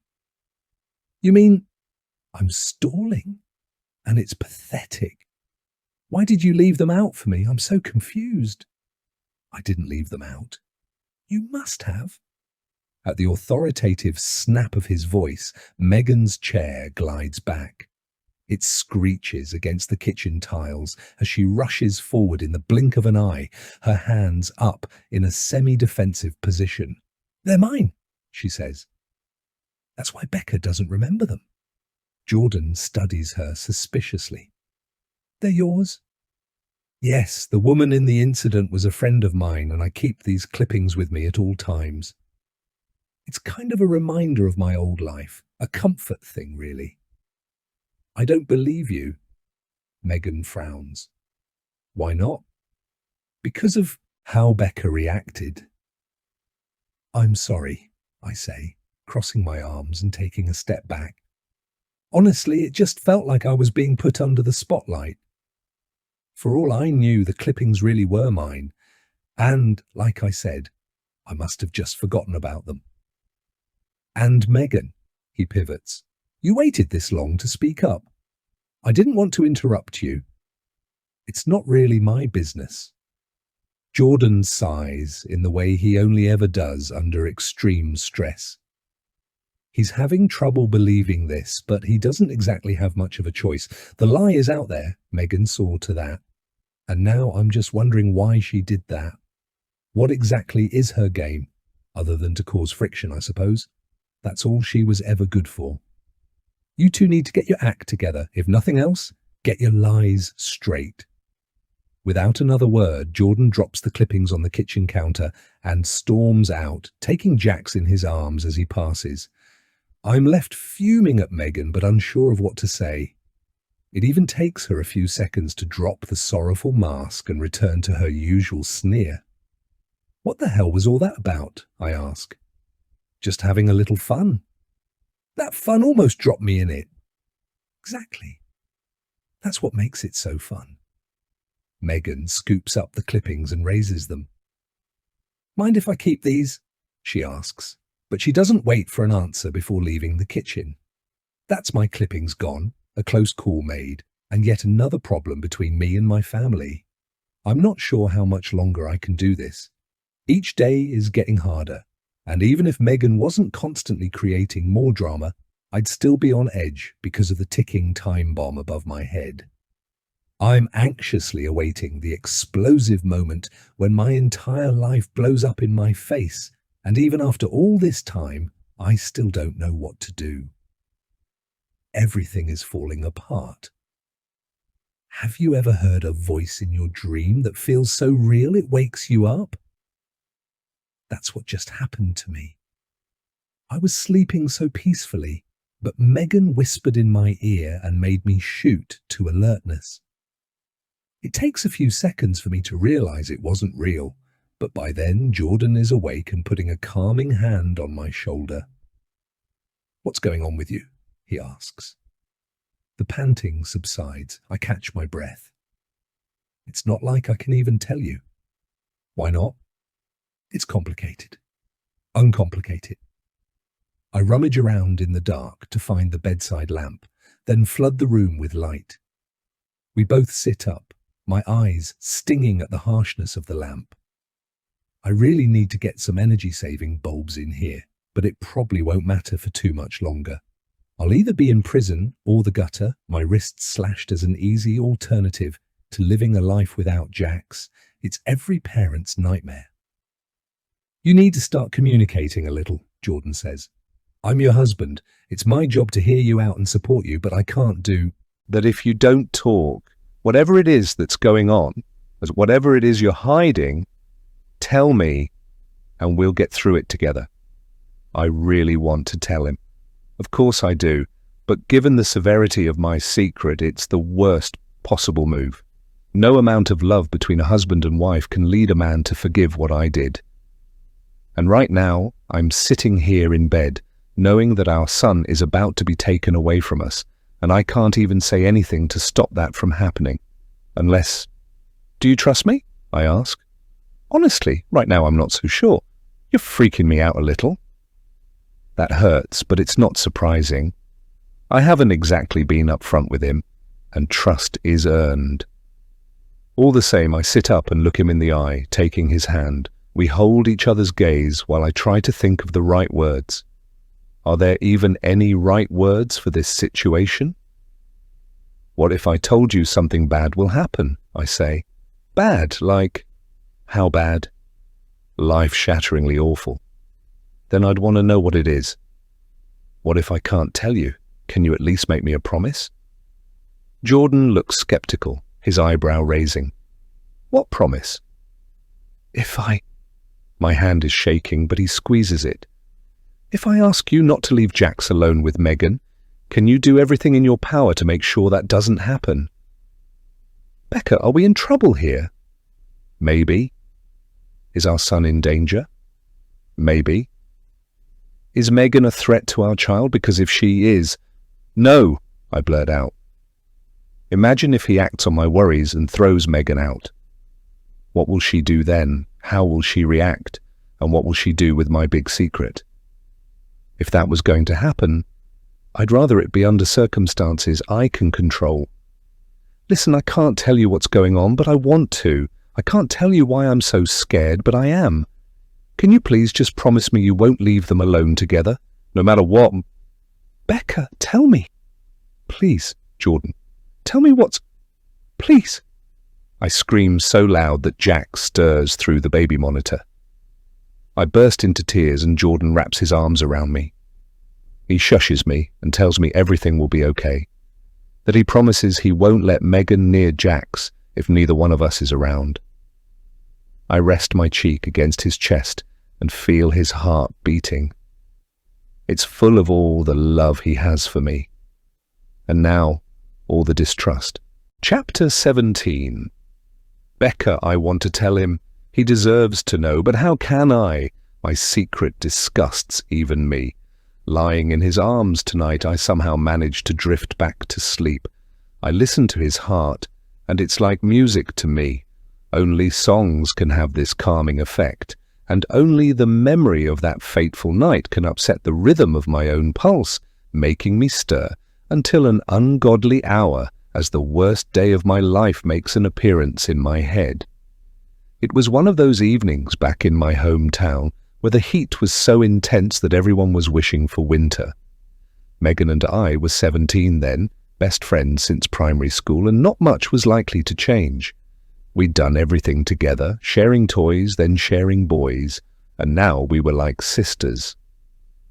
It's safe to say I loved her with every fibre of my being, and if you asked anyone who saw us together, she loved me right back. But it wasn't always just the two of us. There was a third friend named Mary Ann who went by the name of Mez. Being in the school year below us, she always had trouble squeezing her way between us. I tried to accept her, but Megan was less welcoming. See, Mez was a beautiful girl with a heart of gold, and she easily got all the boys. All the boys, even the ones she didn't want. Even the ones Megan wanted. That was why Megan didn't want her there that night. The train bridge we always used to hang out under had always felt like a retreat. We would drink alcohol, smoke cigarettes, and signal at the trains to use their horns as they blared past, whipping at our hair with hot blasts and making our hearts race. Don't ask me how, but Mez had figured out our little hangout spot and insisted she come with us that night. Megan didn't like it, of course, but Mike and Josh came with her, and she liked them. It was sort of a package deal. We did what most dumb teenagers would do, drank, smoked, kissed, touched, and enjoyed each other's company until the sun rose and we all started feeling a little too fuzzy. Mike managed to score with Megan between the trees, but it was Josh she really wanted. The problem was Josh was into Mez, and they enjoyed each other right in front of us. Now, I know what you're thinking. This is all getting a little too school drama, right? Bear with me, because it's about to head in the opposite direction. Mike left after he got what he wanted. Josh followed, not wanting to get stuck under a train bridge with a bunch of teenage girls who were getting more and more temperamental as the night went on. Before we knew it, it was just the three of us again. We packed up in silence and began to head home in the same direction. Even then, I could feel the awkwardness between us. It was like the boys had come in and ripped the already fragile friendship circle apart. Nobody said anything as we made our way through the town. It was 5 o'clock and the sun was rising. The sky was burning a gorgeous orange, hints of blue rising to meet it, when the clouds drifted over our town. I began to shiver at long last, which was when Mez slipped off her jacket and put it around me like real gentlemen used to do. "You might as well kiss her," Megan said sarcastically. "You're kissing everyone else." Mez looked at me, her face twisted in puzzlement. I shrugged and patted her on the shoulder. Then we all continued on. Megan trailed behind, mumbling something under her breath. I think the alcohol was getting to her more than she was letting on. It stayed that way, uncomfortably quiet, until we passed over the top of another train bridge not far from home. "When will you see Josh again?" Megan asked then. This time, Mez stopped walking. I could feel the tension burning a hole in our friendship, but it wasn't my place to say anything, not just yet. Mez, however, had finally had enough of that ridiculous rivalry. She spun around and, without thinking, blurted out her reply. "Jealousy is an ugly colour on you. In fact, most colours are." "What did you just say to me?" Megan lashed out, lunging forward with her nails primed and ready to scratch. I stepped between them, but I wasn't fast enough. Megan managed to land a scratch on her, to which I reactively pushed Mez out of the way. It was one of those moments that happened so fast that nobody knew exactly what happened until it was too late. I'd pushed too hard. Mez stumbled back, her foot giving out under an avalanche of dry dirt. She screamed and grasped at thin air as gravity pulled her down the bank.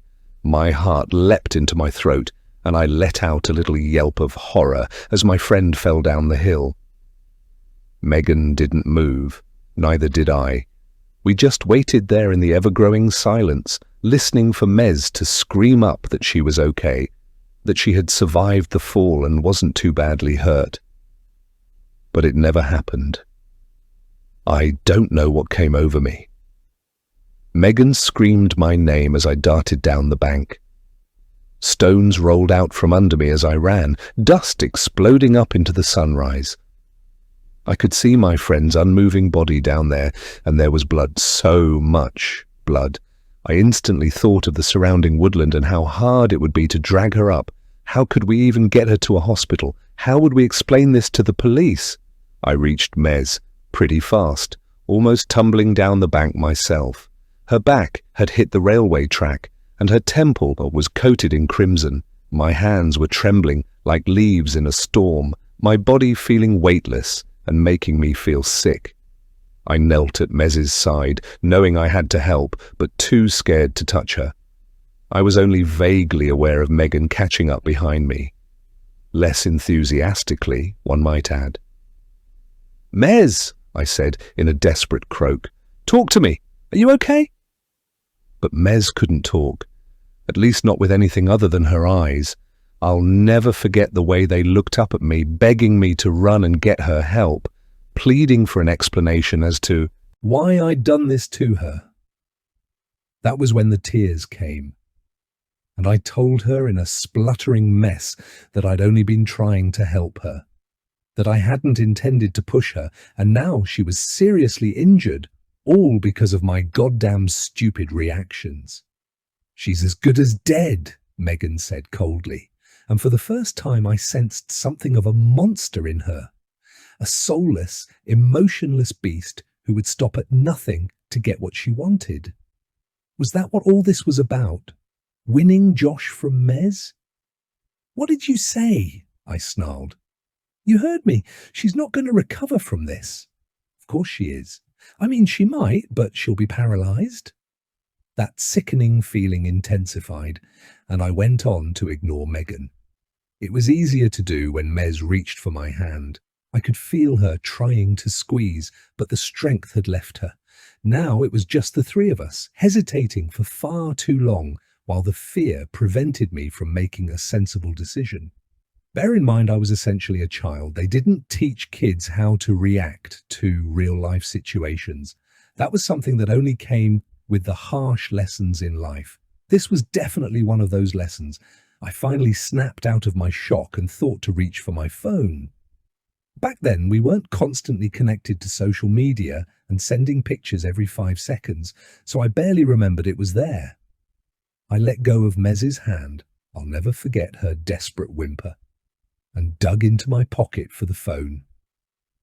I tried not to look at my bleeding friend as my quivering hand messed up something as simple as dialing for an ambulance.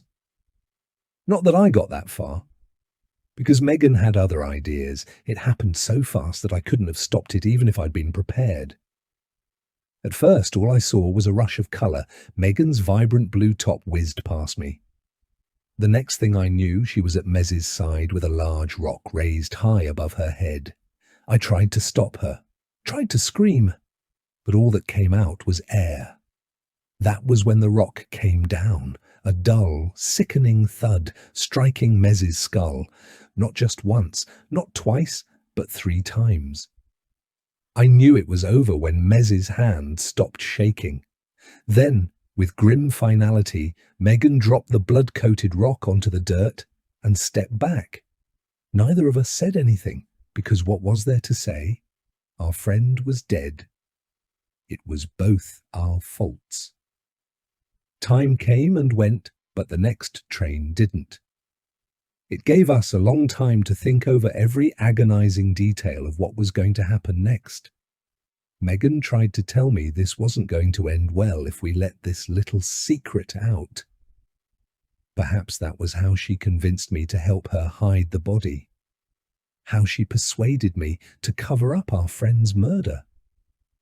As we dragged her into the bushes, I tried not to look at her eyes. I couldn't help it. They stared so desperately up at the sky, as if to ask for help that wasn't going to come. Tears stung my eyes, but I persevered until... We were all well hidden, concealed behind trees and foliage. Megan clawed at the dirt with her bare hands to make a grave only a foot or so deep, then started throwing branches and leaves over her body.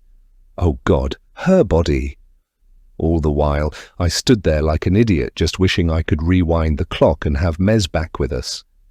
A little while later, we each looked at the pile of leaves. Megan and I didn't say anything for a long time.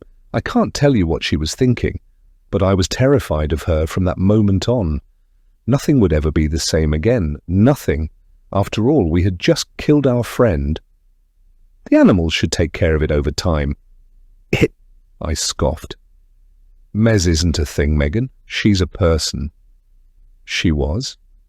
Now she's food for the wildlife.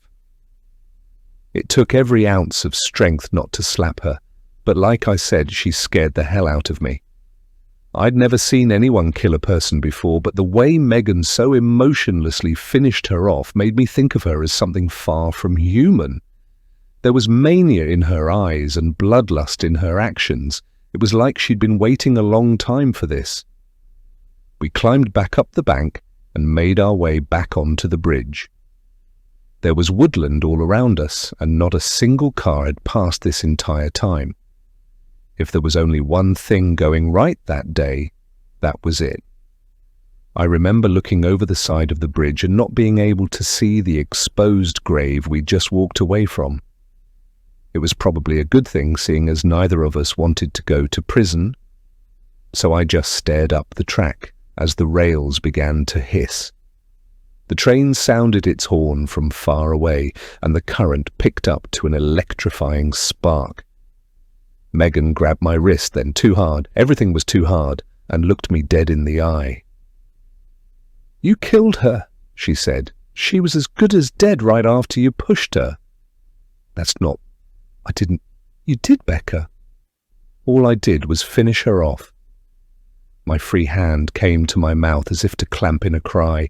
It didn't work, because a strange, guttural sound exploded from my throat. It was just sinking in that I was a killer. It may not have been deliberate, but I'd killed my friend and helped Megan hide the body. At the time, I thought it was to protect me, but now that I'm older, I know better. The train closed the distance. It was nearby now. Megan held my gaze and told me this had to stay a secret. If it ever came out, both of us would go down, but she was going to make my life a living hell if I so much as thought about confessing my sins. Given what she'd done and how easily she'd done it, I firmly believed her threats. Then, as the train tore up the space under us and rattled the bridge, I suddenly realized that life would never be the same again. We were killers now. That was our secret. That, chapter 18, Jordan. I'm up multiple times throughout the night. Everything Becca said to me has been playing on a loop, which has kept me awake for obvious reasons. I just can't get my head around why someone would think this is okay. How can you expect a father not to be concerned when his wife is having a freak out over the stranger in the spare room? It made the night a long one. For painful stretches, I would stand in the corner of the nursery and just watch my son sleeping. I didn't turn the light on, and I quite enjoyed the dark, but a small part of me wondered if Megan might try to sneak in. But to do what? To hurt him? Take him? She's had plenty of chances to do both, and he's been okay so far. So then what is my wife so afraid of? The sun is rising now, Hours of exhaustion are catching up to me, my eyes feeling tight and tired. I have work in a few hours, and somehow I'm expected to perform as if I'm a sensible adult catching a reasonable amount of sleep.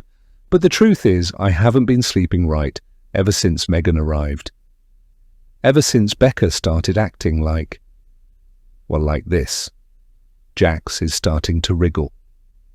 These are the hours where his sleep is more loose and broken. He must sense I'm in the room because he cranes his neck and looks up in my direction, even with his eyes closed. It's too hard to resist picking him up, so I rest him against my chest and sit in the armchair by the window. I love this little guy, his snoring, his grunts, his laughter.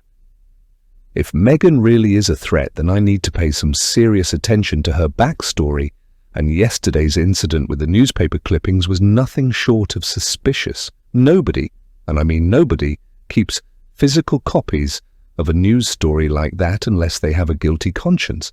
That, or something to hide. Either way, I'm no idiot, and I intend to get to the bottom of this sinister connection between her and Becca, even if it kills me. The rest of the house wakes up slowly. Megan is nowhere to be seen while I feed Jax, which is something to be grateful for. Becca sleeps in just a little because I turned off her alarm and the baby monitor to let her catch up on some rest. I worry that fatigue might have something to do with her recent behavioral changes. God, I hate using that expression. It makes it seem as though she's a toddler, or worse, insane. When she does eventually join me, she kisses and hugs me. It's not the same as the way she used to do it. It used to be so full of love and promise, but now she just seems vacant, distracted. I can tell she's on the verge of having a panic attack, but she keeps her thoughts to herself. As selfish as it sounds, that's probably for the best. "Do you want me to take Jax this morning?" I ask her, noticing her red eyes. "No, that's okay. You have work." "Not until this afternoon." "Then go and have some downtime. Read your book or—" The door to the guest bedroom clicks open then. Becca stops talking as if she was committing a crime and just got busted. I watch Megan enter the kitchen, fully dressed this time, thank God.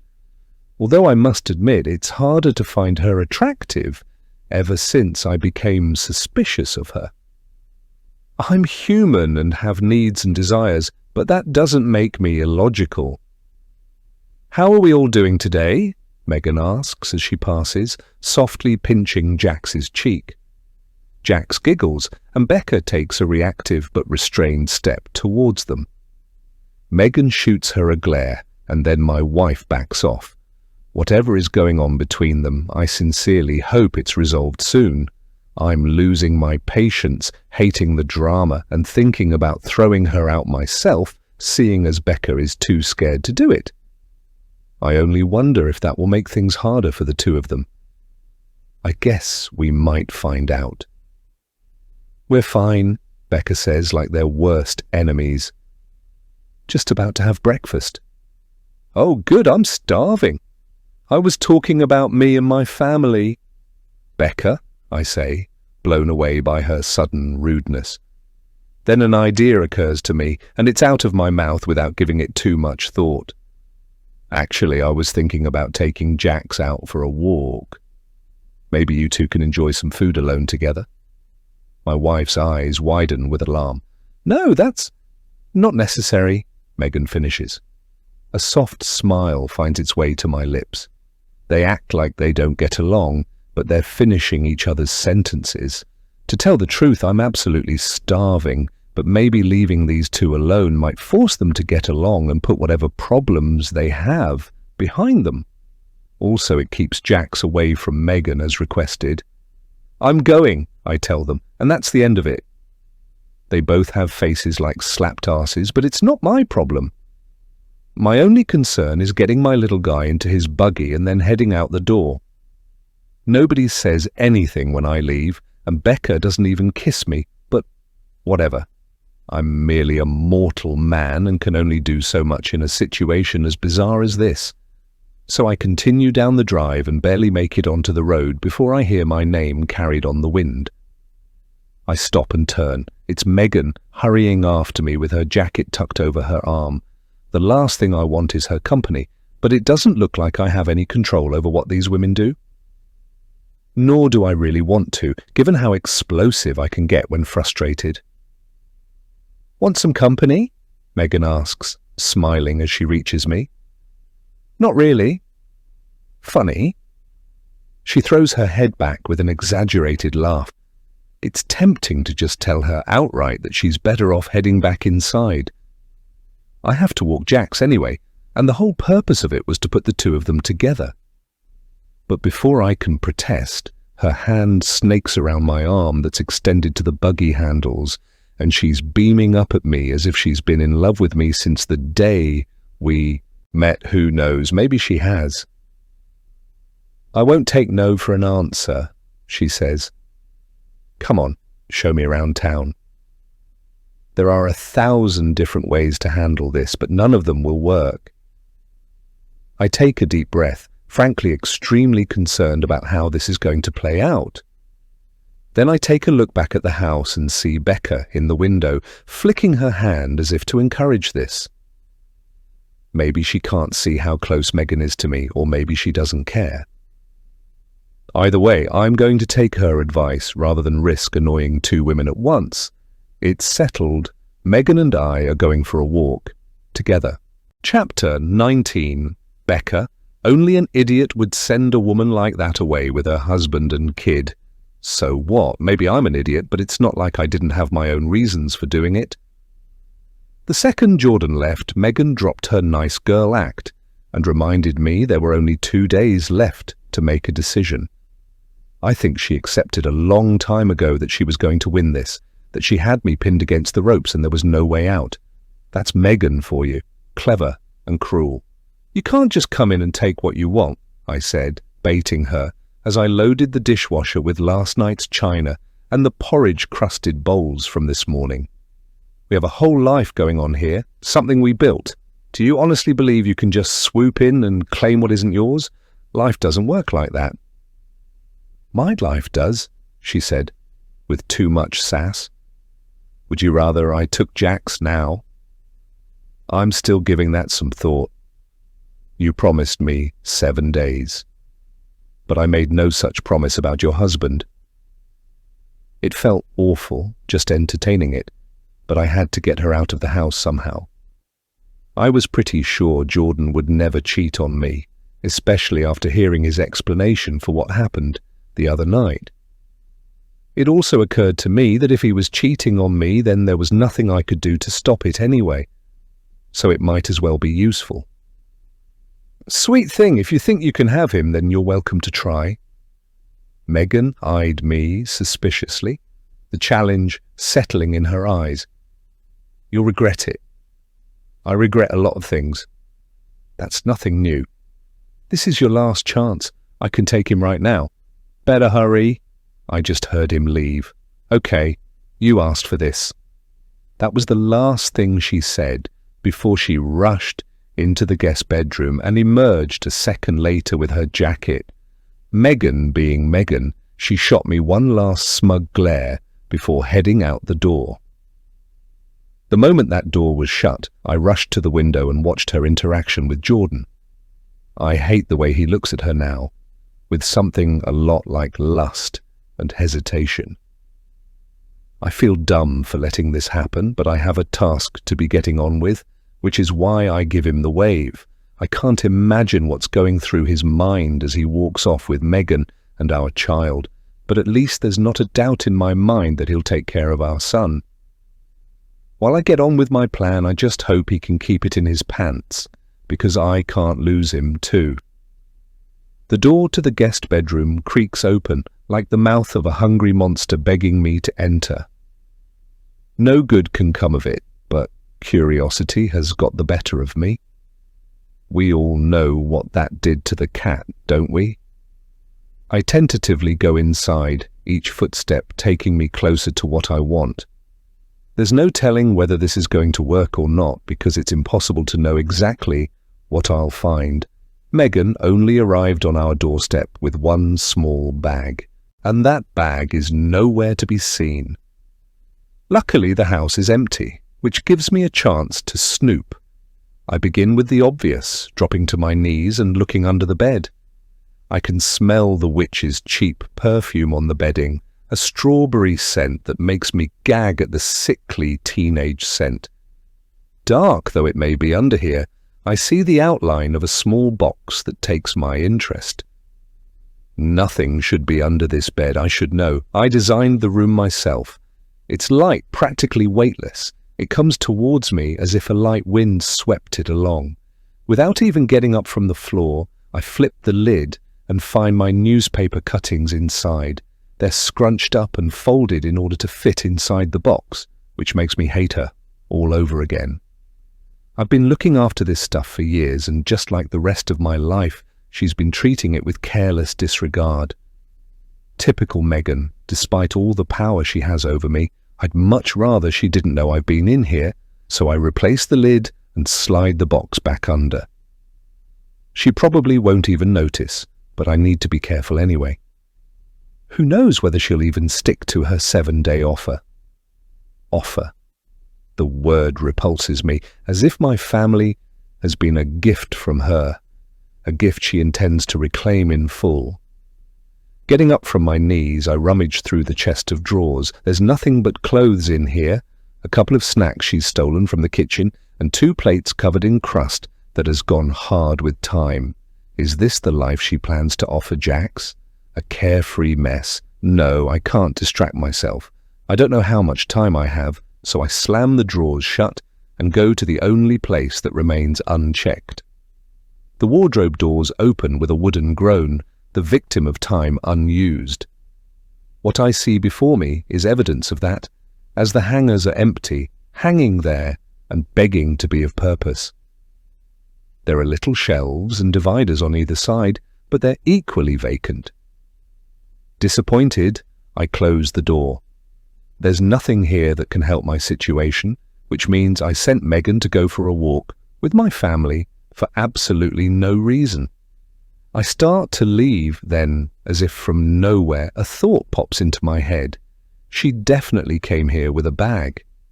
I spin on my heel and glance around the room. Don't ask why, but the wardrobe calls to me. There's something there, something I remember asking the builder to put in at the last minute, earning an eye roll and an irritated grunt.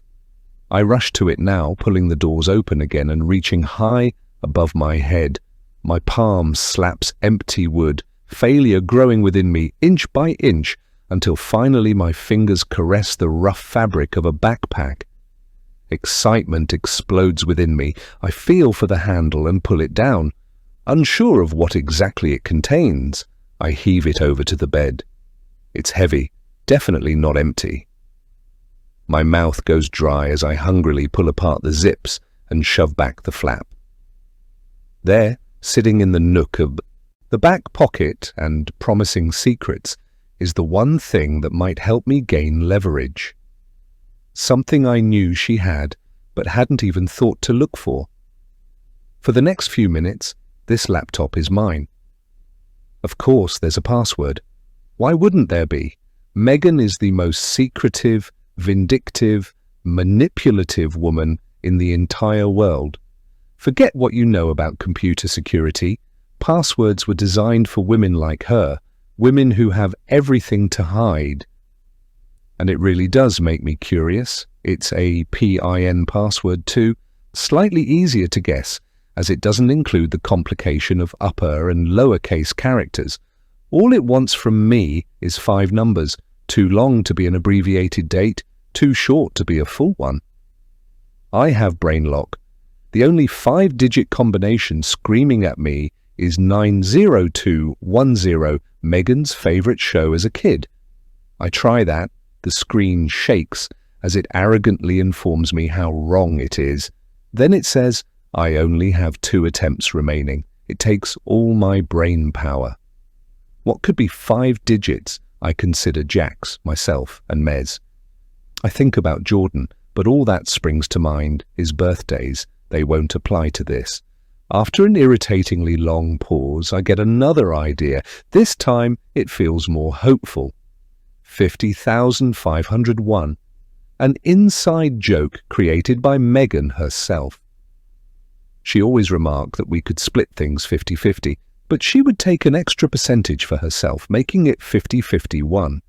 Or, as she always spelled it, 50501. It was her goofy, childish way of saying she deserved more than others. But it fails. Shit. One attempt remaining. What would a narcissist use as her password? Not her birthday, but something a little more her. Of course it wouldn't be birthdays. Those are for people who care about others. Megan only cares about one thing in this whole world, and that's... A laugh breaks free from my mouth as I type in the numbers like they appear on a phone or keypad. 6 for M, 3 for E, 4 for G. I keep going until her name is spelled out, hold my breath, then hit the enter button and hope for the best. The computer screen doesn't tell me I'm correct. It just lets me write into all her personal files. You can always count on Megan to love herself. There isn't much sitting on the desktop, but my name does stand out. I click on the file and a document opens up. A dark cloud draws over me as I skim over paragraphs of information about myself, about my family. There are details of my walking routines, baby groups, and times the curtains are shut so I can get in a quick nap. Jordan's working schedule is there too, right next to the word handsome, with a little heart next to it. I feel sick, violated, and wonder just how long she was studying us before she decided to make her move. A while, I bet. Tasting disgust on the tip of my tongue, I close the document and move on. The file has me curious, but there's no time for that. What I really need is something we can use. Something to put her down and keep her from spilling the beans on what we did to Mez. I search high and low, but there's not a single thing except a list of coaches she could take to Collingwood. I find myself wishing I could turn back time and delete it, stopping her from ever turning up at our house. Maybe then I would still be happy. Not this scared, fragile creature I've become these past few grim, gloomy days. Desperate, I turn to the internet. I don't have to look very far after that because the last web page she looked at is still open. It's a news article from a place near our hometown, and what it reports somehow shocks me to my core. A baby went missing. It's not hard to piece that together, but I read on hoping it's not true. Apparently a woman worked herself into the lives of a happy family, posing as a nanny and earning their trust. When she was finally left alone with the baby, the parents returned home from a dinner date to find the house empty. Their nanny had vanished and, with her, their only child. My hands are trembling all over again. My breath is weak, half held and half jittering out as I read on. Immense sympathy steals my body while I learn that the baby was later discovered on the side of the road. The 6-month-old boy had been squeezed to death, suffocated by whomever had taken him.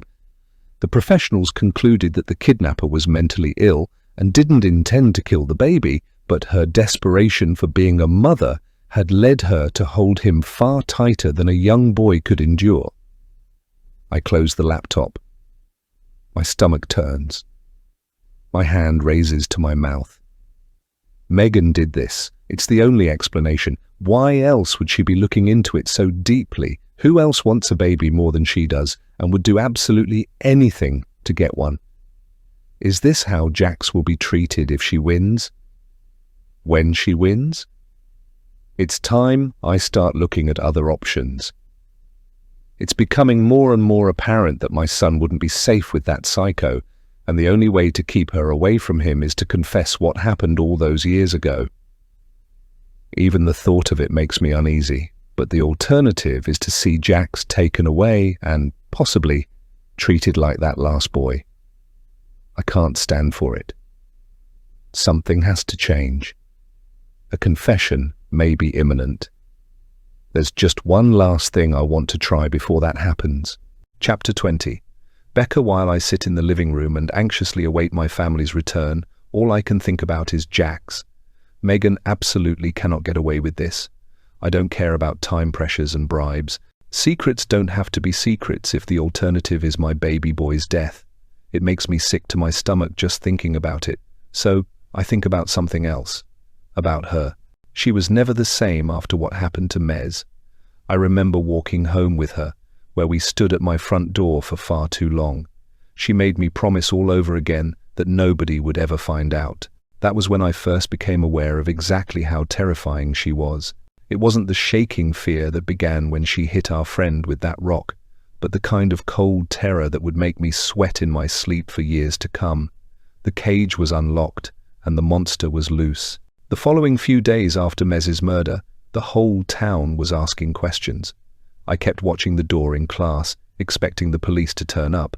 They came and went a lot, interviewing everyone Mez knew, and that included myself. It's hard to forget the way Megan put a finger to her mouth and told me to shush while I packed my bag and followed an officer into the next room.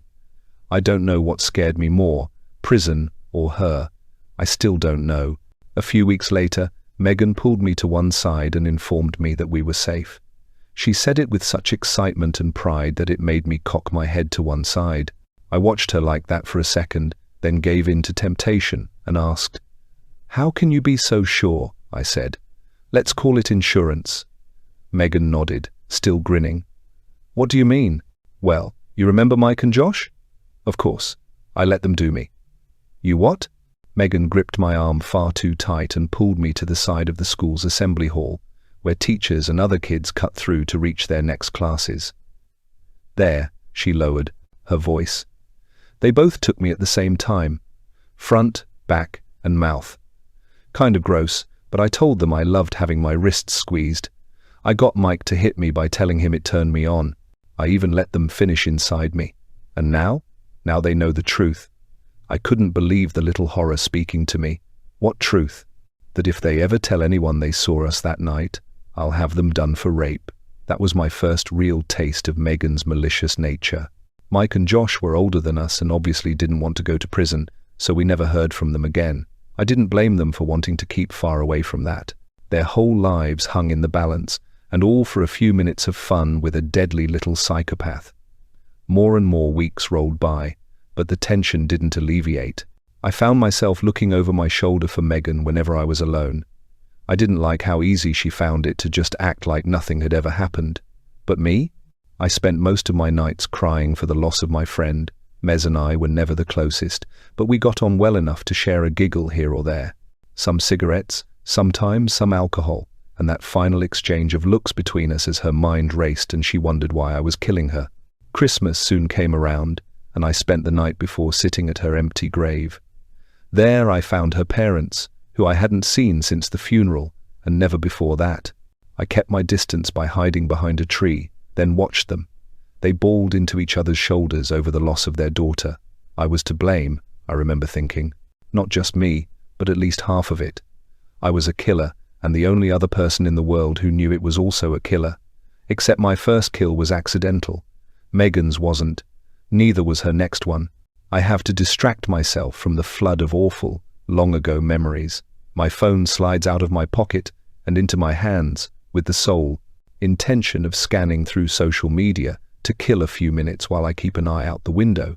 But then an idea comes to me from the blue. Why don't I use this time to research a little more? The story of the dead baby frightened the hell out of me. It's like having a massive spider on your arm. It's creeping up your skin, closer and closer to your face where it can really do some damage, but you turn your head and pray for the danger to pass. Sometimes, however, you need to get a good look at the spider. Know your enemies, I've heard people say, which is why I'm quickly putting the murder through a search engine. There's plenty of information, professional articles, freelancers, videos, and even some sick jokes made for the video apps. I swallow in disgust and start bookmarking the ones that are better summarized. Every second I spend thinking about this story makes me feel more nauseous until I have to send my phone to the lock screen and put it down. Right on cue, there's movement outside the window. Jordan is pushing the pram, and I sigh a breath of relief to see Jack's world-facing, his head resting on his own shoulder as he dozes peacefully. For a fleeting moment, I see something else in him, a dead baby and the lunatic beside him who'd done the ultimate evil. Then he stirs, and I turn my attention to Megan. She's still beaming as if she doesn't have a care in the world, and her rose-painted nails are still all over my husband. The only consolation is that he does look truly uncomfortable, as if that will help me sleep at night. Jordan unlocks the door, and Megan storms through first.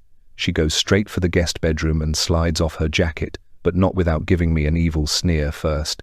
I've never hated a human being as much as I do right now. Is she even human?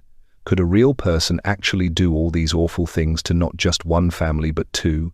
I certainly couldn't. Not even if it meant saving myself. Or Jordan or Jack's for that matter. It just isn't in me. As soon as she goes into the room, I become a little nervous. My foot starts tapping away on the window seat, and I gnaw my fingernails and watch my husband struggle with the buggy. Jack starts to stir, and I should be rushing forward to help. It's so strange.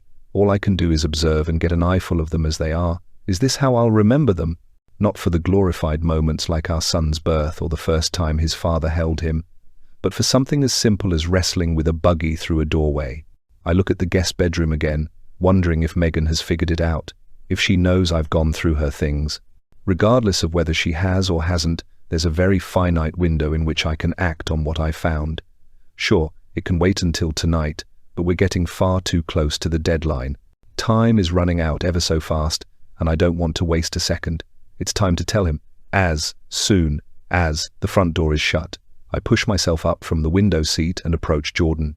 Jax is opening his eyes, staring around the place to figure out what time and space he's awoken in. I scoop him into my arms and sniff his hair, getting a waft of cinnamon while I nod towards the kitchen. Jordan raises an eyebrow but follows anyway. "It's hard to believe you encouraged that walk," he says. "Megan is about as fun as a bag of testicles. Did you know she told me I'm cute 7 times? 7. It really doesn't surprise me, but her compliments towards my husband are the least of my worries. I'm busy peering around the corner as Jax wriggles in my arms, making sure the door to the guest bedroom is properly shut. Satisfied, for now, I hand my phone to Jordan and watch as he concentrates on the article. It takes somewhere between 5 and 10 minutes to read through it all, absorbing the intense content just like I did earlier, feeling the disgusted and bizarre. Emotions exactly the same way I had to. By the time he's finished, he looks exhausted. He hands the phone back with an exasperated breath. "I think I've heard about this before," he says, "but not in such great detail." The phone is placed in my hand, and I pocket it real fast. "At work?" "No, just in the news, or maybe on the grapevine." "And your opinion as a police officer?" "Is what?" Jordan shrugs. "I didn't exactly review the case." "Why?" "Because I think the woman who did it is Megan." His mouth gapes open like I just used the C word. "Trust me, I've been tempted, but all that's really happened is I hit him with the truth. No more messing around, just straight out with what I think happened and is happening." "Isn't that a little extreme?" he asks. "Not if you know Megan. Then why did you let her into our home?" "I only just found this." Jordan opens his mouth in an aha manner and raises his chin. "Now I get it. That's why you wanted her to come out for a walk with me, isn't it? So you could go rifling through her stuff." I've got to say I'm a little disappointed. "You can be as disappointed as you like, as long as you believe me. What exactly makes you think it's her?" "It was plastered all over her computer." "So? You'll find a ton of porn on my computer. Doesn't make me a porn star." "I'm serious." I take another look at the bedroom door. Still shut, thankfully. Think about it. She finally left our hometown after all these years. She desperately wants to become a mum. She has a history of violence and, "Excuse me?" Jordan holds up a hand like he's on patrol and stopping a car. The humor has lost his face, now replaced by deep concern. No, not just concern, regret.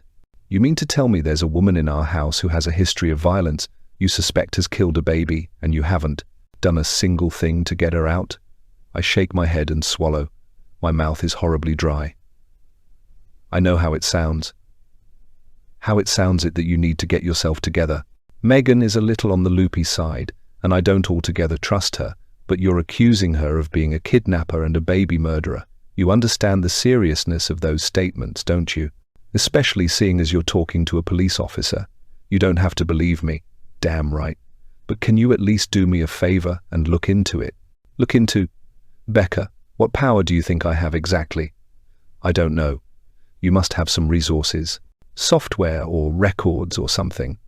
There's a long, painful pause while Jordan rubs his chin and stares at the kitchen floor. Jack starts babbling and heat rises to my cheeks when the guest bedroom door opens. Megan lingers behind it, watching but just out of earshot. Desperate, I look at my husband and pray he comes out with the smart decision, the right thing to do. I'll make a deal with you, he says. Anything. I'll take a look, a small one, and if you're right, then I'll handle it. Why does it feel like there's more to this deal? Because they're island. He moves in close and whispers in my ear. If you're wrong, I want you to apologize to Megan, seek professional help, and explain to me whatever it is you've been hiding these past few days. It's easy to agree. The extra pair of eyes on Megan is going to help immensely, and I know that in 2 days, no matter the outcome, none of the things he said will matter to me. Because if I'm right about Megan, then I'll have something to bargain with. If I'm wrong, I'll be in prison anyway. Chapter 21. Jordan. I have my doubts about Megan, which is to say Becca's theory is starting to fester. As a police officer, you learn an awful lot about procedure, but you're very much limited to the chronology of that process. In the real world, the place outside of that where you act as a human being with emotions and just good sense, you can tell 1,000 things about a person just by using the one thing the law won't allow you to pursue. A hunch. Megan is a shady character. There are no two ways about it. Maybe I've been seeing through rose-tinted glasses these past few days because, whether or not I'd like to admit it, our guest has stirred something in my loins. It's the possibility of some excitement outside of my marriage, no matter how forcefully I sought to ignore these feelings, that made me take it easy on Megan. Really, she doesn't deserve it because I realize now. I don't know the first thing about her. I mean, she's been flirting with me, exciting as that is. She's been doing it with complete disregard to her so-called friend. I never had the best role models, but it's pretty obvious that if you're staying under a friend's roof, then you shouldn't try sleeping with her husband. That tells me all I need to know about her. Becca has gone upstairs now, changing Jax's nappy and giving me a few minutes of peace before work. I'm in my uniform, keys in my pocket and ready to go, but something feels unfinished. I shoot a quick look at the guest bedroom door, which is ajar with some Alanis Morissette singing peacefully from inside. It's now I realize there's something I want to test. Megan, I say, rapping gently on the door while pushing it open. Have you come to arrest me, officer? Megan is lying on the bed with her phone held above her. Her head has rotated to look me up and down, a flirtatious smile carved onto her lips. The jeans she's wearing are too tight, and certain parts of her are, let's say, discernible through the denim. Not exactly. My laptop is playing up. Can I use yours for a few minutes? Then comes the exact reaction I was hoping to see. She sits bolt upright, and her face flushes red. Her hands start anxiously working, tossing her phone just an inch or two into the air and catching it over and over, trying to look relaxed, failing miserably. Wish I could help, but I don't have a laptop, she says. You don't? I thought I remembered seeing you with one. No. Must have been dreaming. Must have. Do you often dream about me? I smile politely and reach for the door handle. See you soon. With that behind me, I reach for my keys and head out to the car. It's not proof of her wrongdoing, but I trust my wife enough to believe her when she says she used Megan's laptop. I don't know exactly why she would deny having one, but it adds to the pile of reasons to be suspicious, feeling how I feel about her. Now it feels wrong leaving them in a house together. I hesitate by the door, think about asking Becca if she'll be okay, then realize that might be blowing things out of proportion. Megan may be dodgy, but I think some of my wife's paranoia might be down to a bit of postpartum. I'll have to trust that everything will be okay. Hopefully, I won't regret this. As per usual, work is only adding to my stress. I've got problems with 2 quarrelling neighbours in town. A drunkard who keeps appearing outside the local school with an affinity for public masturbation. My boss is breathing down my neck because I'm yet to catch up on files for a string of recent break-ins. Yet all I can think about is Megan. It's not in the same way I used to think about her. The excitement for her is gone, replaced by nothing but suspicion. Even if what Becca said was completely wrong, I don't like the way those two are bouncing off each other. There's something hidden between the two of them, something toxic, and no good can ever come of something like that. Besides, I promised I would look into this. I make a call to a friend who lives in that neck of the woods. We haven't had a proper conversation in years, but we occasionally call in a favor, and there are no questions asked. It's more like a professional relationship than a friendship, really. And that's fine because after a few minutes of convincing him, he allows me access to all the information he has on that kidnapping case, putting it on my computer as if by remote. "I'll be careful with this one," he says. "It might turn your gut a little. Thanks for the heads up." I felt brave when I took it, but my friend was right. There are crime scene photos of the baby who was found on the side of the road, discarded like a chocolate bar wrapper. The bumps and bruises suggest he was hurled out of a moving car, and suddenly I've lost my appetite. I pass by the images having seen all I need to see, then move on to the police files. Very little is known about the woman who took the child. There isn't so much as a single photo of her. The names don't match, but the descriptions do. Everything down to Megan's eye colour.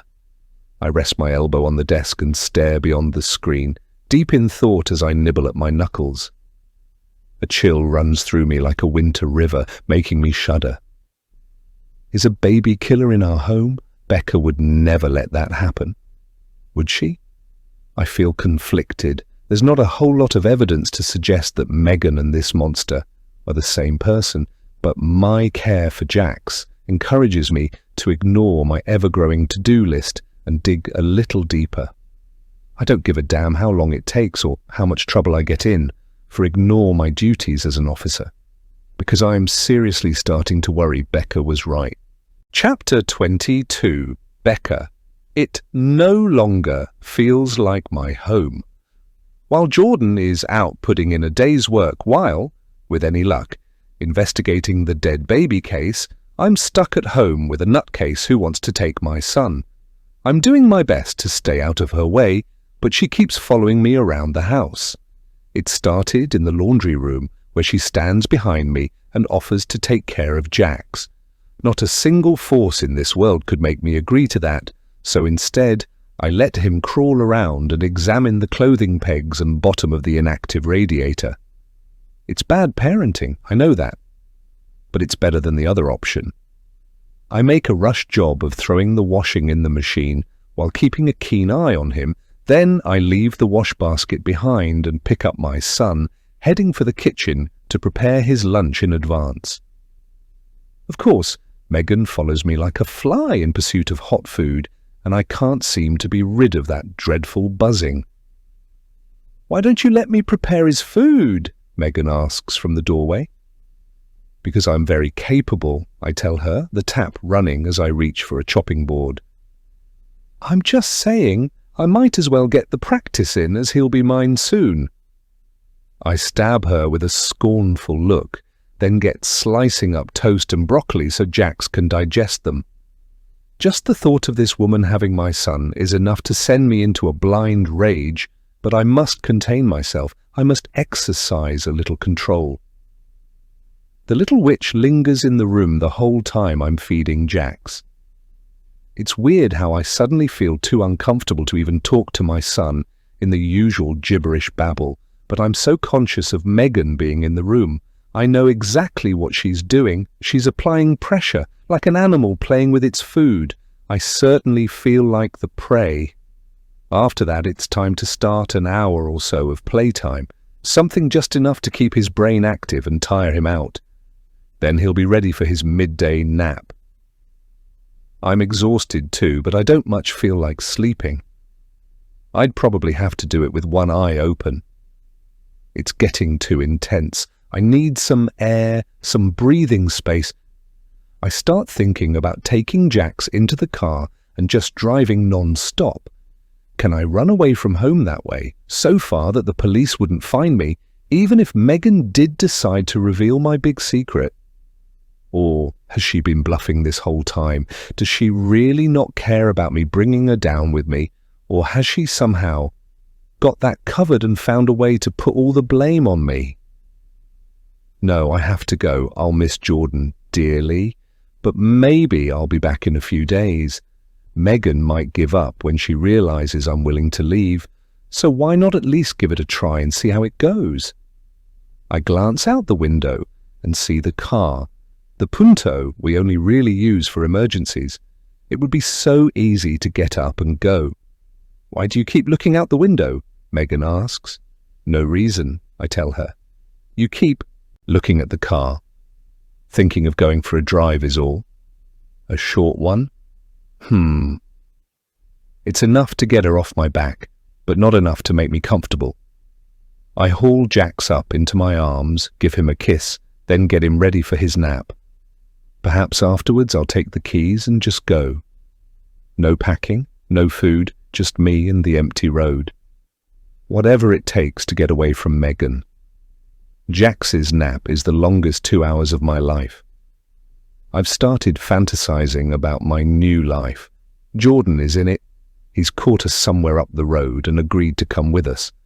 In one version of this alternative future, he's even discovered my big secret and he's okay with it. Accidents happen, he would say, then explain that he knows my true character and is dead certain I would never intentionally harm another human being. What would that mean for me in a legal sense? Manslaughter? Obstruction of justice? I don't know enough about the law to comment, but it's my fantasy. I make the rules. I've almost made it sound appealing. Any future without Megan in it is appealing. All I have to do is get past her. To somehow get in the car without her following me like a shadow. I spend my time formulating a plan that really can't get more elaborate than simply climbing into the car and hoping for the best. All the while, I'm sitting in the dark room and watching the black outline of my son. I love him so dearly, the way his tiny chest expands as he takes wheezy little breaths. My heart is pounding when it hits me what I'm about to do to him. I'm about to uproot his entire life.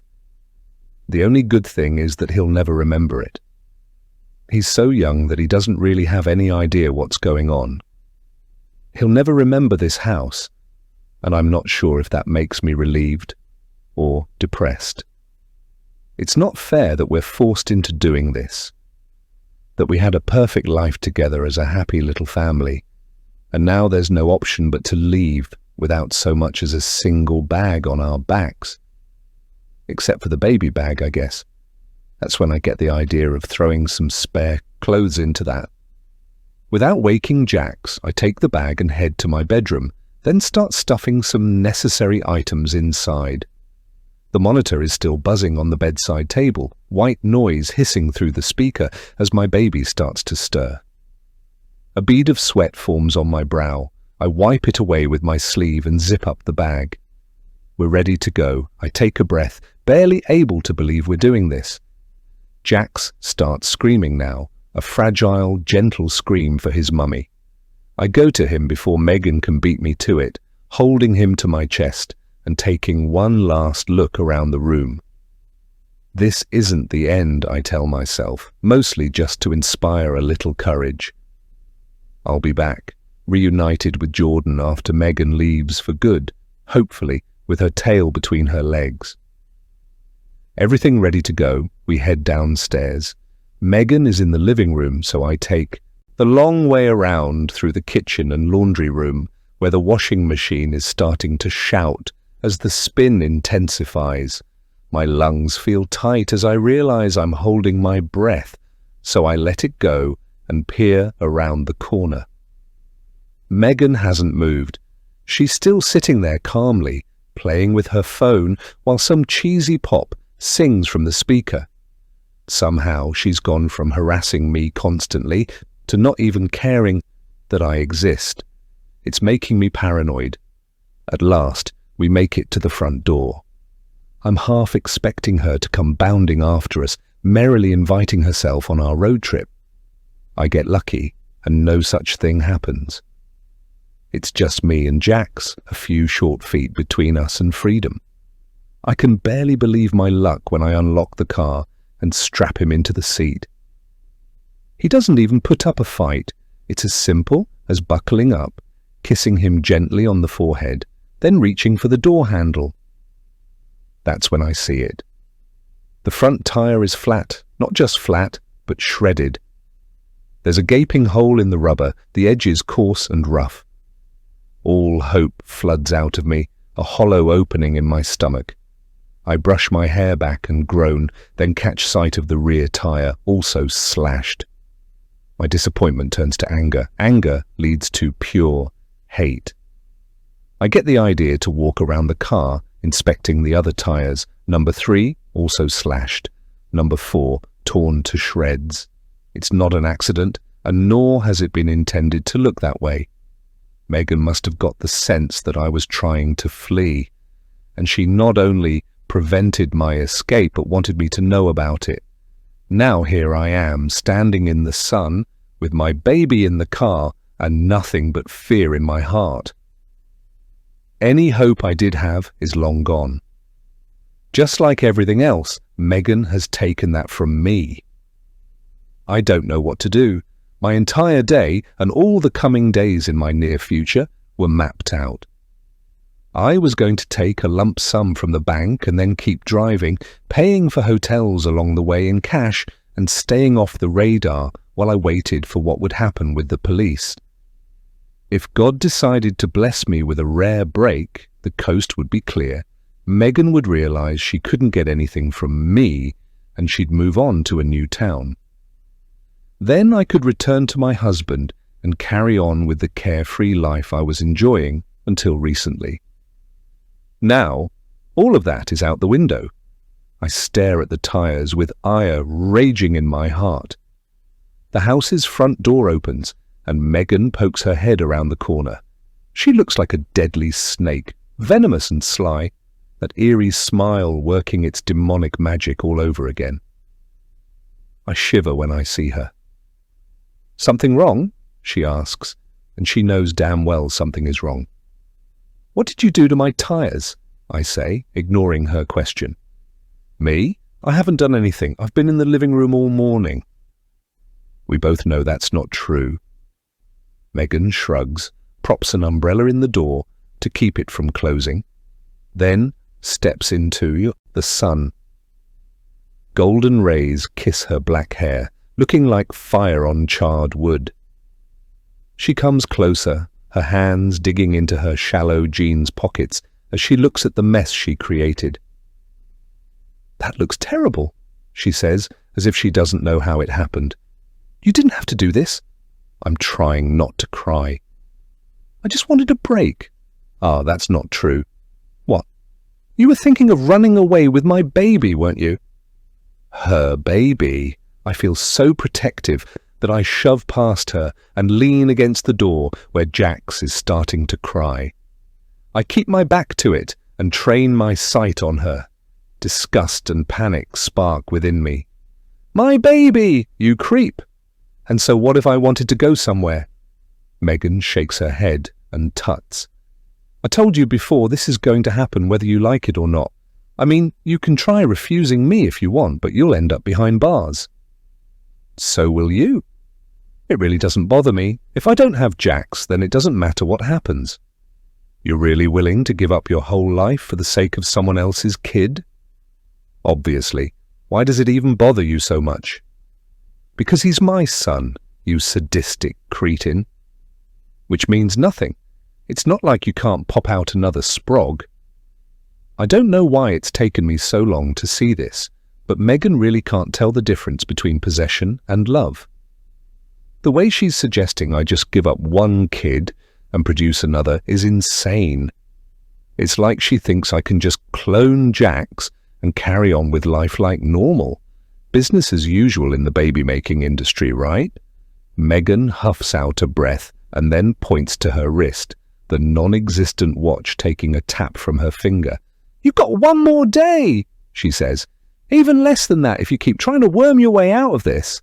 Honestly, you're trying my patience." I say nothing because there's nothing to say. This utterly mad woman will do anything to take Jax, and she even has the audacity to make a joke of it as she trudges back to the house. She pauses in the doorway just long enough to mouth some words to me, then disappears inside while I replay them in my mind, her sick, raspy voice repeating on a horrifying loop. "Tick-tock," it says. "Tick-tock, tick-tock." Chapter 23. Becca. I should have seen this coming from a mile off. Megan was never going to let me leave. She must have known from day one that I would try something like that. It's quite possible that she'd even prepared the knife to slice through the tires with. I was never allowed to escape. As I begrudgingly begin to retrieve Jax from the car, I can't help thinking about those years in between Mez's murder and now. Every one of Megan's moves suggested she was not to be trusted, and I was the idiot who just stood there and let it all happen. All of those incidents that went unreported, all of those murders I'm certain were her doing. It started with a man in his late 20s. Megan confided in me that she was seeing this man. She was only 18 at the time, and although technically legal, it had some questionable suspension of morals, and that he loved her dearly. "It's nuts," she told me, with childish glee. "He'll buy me anything, and all I have to do is spread my legs. Same as most men. Really makes you think, doesn't it?" Well, I disagreed.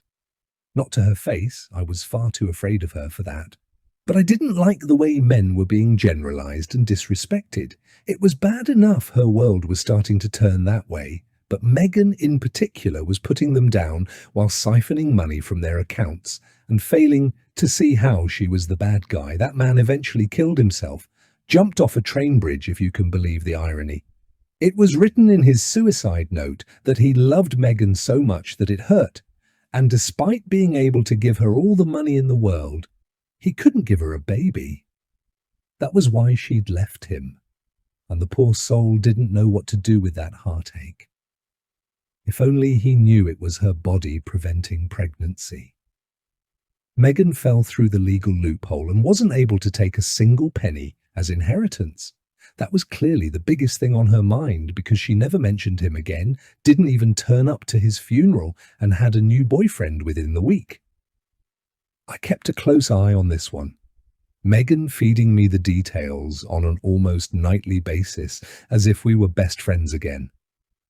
In reality, I wanted nothing more than to run far away from her and never look back. Perhaps that would come eventually, but not now. This unfortunate man's name was Arthur, and he was the same age as us.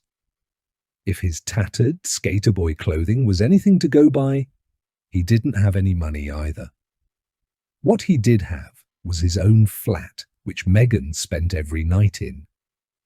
To use her own words, she was riding his disco stick and hoping for the fertility gods to bless her. This went on for months, which led to a year, and then Arthur mysteriously disappeared. The police were searching for ages. They interviewed Megan, of course, who played the part of heartbroken girlfriend all too well. When his body turned up face down in a pond with stab wounds all over his chest, it became a national news piece. Megan somehow managed to avoid not only the blame, but also heat from the press. That always struck me as a miracle, considering she was the one who'd stabbed him. I know that for a fact, because she told me. Not that I could do anything about it. Megan still knew my secret, and that was being used against me. I started questioning my own morals then, withholding the truth because I didn't want to end up in jail. I disgusted myself, but not enough to actually report what she'd said to me. Besides, there would be no proof. It wasn't like she'd forewarned me that she was going to confess a murder, much less with a weird amount of pride. At least I figured out how she managed to stay out of trouble. Her next physical conquest was a police officer. She was turning 20 then, and he was a married man. Megan freely told me that she was getting bent over the desk by him, and then she was threatening to tell his wife if they didn't at least try for a baby. This one gave me the chills because I knew she was capable of murder. Not just murder, but lying and blackmail and everything in between. It was like she was a totally different person to the friend I went to school with. No longer a young woman at all, but a monster who isn't afraid of monsters. The last time I saw that cop, Megan was hanging from his arm in the street. She introduced the two of us, but he had no interest in me whatsoever. He looked absolutely appalled, like he didn't want to be there, and was scared people might see the two of them together. I remember the way he looked over his shoulders as Megan informed me that they were having a baby together, and she was going to raise it on her own. That was the biggest shock of my life, at least at the time. Sadly, she miscarried just 3 months later. The doctors said her womb was inhospitable, and it was an act of God that she even managed to become pregnant in the first place. Well, for someone like Megan, that news wasn't just devastating, but indescribably infuriating. She didn't react well. She told the cop's wife everything that had happened, then played dumb when the cop eventually disappeared. How she was getting away with all of this, I'll never know, but my actions probably held some influence. Megan grabbed me by the wrist one night and told me I had to be her alibi for the night the cop went missing. I wasn't about to tell her no, not after knowing what I knew. So I went along with it, and she went under the radar yet again. Megan and I began to distance then. There was no telling what was cooking in her head, so I stayed as far away as possible. It quickly became apparent that if I ever wanted to be rid of her fully, I'd need to pack up and move towns. Maybe get married and change my surname. It would be almost impossible to find me then, so I'd do my best to make it a reality. Because I never wanted to see that woman again. This is it. I've had enough. My life has been too up in the air lately. I haven't had a single minute where I've been able to settle because I simply don't feel safe. What I need is for someone to believe me when I tell them how much trouble Megan is. It doesn't mean my past sins need to come to light just yet, but it's barely something I care about anymore. After reliving the nightmare from all those years ago, all I can think about is Jax's safety. My own situation is no longer relevant. That's the choice I made when I became a mother. Knowing just what to do, I head inside the house. Megan has returned to the sofa as if nothing has happened these past few minutes, which only makes her seem creepier. Neither of us say anything as I pass, clutching Jax in my arms and finding a place for him in the kitchen high chair. Not that he needs to eat just yet, but I need to make a call. Taking a quick check to ensure Megan hasn't moved, I pick up my phone and scroll through looking for Jordan's name. My breathing is short and desperate as I go past his name multiple times, then quickly hit the dial button. It rings and rings, but he doesn't pick up. That's unusual for him, unless he's completely snowed under with work or with research on Megan. Speaking of which, I peer around the doorframe once more and find her still sitting there, her face buried in her phone as she scrolls through social media. The frantic beating inside my chest only intensifies as the automated woman's voice on the phone tells me to leave my message. She seems to waffle on for a lifetime before it's my turn to speak. I cross the kitchen, half smile at Jax, then whisper into the phone. Jordan, it's me.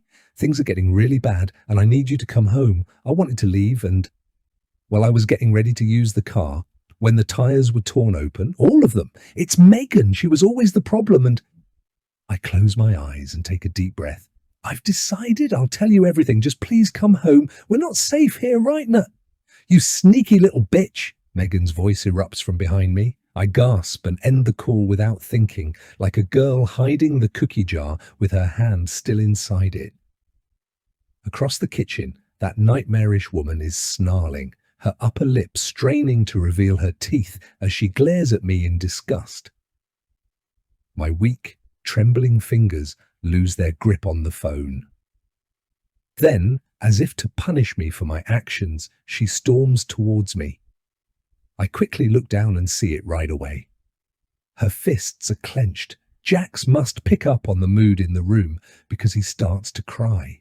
It breaks my heart to hear him so upset, and I want to go to him. I take 2 short steps, but then Megan cuts me off by holding an arm out straight between me and my son. I need to help him, I state as a matter of fact. That won't be happening. Please, Megan. You can't. Don't you dare tell me what I can or cannot do. Megan's finger jolts out and jerks me between the ribs. A pained breath bursts from my mouth as I cover my chest and step back, shock taking over. Megan closes the distance within a second, her face scrunched up like a devilish menace who's been scorned. I just wish she could see I'm not the one who's being awful here. She is. I tried to help you, she spits through clenched teeth, stepping closer towards me as I stumble back. I tried to be nice to you by giving you 7 days to make the right decision. And this is how you repay me, by telling your cop husband that you'll explain all this to him? Jax's cry turns into a scream. I want to scream too, but keeping a brave face is important.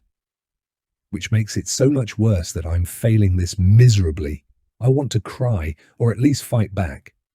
But I'm frozen stiff by the icy touch of fear seizing my entire body. Megan, please just let me comfort my child. No. She shakes her head adamantly. He's not your child. You're scaring him. Please. That's all I manage to say, because she lashes out at me then. She lunges forward and grabs my top, pulling it with such force that I tumble past her. Pain explodes up my back as she punches it, once, twice, then hurls me at the kitchen counter. I lose my balance. Jax's screams grow to deafening wails as he helplessly watches his mother attacked. It all happens too fast to process any sort of emotion, and Megan throws me to the floor.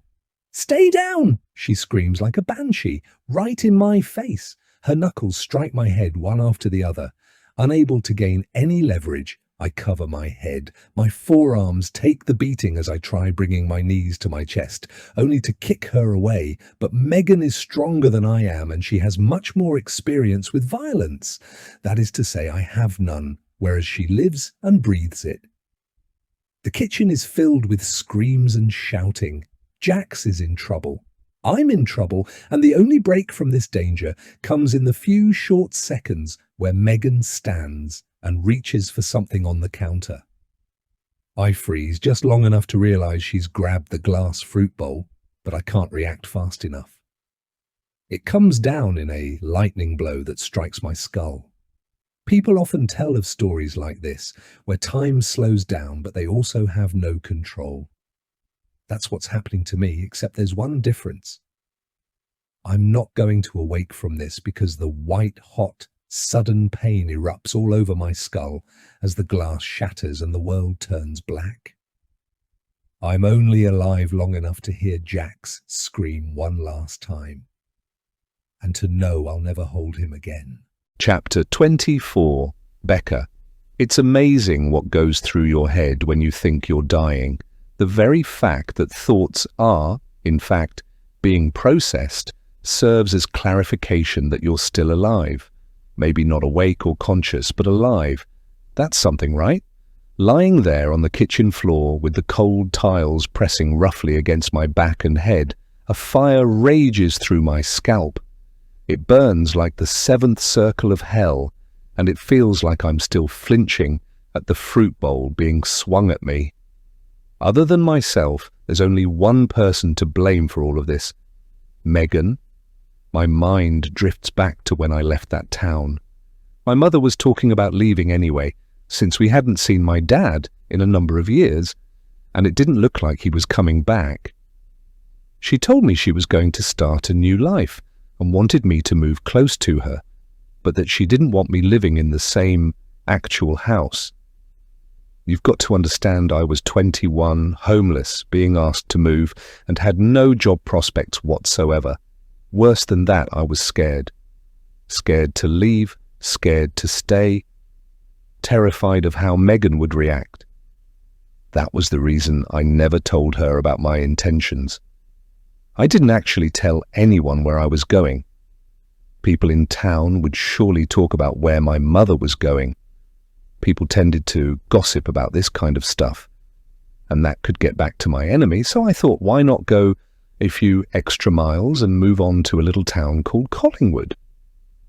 It was about a 2-hour drive from my mother, which was close enough to keep her happy, and far enough that it would be hard to find me.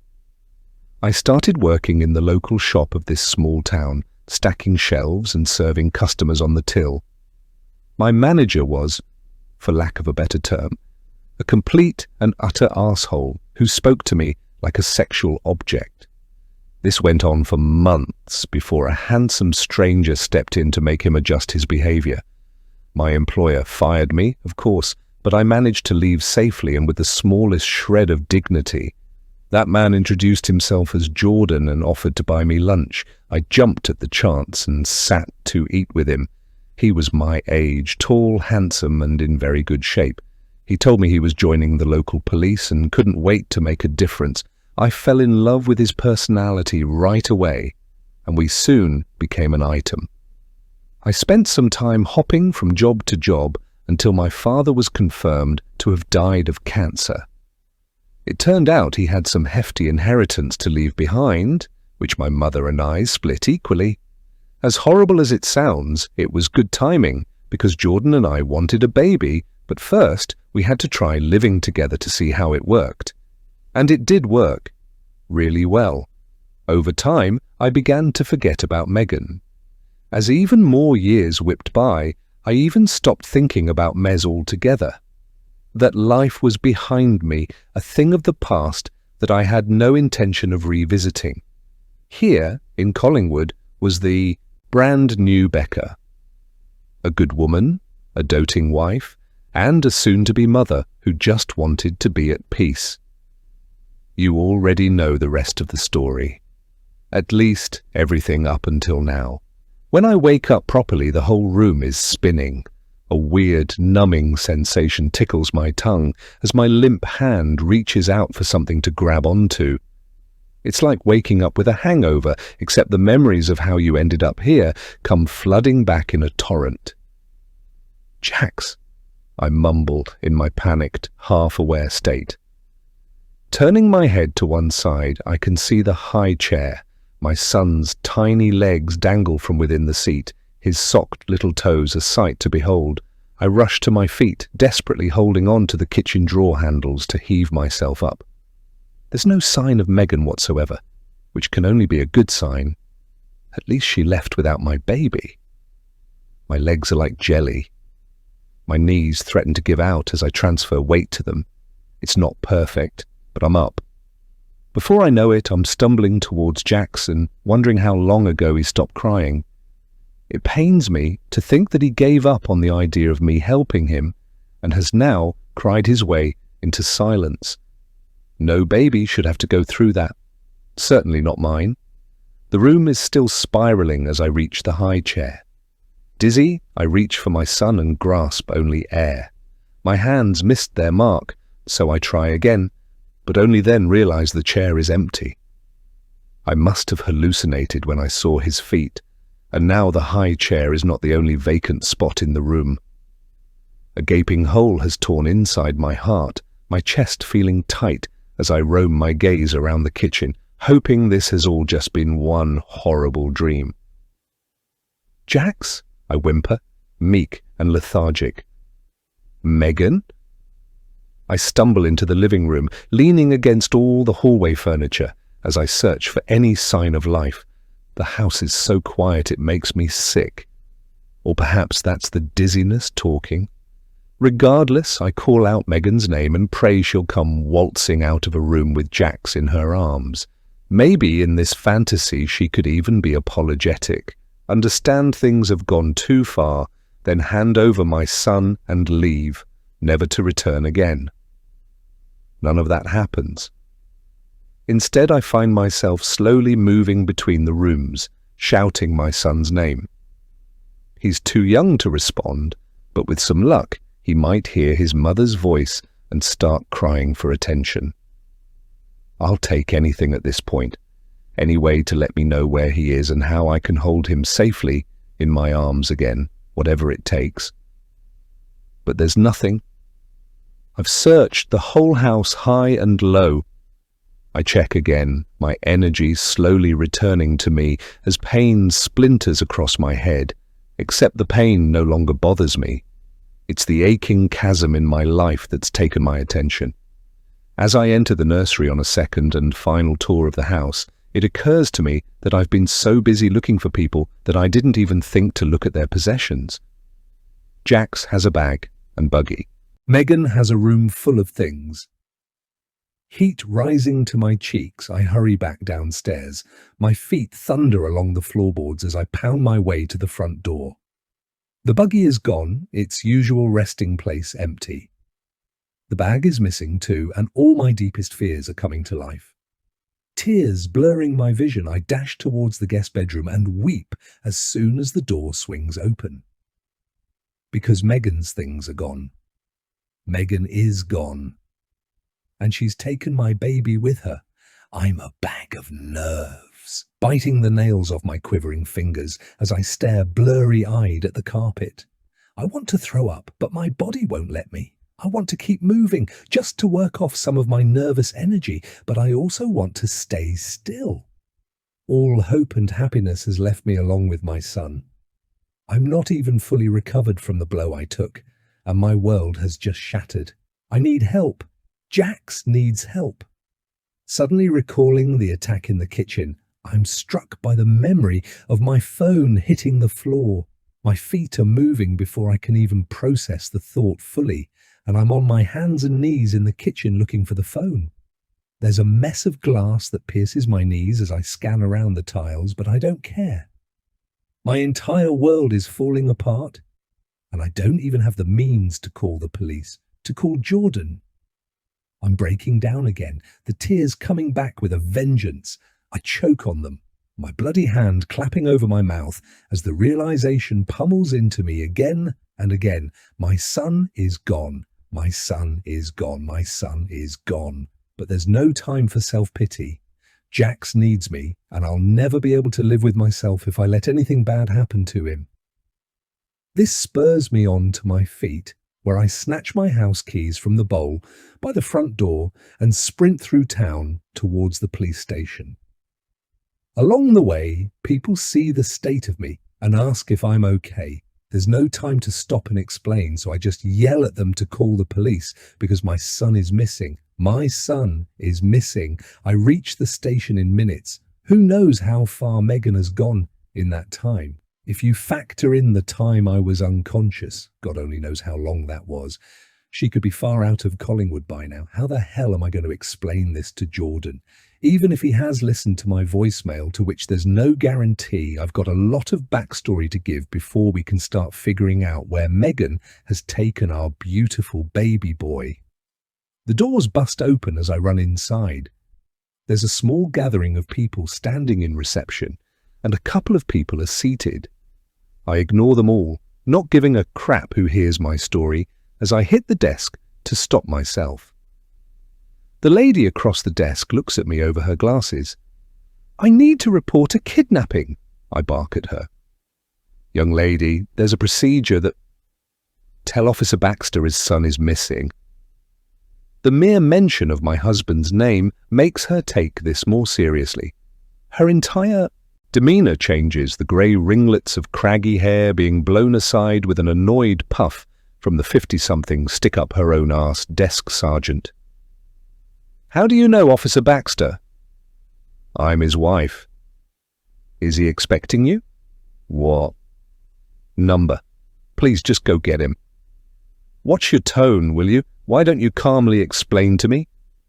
"I don't have the time to bloody explain," I snap, the anxiety and urgency blasting out of me in a furious outburst. "Someone smashed a goddamn fruit bowl over my head and took my son. Now will you stop with the power games and go get my husband?" The woman barely has time to react before a door beside me opens. Jordan's superior comes out, a file in his hand and a look of utter confusion on his face. When he sees it's me causing the commotion, he seems to settle. We've only met each other a handful of times, mostly at the police station Christmas parties, but we have no trouble recognizing each other. "Mrs. Baxter," he says in the deep, husky voice that promises reassurance. "Please, can I speak to Jordan?" I'm afraid that's not possible. The woman beside me grunts with satisfaction, but I pay her no mind. She's of little importance to me. In fact, everything is of absolutely no importance whatsoever until Jax is returned safely to my arms. Only then can I deal with the consequences. Jordan's superior, whose name I've misplaced in a frantic rush to find my husband, places a hand gently on my elbow and encourages me to the side of the room. There, he lowers his voice and explains to me that Jordan left some time ago. Apparently, he grabbed his keys and ran for the door without so much as a word to anyone. "Why?" I ask. "Why would he do that?" "All I know is that he looked sick with worry." "Any idea what it's about?" I nod but don't explain. It's possible he found what he was looking for when looking into the case of the murdered baby. But if that's true, wouldn't he rush home and check on us? Wouldn't he pick up his phone to call me, then find the voicemail I left for him? "Mrs. Baxter?" the man says, then points to exactly where the fire seems to be forming on my bleeding forehead. "Can I get you a glass of water and tend to that wound?" I wave it off and shake my head, then tell him no. There are more pressing matters at hand. I need to find my son. Chapter 25. Jordan. I was torn between gathering the evidence to make an arrest and heading back home to my wife and kid. Their safety is everything to me. But how much of a danger can Megan really be? She'd been in our home this whole time and hasn't hurt anyone yet. I decided to grant myself just 1 hour to find what I could, and then head home to check on Becca. As time went on, I began to stress. The witness statements from the dead baby's mother were extremely long and erratic, as they had every right to be, making them hard to follow. I found myself having to reread certain passages as my heart broke at the unimaginable pain those parents had gone through. It made me think of Jax and what I might do if anything ever happened to him. Like most people, I imagine I'd kill to protect him, but for some, that is nothing more than a hypothetical situation. But the way they spoke about their nanny, it did sound like Megan, but in description only. If you changed the hair color, something easily fixed, with a bottle of dye, they described her almost to a T. The father in particular explained that she tried to seduce him on numerous occasions just to win his trust, pinpointing him as the authority in the household. Was that what Megan had been doing with me? I felt disgusting for ever even fantasizing about the two of us. I never betrayed Becca physically, but I'd been with Megan in my head more than once, and it was getting too close. The more I read, the more I was convinced this was the same person. I reached for my phone to make a couple inquiry calls and begin my investigation, but a missed call and a voicemail left me feeling alarmed. Becca always left a text message if she needed anything, so anxiety gripped me a little too tightly as I started to play the message. "Jordan, it's me," my wife said, desperation filling out her frantic voice. "Things are getting really bad, and I need you to come home. I wanted to leave and—" Well, I was getting ready to use the car when the tires were torn open. All of them.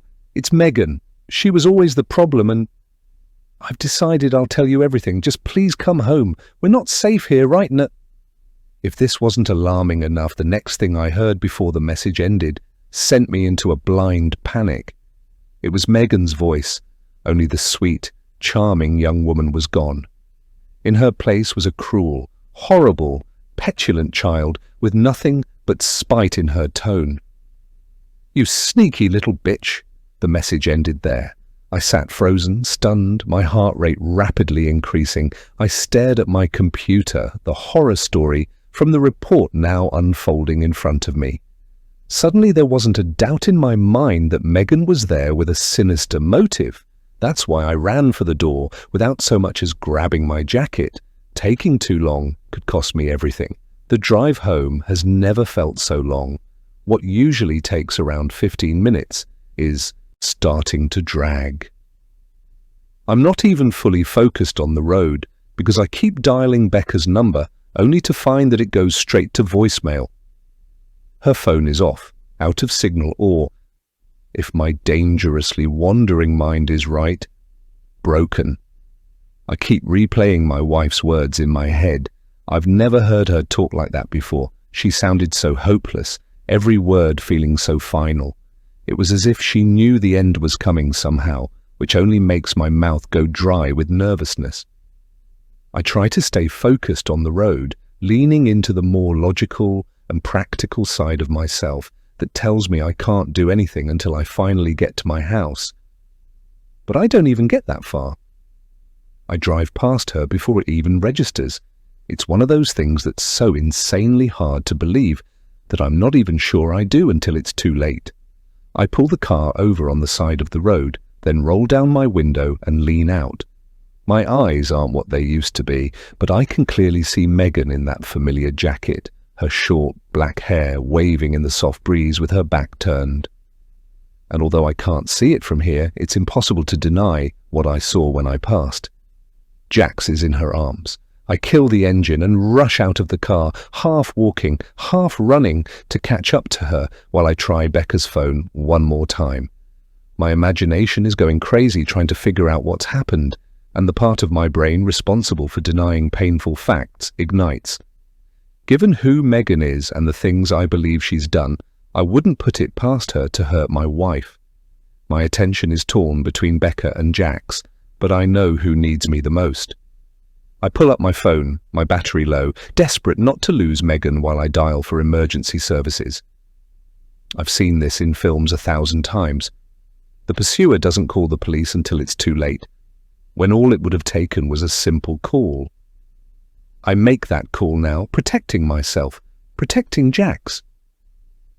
Megan stops ahead of me. I stop too. She turns around, and I make no effort to hide. I'm too busy reporting what I see to the voice on the other end, while that crazy woman's eyes fix on me as if I've done something wrong, as if I'm the person walking away with someone else's baby.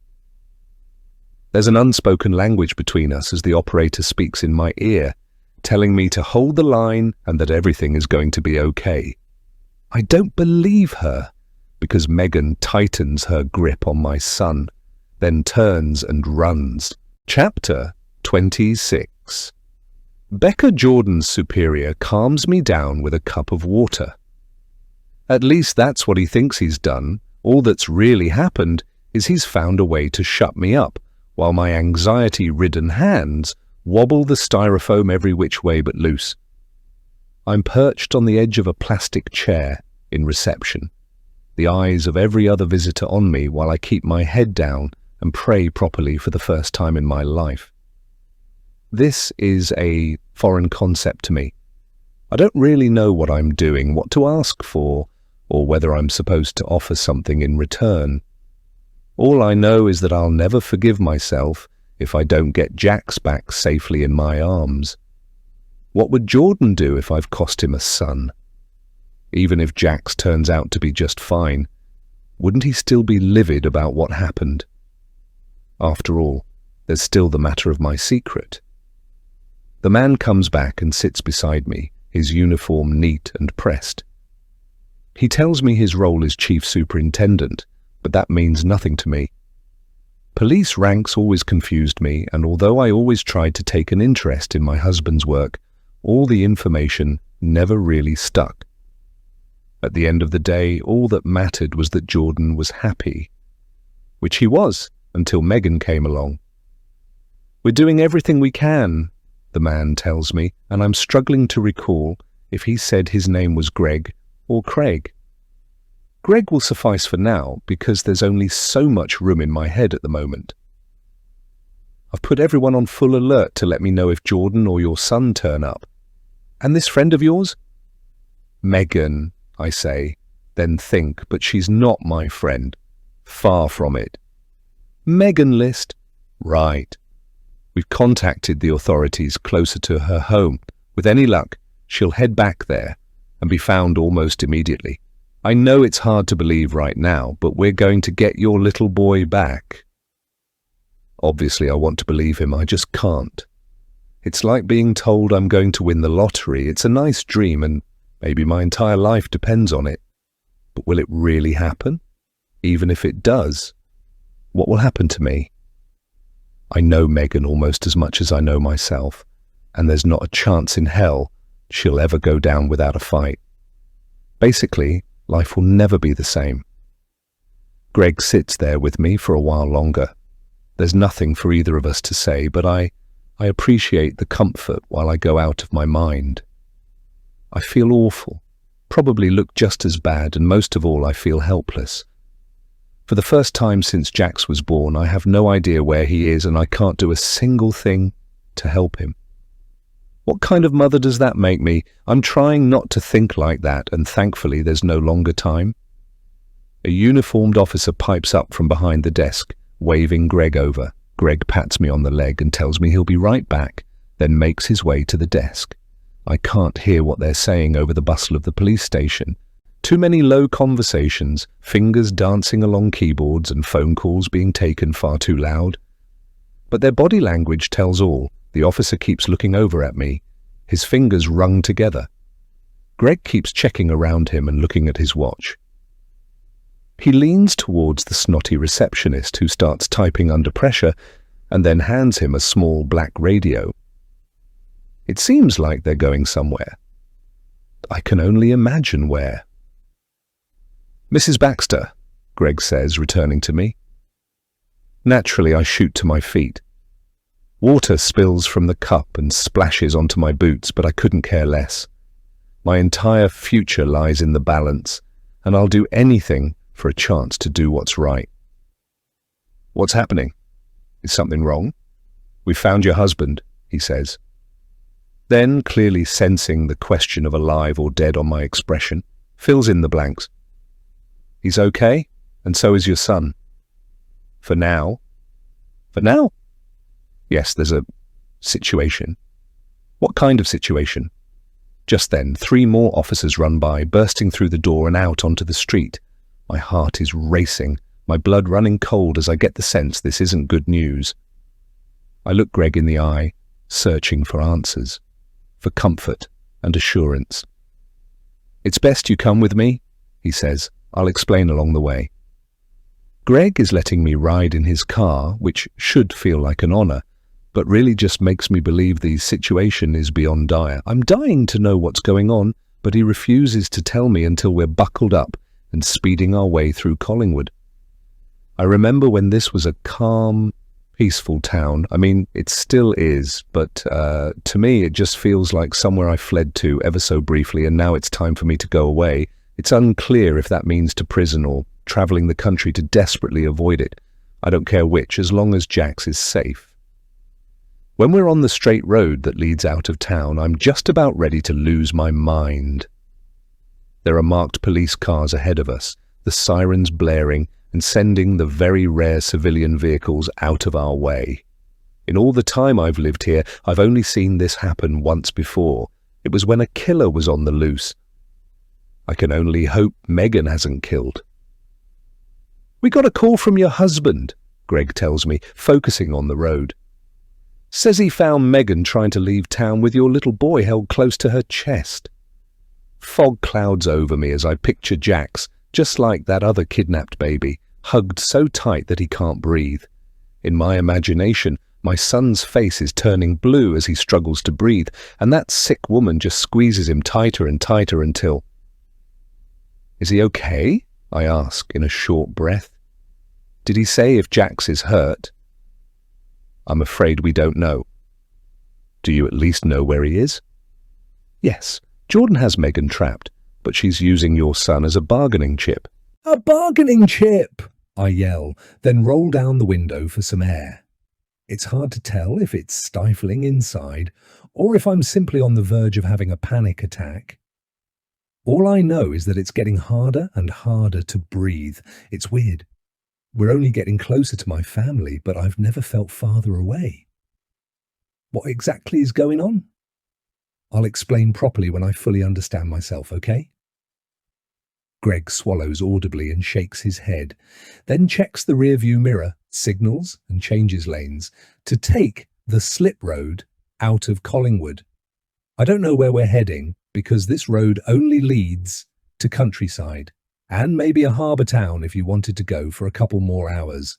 Along the way, there's nothing but scenic views of fields and trees and... Oh, I understand as soon as I see it. Far ahead of us on the winding country road, the police cars have stopped. The sun is starting to set as a backdrop to the chaotic scene where police officers gather to deal with the situation. But it's not the cars themselves that draw my attention. It's the thing they're surrounding. The location, although not the exact same one, acts as a throwback to the past that Megan and I share. A past I wanted to leave dead and buried. Now it's repeating itself in the worst way possible, which can bring only one thing with it: death. I don't really want to admit to myself that this is happening. It's the kind of stuff nightmares are made of. I especially don't want my family to have to suffer for a ridiculous, spur-of-the-moment mistake I made over 15 years ago.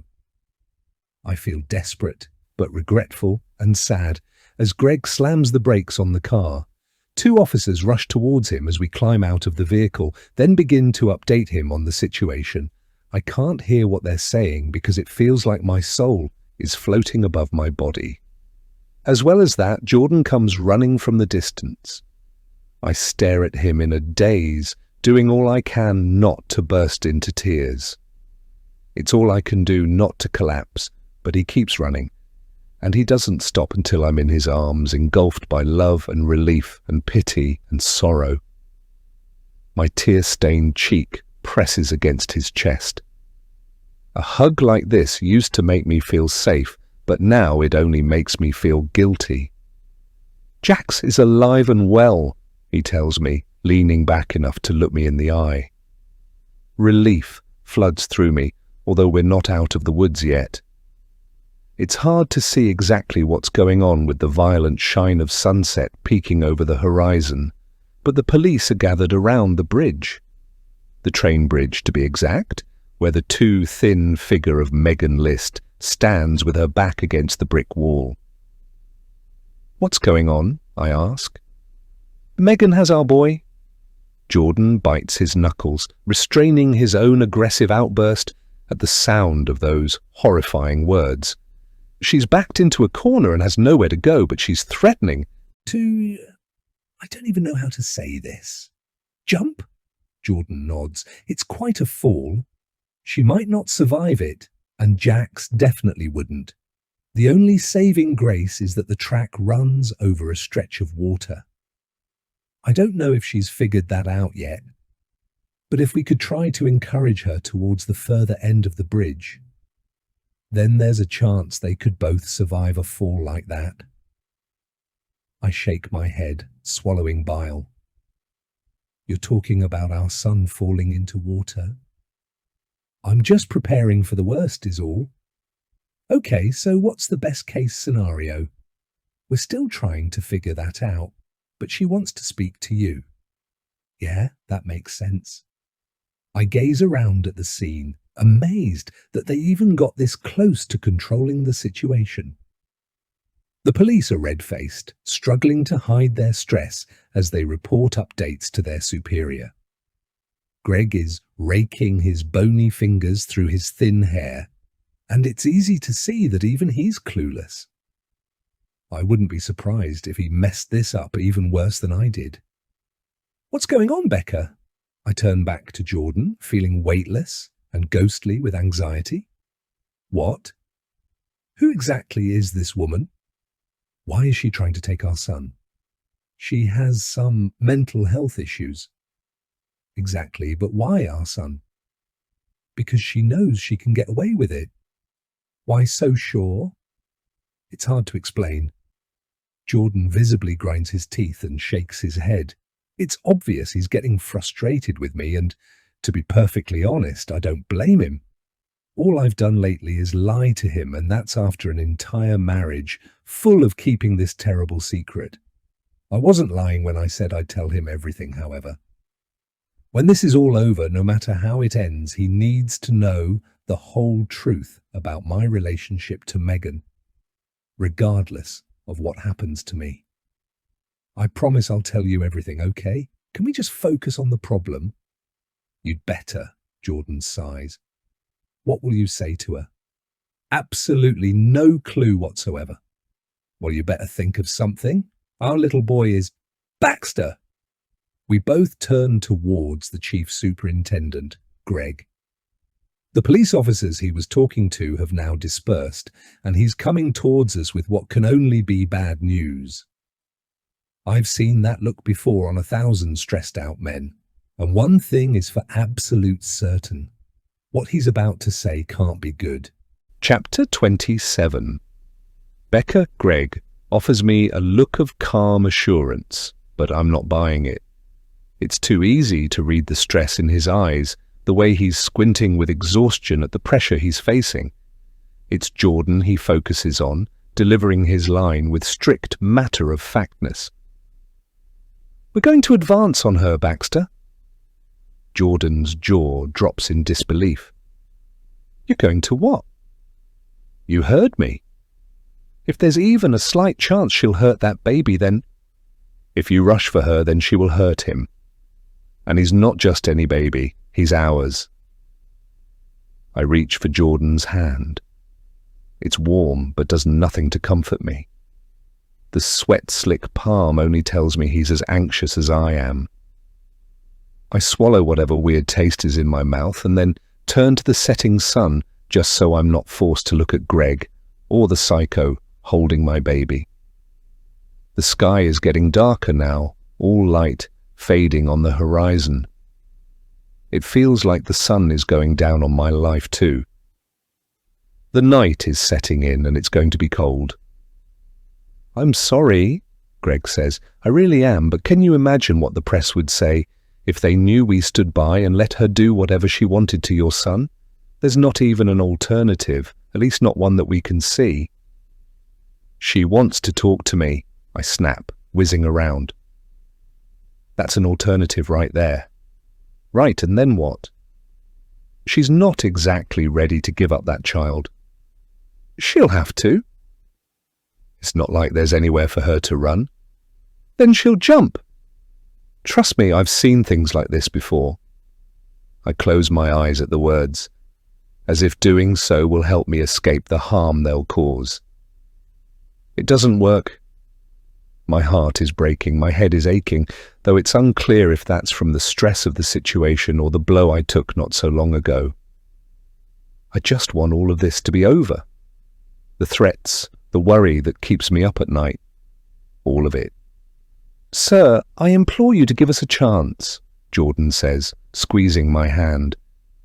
"If you're so convinced that she's going to jump either way, the least you can do is let Becca try talking her down. This is between them after all, so shouldn't she have that opportunity?" Greg sighs and looks around the scene. I hate him for only caring about how the press makes him look. It makes me believe that all the kindness he's shown so far has just been an act. If anything happens to Jax, I'll definitely assign a portion of the blame to him. "Fine, he says. You've got 5 minutes, then we're pushing on. As he walks away, my entire body shivers. Jordan turns to hug me, his warm arms enveloping me. I hold him in return, feeling like the biggest piece of crap this world has ever seen. He doesn't deserve this. He could be about to lose his son, and it's all because of a few selfish decisions I've been making this past week. I wish I could turn back the clock and just tell Megan to go sit on a nail. I might have ended up in prison, but at least Jax would be okay. You got this, Jordan says in my ear, his hot breath breezing on my neck. What if I say the wrong thing and upset her? Just choose your words carefully. If anything happens... He peels away from me and looks me dead in the eye. It's because of her own actions, not yours. You got that? I won't let you blame yourself for any of this. If only you knew, I think, taking a breath. I look over at Megan, who's holding my son close to her chest. I wonder if he's awake over there, if he's scared or hungry or tired or confused. I can't hear anything over the chaos on site, but the fact my son needs me is killing me. I must go to him, not only to save him, but to face the consequences of my actions from all those years ago. This is all my fault. I realize that. And now I have to set things right. Megan smiles while I approach her, that menacing grin making her look like some kind of goblin. My breath is lodged in my dry throat, and I pause to look around at the scene behind me. The police are on edge, watching every little motion while getting ready to storm the scene, ruining everything because my baby doesn't mean to them what he means to me. From where I stand, I can just about see Jordan waving a hand to encourage me on. I take a deep, steadying breath, then continue. That's close enough, Megan says, clutching my son to her chest. He's not making it easy for her, fidgeting while she sways him gently from side to side, like his mother should be doing. Took your precious time getting here, didn't you? How's the head? It hurts like hell. No thanks to you. Well, that's what happens when you wind me up. I didn't do anything wrong. Not sure the police would see it that way. Did you tell them? About Mez? Megan nods. No, and I plan to keep it that way, at least until this is taken care of. You say that like you think you'll win. There's nowhere for you to go. I try to say it with conviction, but stumble halfway through when I realize she's in charge here. If she can't escape, then there's nothing to keep her from doing something stupid. That's why I try to pivot. Why are you doing this? Megan shrugs, almost dropping Jax. You know why, I want to be a mum. No. This. Making a scene and summoning me to the front of it. Oh, that's because I need something from you. You have my son. What more could you possibly want? I want you to persuade them to leave. She nods at the police behind me. You must be joking. Is that really something you want to test? There's a pretty big drop behind me. It's not a secret that Megan has lost her mind, but it's not until now that I see the true mania behind her eyes. This isn't just a quick thing she wanted to take care of, take someone's baby and try again. She's fully determined to get what she wants and will do absolutely anything to get it. That's how she sees it, winning. Like it's one big game. Mez was my friend, I tell her, clearing my throat. It wasn't meant to happen. What's that got to do with the price of fish? Just so you know, I never intended to hurt anyone. Trying to clear your conscience? Not really. Simply making it clear that I'm not like you. What's that supposed to mean? It means I'm not out to hurt people. This thing you're doing, taking other people's babies, it's not right. See, I know about what happened before. That baby you killed. Shut up. I'm just saying it doesn't have to be this way. You need to level out, get a stable job, and show you can be a good mother. There are plenty of adoption agencies that look kindly on single women. who have their lives together, and I can help you with that. We all can. Megan shakes her head, her face scrunching up with disgust. You condescending little bitch. Do you really think I don't know what will happen if I put this little boy down? I'll be arrested in seconds, and what do you think will happen then? How long do you think I'll keep your little secret after you send me away in a set of handcuffs? Honestly, I have no idea. But it's better than leaping off a bridge. Funny. I'm not trying to be. Please, Megan, just... Please.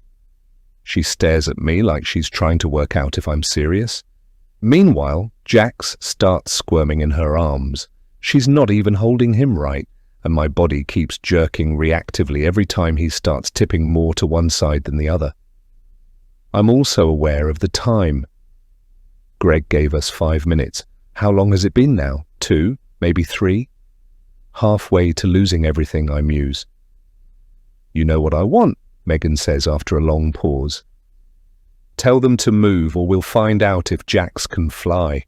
Turn around, march back to your little policeman and make sure they back the hell off so I can get out of here. Please don't. I'm not going to ask again. The way our eyes meet, you'd think we've been worst enemies since birth. All I ever did was try to get away from her when I discovered she was poison. Now here I am, face to face with a woman who will bring me to my knees and keep me there. She's dead serious, there's no doubt about that. And somehow I have to report this back to Greg without him rushing her. My luck is running out. When I return from my confrontation with Megan, Jordan studies me with desperate concern. He comes away from some deep, irritated conversation with Greg and meets me by his car where we can hear each other. The stress on his exhausted face is only growing.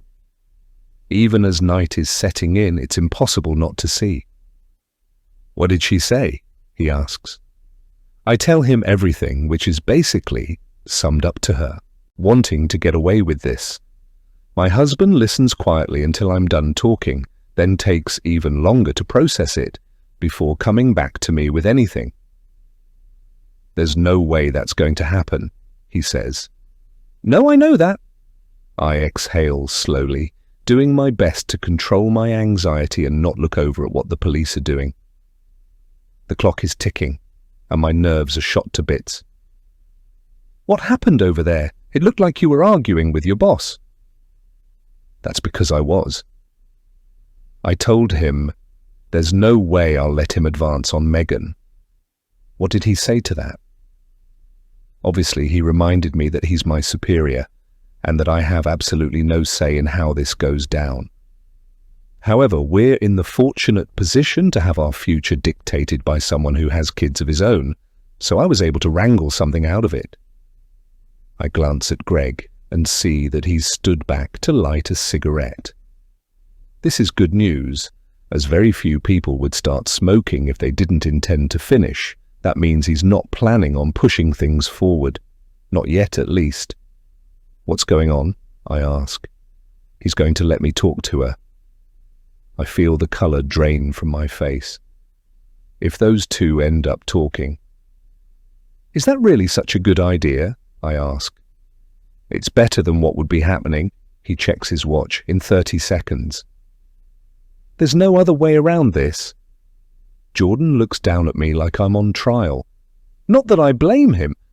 I haven't exactly been honest with him since this whole thing started.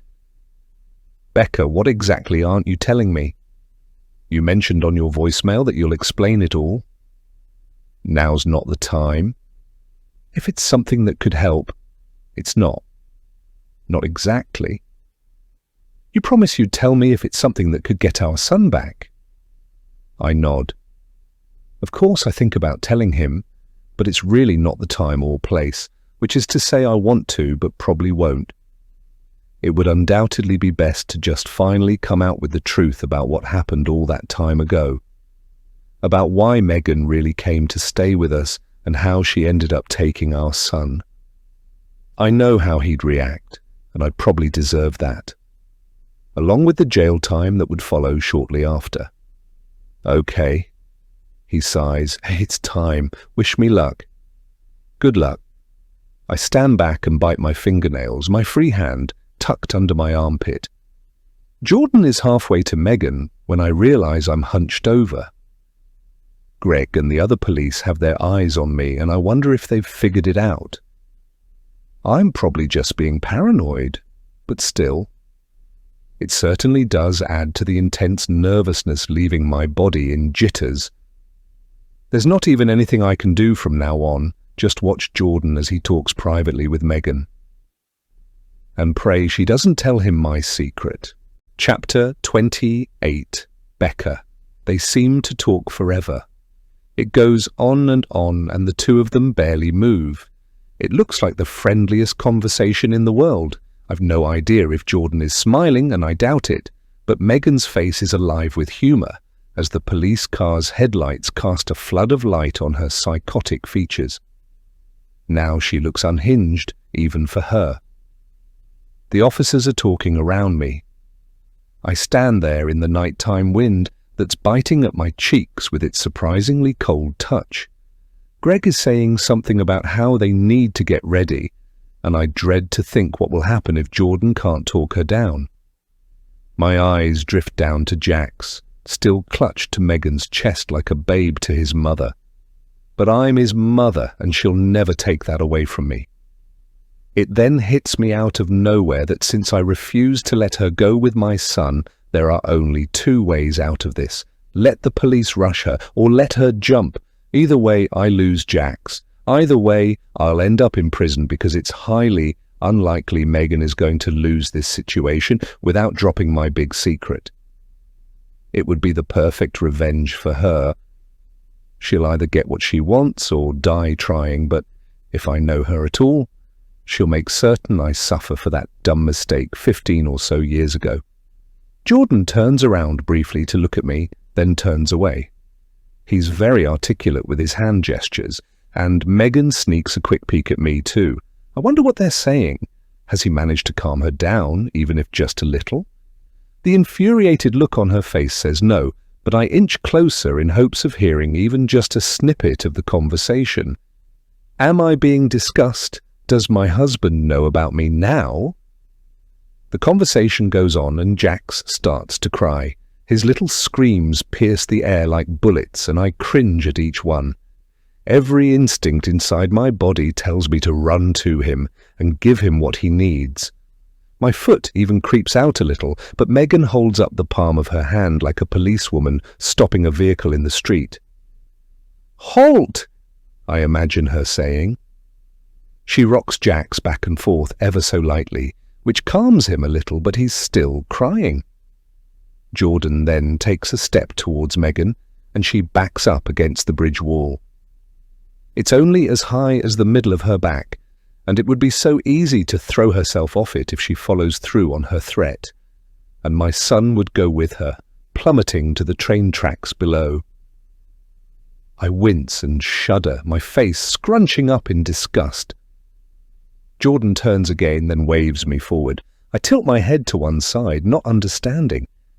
Then he shouts over the buzz and grumble coming from the nearby police cars and the chatter of their officers.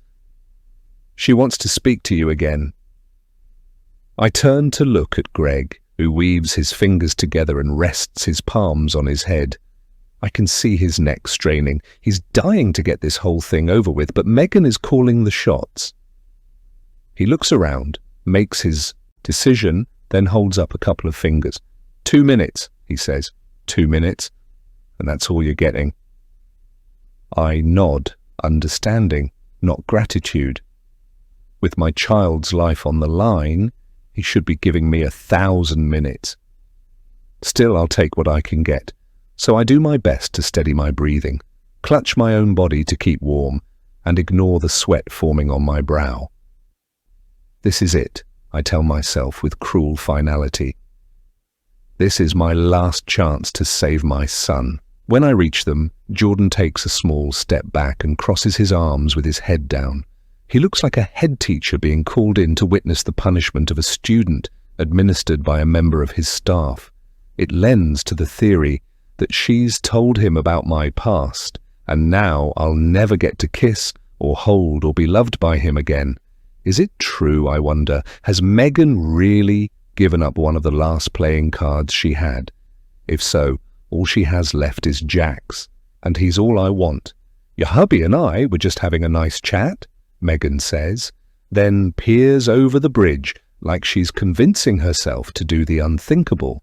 The way he tells it, you've been asking him to keep me away from your little boy. Is that right? I look at Jordan again, who hasn't moved, then turn back to Megan. That's right, I say. Doesn't that go against what I asked of you? What do you mean? Well, I gave you 7 days to think about handing over the baby. That was out of the kindness of my heart. It's not something you deserved or were entitled to. It was an act of generosity. And you repay me by trying to keep this little bundle of joy away from me? I don't know what to say, but there's a lump forming in my throat that doesn't want to be swallowed. My legs have gone weak, and I'm very aware that the next words out of my mouth could cost my only son his life. There's also the time pressure from Greg, who's inching forward and waiting for the right moment to strike. I'm starting to think this is unwinnable. I'm really sorry, I say to Megan, trying a different tactic. Not just about that, but about everything that happened between us. You know you were always my best friend, and I didn't mean to just desert you back at home. The truth is, I was a little scared. It felt like you were going on and doing your own thing, and I was losing you. Moving here was, I don't know, maybe it was my way of reclaiming power. Huh. How's that power treating you now? True, I made some mistakes. But look what's happening. You're about to take away a boy just to punish his mother. Jax has everything to live for. Look at his father. I gesture towards Jordan, still unmoving. You'd break his heart if you stole his son. I'm not stealing him, Megan yells. Alarm thunders through me and I soften my voice. Okay, not stealing, but taking. That doesn't really matter to me. You don't mind breaking a man's heart? Megan laughs. Tell her, Jordan. As if he's a machine that's just been awakened, Jordan looks up and takes one small step forward. Just enough to be within speaking range. Megan has offered to step away from the bridge and let me hold Jax on the condition that she and I leave town together. What? I can barely believe what I'm hearing. Nothing should surprise me at this point, but that says little for my shock. Megan has dared to invade my life and kidnap my son, but now she wants my husband too, the love of my life, the man I married because I truly believed we would spend the rest of time together. Tell her what you said, Megan encourages, beaming now. Jordan shakes his head. Maybe we don't need to tell her, you coward. Why don't we just tell her? The space around me goes silent. I feel lighter than air as I spin around to look at Greg. We must be coming up to 2 minutes now because the police are starting to fan out around the scene, protecting every angle so Megan will have nowhere to run. Nowhere except down. I told her we should do it, Jordan confesses to me, breaking my heart in about 2 seconds. This life you and I have created. It's been wonderful, but if it means saving Jax's life, then I'll go to the ends of the earth with this woman. I'll be her lover, her carer, and anything else she needs. In exchange, nobody will hurt our baby. Nobody. Every word from his mouth cuts deeper than the last. Don't get me wrong. I know he's doing this for our son and not for his own personal gain, but that doesn't make it any easier to hear.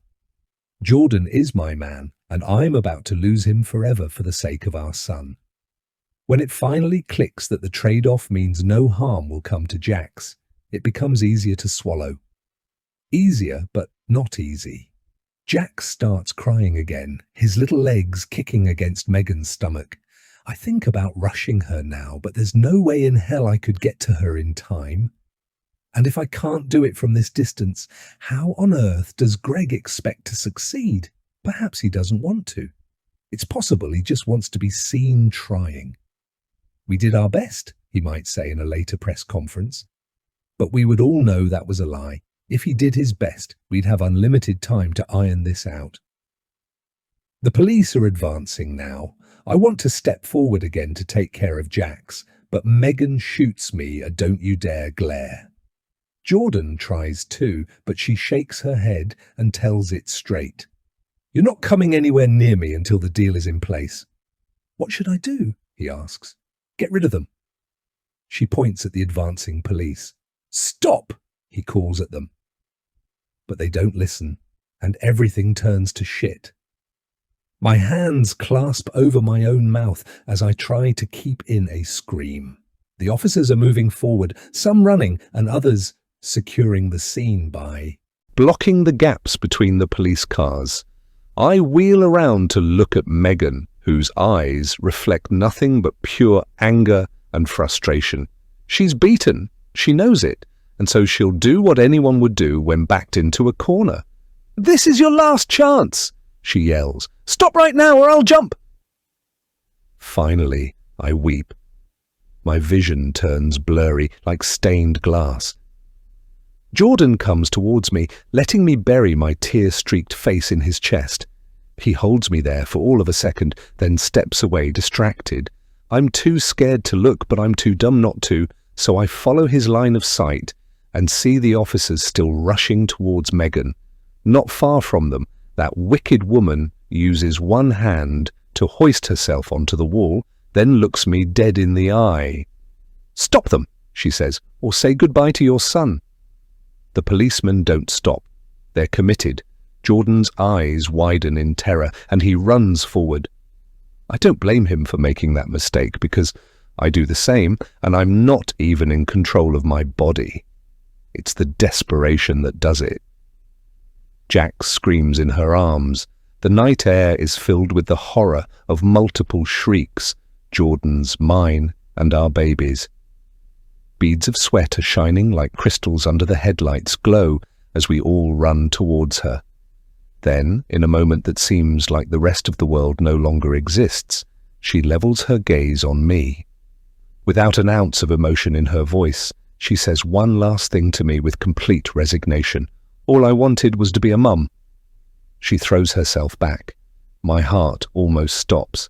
Screams erupt in high-pitched, painful frequency. It takes a while for me to realize those screams are my own, and by then Megan is gone. Gravity has taken her and our boy, our beautiful, precious baby boy, and they're no longer in sight. I collapse to the ground and continue to scream, covering my ears because I don't want to hear the crunch of them hitting the train tracks below. I close my eyes as tight as possible and wish over and over that I could just rewind time and go back to a week ago where my son was in my arms and life was okay. But in reality, it's not okay. Life will never be the same again. Chapter 29. Jordan, in. The short time it takes for Megan to throw herself and my son off that bridge, I'm hit by a sudden rush of memories. Not just the good stuff like our wedding day, Jax's first laugh, and the meaningful giggles we frequently share during breakfast, but also the more recent past. Things like all those times Megan came on to me, and what she said only minutes ago. Becca was behind us back then, standing far enough away that Megan could tell me things in confidence. Things like how Becca knew all along that this was going to happen and did nothing to stop it. Nothing at all to protect our only child, and worse yet, she lied about it. That look on your face, Megan said, jerking a finger at me. That's the look of a man who's realizing his wife is nothing but a big, fat liar. I know that look so well because I've used it so many times. Whenever guys tells me they didn't cheat, that's the look I have. Whenever they promise nothing happened between him and the girl he went out with the other night. It's all lies, Jordan, and you must be sick of it just like I was. I didn't know what to say. Words had somehow eluded me. I rotated at the waist to look at my wife, who was hunched over like a hedgehog trying to protect itself. Her expression was that of a victim, terrified of what might happen to her and her son. Only then did I begin to question what might happen to them because of her. "How am I supposed to believe you?" I tried, dying to hear any good reason at all. "Oh, come on. We both know she's been keeping something from you. How else did she explain my sudden appearance here? Not to mention my reluctance to find a job." "She didn't." "Then what did she tell you?" "Only that I should keep you two separated." I nodded at my son. It was true. That night in bed, Becca had begged me not to ask any more questions. Now I knew why she wanted that so badly, but how had she known Megan was a threat? The short answer was because she'd had a secret of her own. A pretty bloody big one. Megan told me this with no remorse whatsoever. I listened to her explanation of an incident that had occurred almost 2 decades ago. It sounded familiar because I'd read it before, on newspaper clippings that were left on our kitchen counter. "That young lady was Becca's friend?" I asked, emotional wounding taking its toll. "Something like that. She killed her, Jordan. I might have delivered the finishing blow, but it was Becca who pushed her in the first place. If I didn't hit her with that rock, Mez would have died regardless, only slower. All I did was help." A sudden, foul taste rested on my tongue like bile. I didn't want it to be true, but it was. My wife was a killer, intentionally or not, and she'd been hiding it from the entire world for all those years. How was I supposed to trust a person like that? Even if she was the mother of my child, how could I sleep at night knowing she could hide something from me for so long? "You don't have to stay with her," Megan said. "No, it's not like I have another option." "Actually, you do." "What's that?" "Come with me." I shook my head non-stop as she offered a deal to me. If I went with her and ensured the police stayed off our backs, she wouldn't hurt Jax. Given the circumstances, it seemed like a good idea. My liar of a wife clearly wasn't capable of looking after our kids, so why not? Besides, there were worse-looking women than Megan on this earth, but there were also more sane people. No, Becca was my wife. I would love her until the day we died. That was what we'd said in our vows, and I'd meant every word. There was no way I was leaving her, even if this secret got out. We could find a way to cope, but first we needed our son back safely in our arms. There was only one way to make that happen, so I looked Megan in the eye and lied to her. "Okay," I said, "let's tell Becca that we're leaving." Time catches up to me, anguish rushing into my stomach like a flood.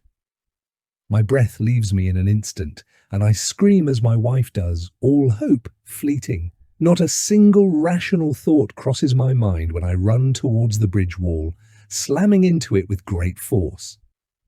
There, far below, in the blackest of night, is an unmoving shape. My heart breaks, and painful, acidic misery floods through my body.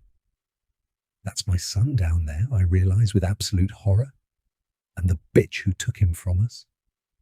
I stare, a hollow emptied out inside me, as I pray for it to move, for any slight motion to indicate they might be alive, that my son didn't suffer in all of this and that there's hope yet. But all that shape does is vanish, swallowed by the night's darkness as the surrounding trees block out the moonlight. Empty, destroyed, I pivot to see Becca crumpled on the floor with the weight of her grief. I feel compelled to go to her, to comfort her, but I don't have the strength required to move. I don't have the... My baby's scream emanates from the pitch black. Hope springs me to life.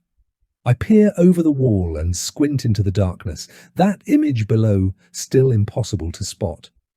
But that's definitely my baby's cry I heard. Only it's gone now, and I realize what has happened. Megan and Jax hit the water, which means they're still alive. For now. Without a second to lose, I run along the side of the bridge and hit the bushes, speeding through them as the foliage tears at my legs. It doesn't bother me because all I want to do is get down there and find Jax. Except the sudden silence terrifies me, cold fear bolting through me like lightning as I rush down the grass hill towards the tracks. I gain enough distance, 30 meters, 20, 10, and hit the water between the rails with a splash, feeling around in the freezing water for my son, but feeling nothing other than empty space. Please, I think, unsure if I'm saying it aloud, please let my little boy live. Chapter 30. Becca. I feel pathetic. I feel awful. I feel weak. Who knows how long it's been since I collapsed, covering my eyes and ears while curling up like it would protect me from some kind of explosive blast. For the faintest flicker of a moment, I experience true shame for the coward I've become. But that still doesn't stop me from wanting to stay here forever, where it's safe and nothing from the real world can get in. Nothing except that sound. Women have spent millennia growing accustomed to it. Biologists believe the human ear has become so finely tuned to respond to it that mothers can hear it from a mile off. Some say we can sense it even when our ears themselves don't pick up the sound, kind of like how twins can feel each other when something goes horribly wrong. Something has gone horribly wrong. But that sound is real. Daring to convince myself that I can really hear it, I raise my head to investigate. Jordan is by the side of the bridge, hurling himself through a thick bush that seems to engulf him. Though it doesn't seem to hinder his speed, he's moving like a racing car, tearing through the thicket like his life depends on it. Like our son's life depends on it. "Jax," I say weakly, my voice little more than a nervous croak.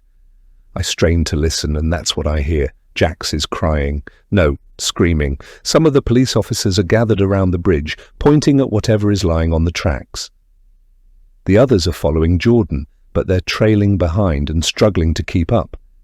It takes everything I've got to clamber to my feet, pushing myself up from the hard tarmac road. Greg rushes to my side, his hands reaching out to help, but I push him away.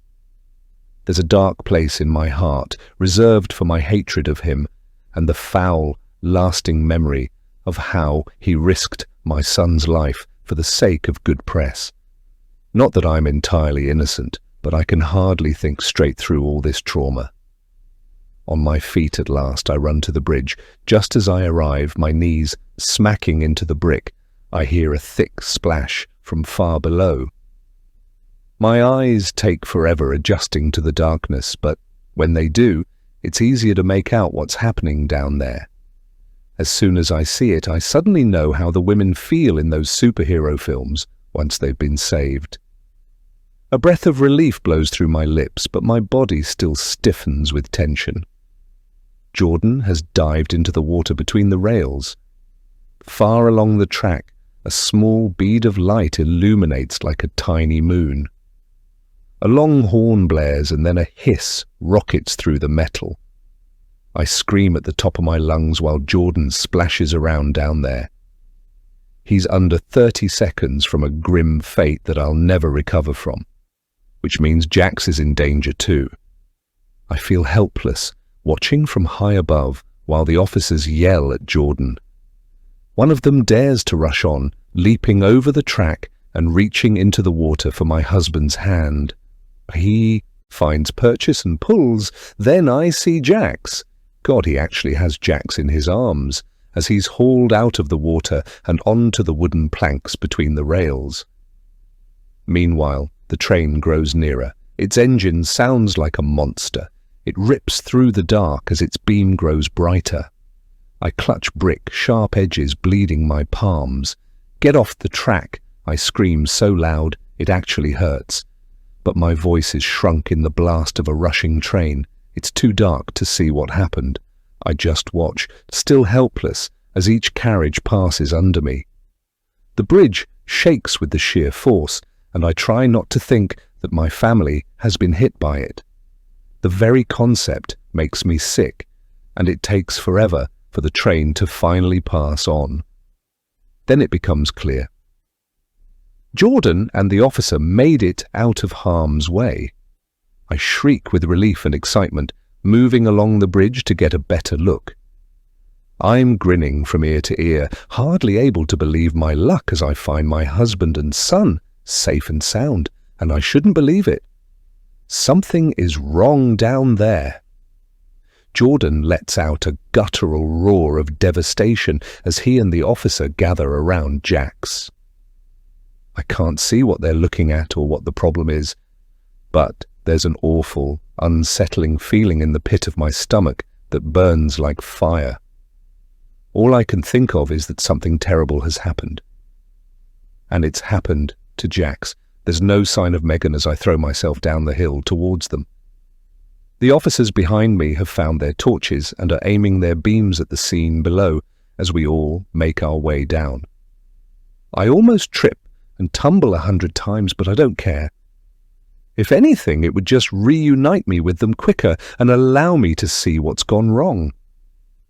When I reach the bottom, I stop dead in my tracks. My chest heaves up and down as I catch my breath, looking over at my own personal hell. Jax is lying on the ground, his eyes closed as he faces the sky. Jordan snaps at the officer to step back and then begins to perform CPR, pushing on our baby son's chest and then administering air to his lips.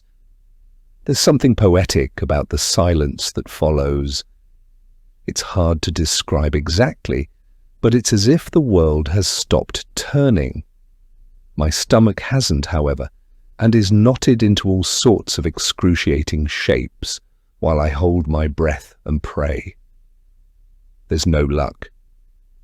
I step forward, but only a little. I don't want to crowd them or throw Jordan off his game. He's in the zone, and just like I've always trusted him, I know that he's the perfect man for the job. Jax's life hangs in the balance, and I know that if anyone can perform a miracle, it's my husband, the man of my dreams who almost ran off with... The last thing I should be thinking of is Megan, but I can't help it. My eyes roam around the dark scene beside the track, and nobody has even made a slight mention of the woman who threw my son off a bridge. Maybe she drowned in the water, or maybe the train hit her. Either one of them would be acceptable to me, as dark as that sounds. It does sound like something a murderer would say, and isn't that what I am? As I watch, Jordan begins to press Jax's chest again. The more time goes on, the harder it is to believe he can be resuscitated. It goes a long way to putting things in perspective and knowing he could die at any minute. I only hope more that something has happened to Megan. I dread to think what might happen in the future if she made it out of here alive, especially without taking my baby boy away. I imagine she'll feel scorned. The best sound in the world comes out of the dark. Jax sputters. There's a short, splashing sound like a fountain coming to life with a weak little spurt. There's a deep, raspy cough, followed by a cry I never knew I'd want to hear so much. Jordan scoops him into his arms and time unfreezes. Tears rain down my cheeks. The officers cheer. I run forward and throw my arms around the two of them, planting kiss after kiss on Jax's cheeks, eternally grateful for him to be alive. I don't know if anything is broken or bruised, but the distant wail of an ambulance's sirens will see to that. For now, I can just breathe, knowing that the danger has passed. Finally, it's passed, and my son is alive and in our arms again. Finally, everything will be okay. There is one thing left undone, and nobody speaks of it. I know the officers are down there looking for her, and as we sit on the back step of an ambulance and the police continue clearing things up around us, I'm too afraid to ask. As time goes on, it's looking less and less likely that Megan will be found. "Stop worrying," Jordan says as he hands Jax over to me. The blanket he's wrapped in starts to come undone, but Jordan tightens it. It might not seem like it, but we got our son back and we're still in one piece. This is 100% a win. I know, it's just that you were going to, run away with Megan? I nod. No, that was just me trying to get our son back. Believing him fully, I half smile and hold our little boy close to me. Jax fits nicely on my chest, and I feel his warmth as his sleepy little head turns 3 or 4 times to find a comfortable position. It's been a little while since his last feed, but there's nothing we can do about it. If he gets desperate, then we'll try a one-off breastfeed to get us home.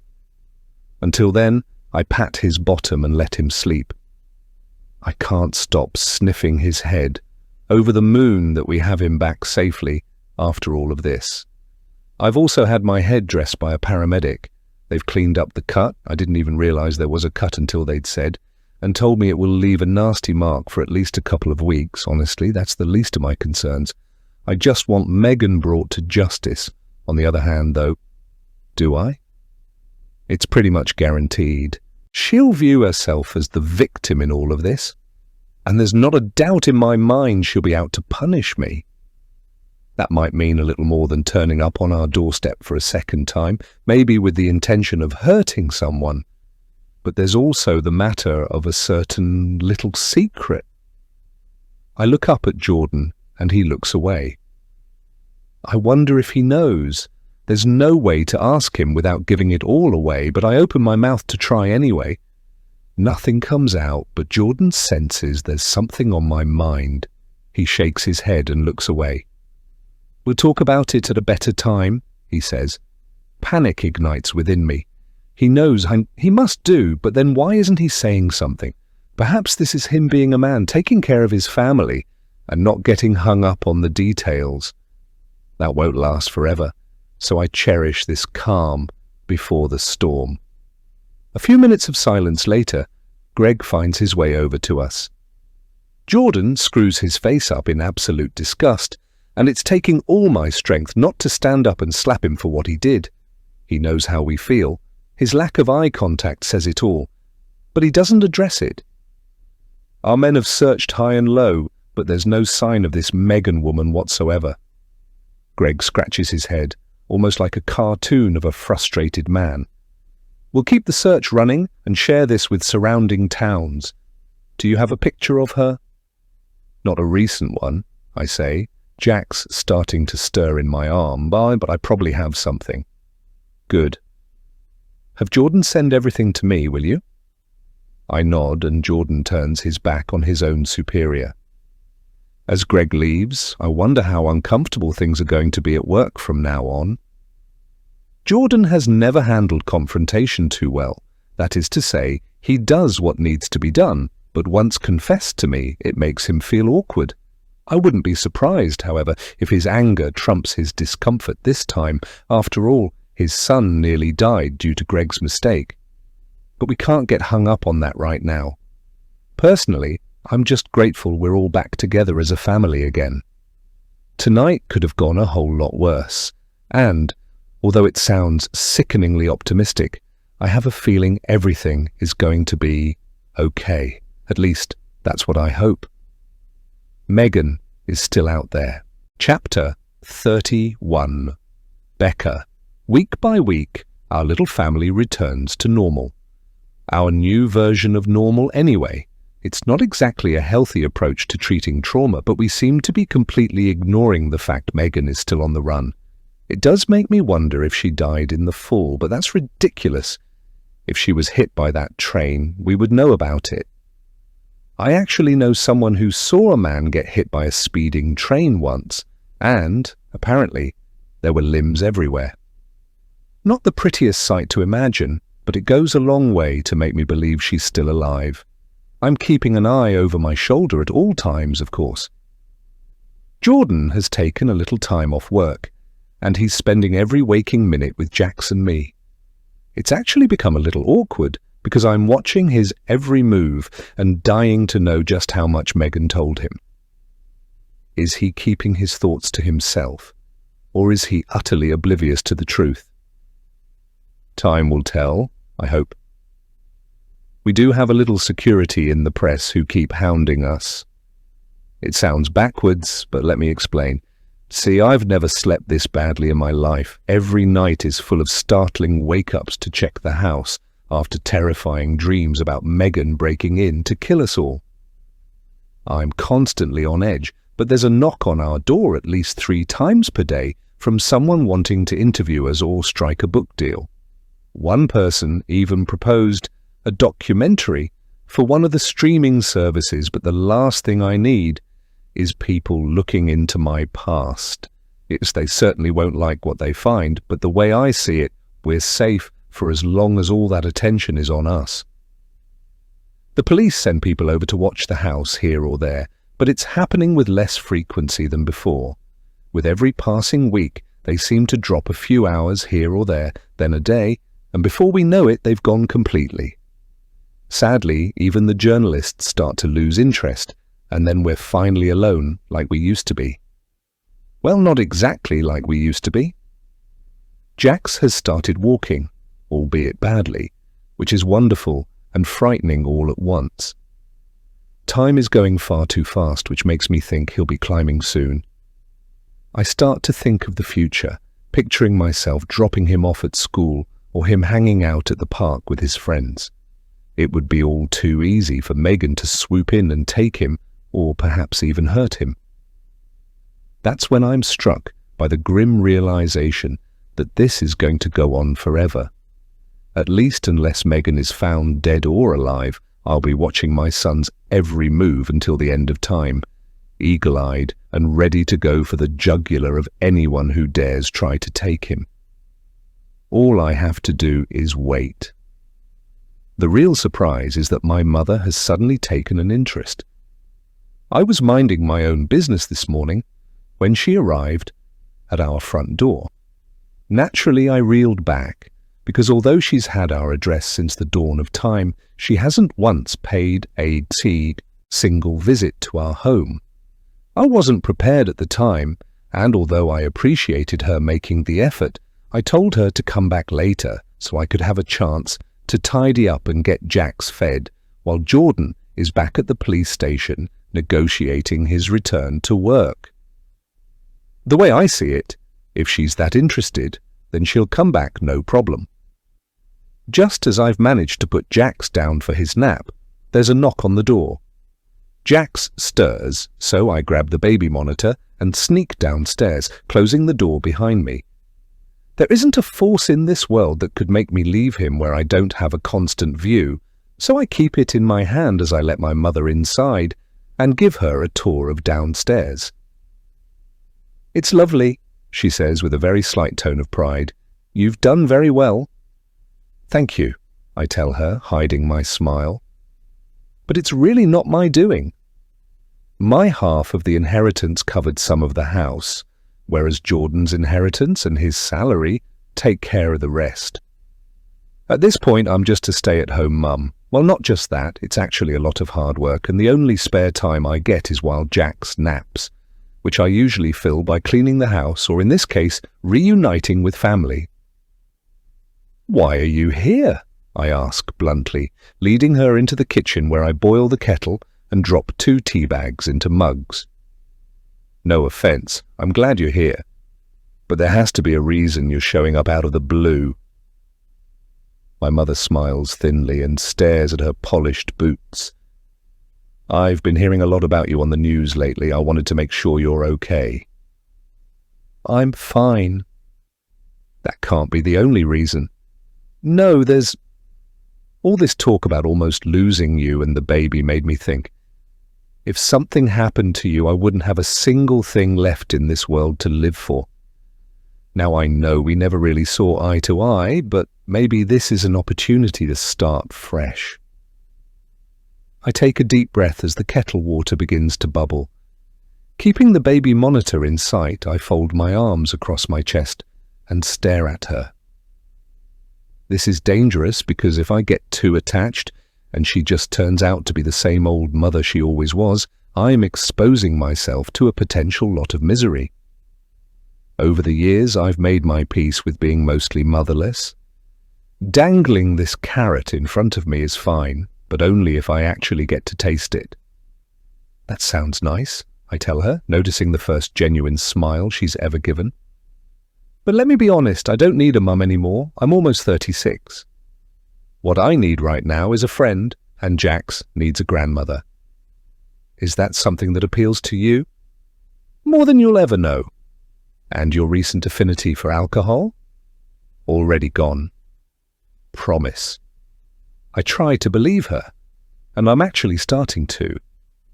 Over the next few days, she drops by every single morning to spend time with Jax. I never let her out of my sight, of course, due to my extreme paranoia, that this has something to do with Megan. It's ridiculous. It really is. But a mother needs to be careful, especially one who's gone through what I have. A relationship is forming, however, and it's lovely to see. Jax is really starting to adore his grandmother, and I love seeing them together. She's been given a second chance to care for a child, and this time it's really paying off. And maybe she's right. Maybe this whole situation really has sparked something maternal inside her. If she had always acted like this years ago with me, she could have been a really good mum. That's when I start to imagine it. Jax is in her arms, being fed and played with. He'll have help with his homework in years to come.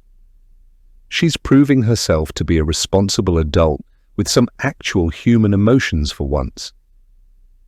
It warms my heart to watch them together, but I'm alarmed by the thought this stirs within me.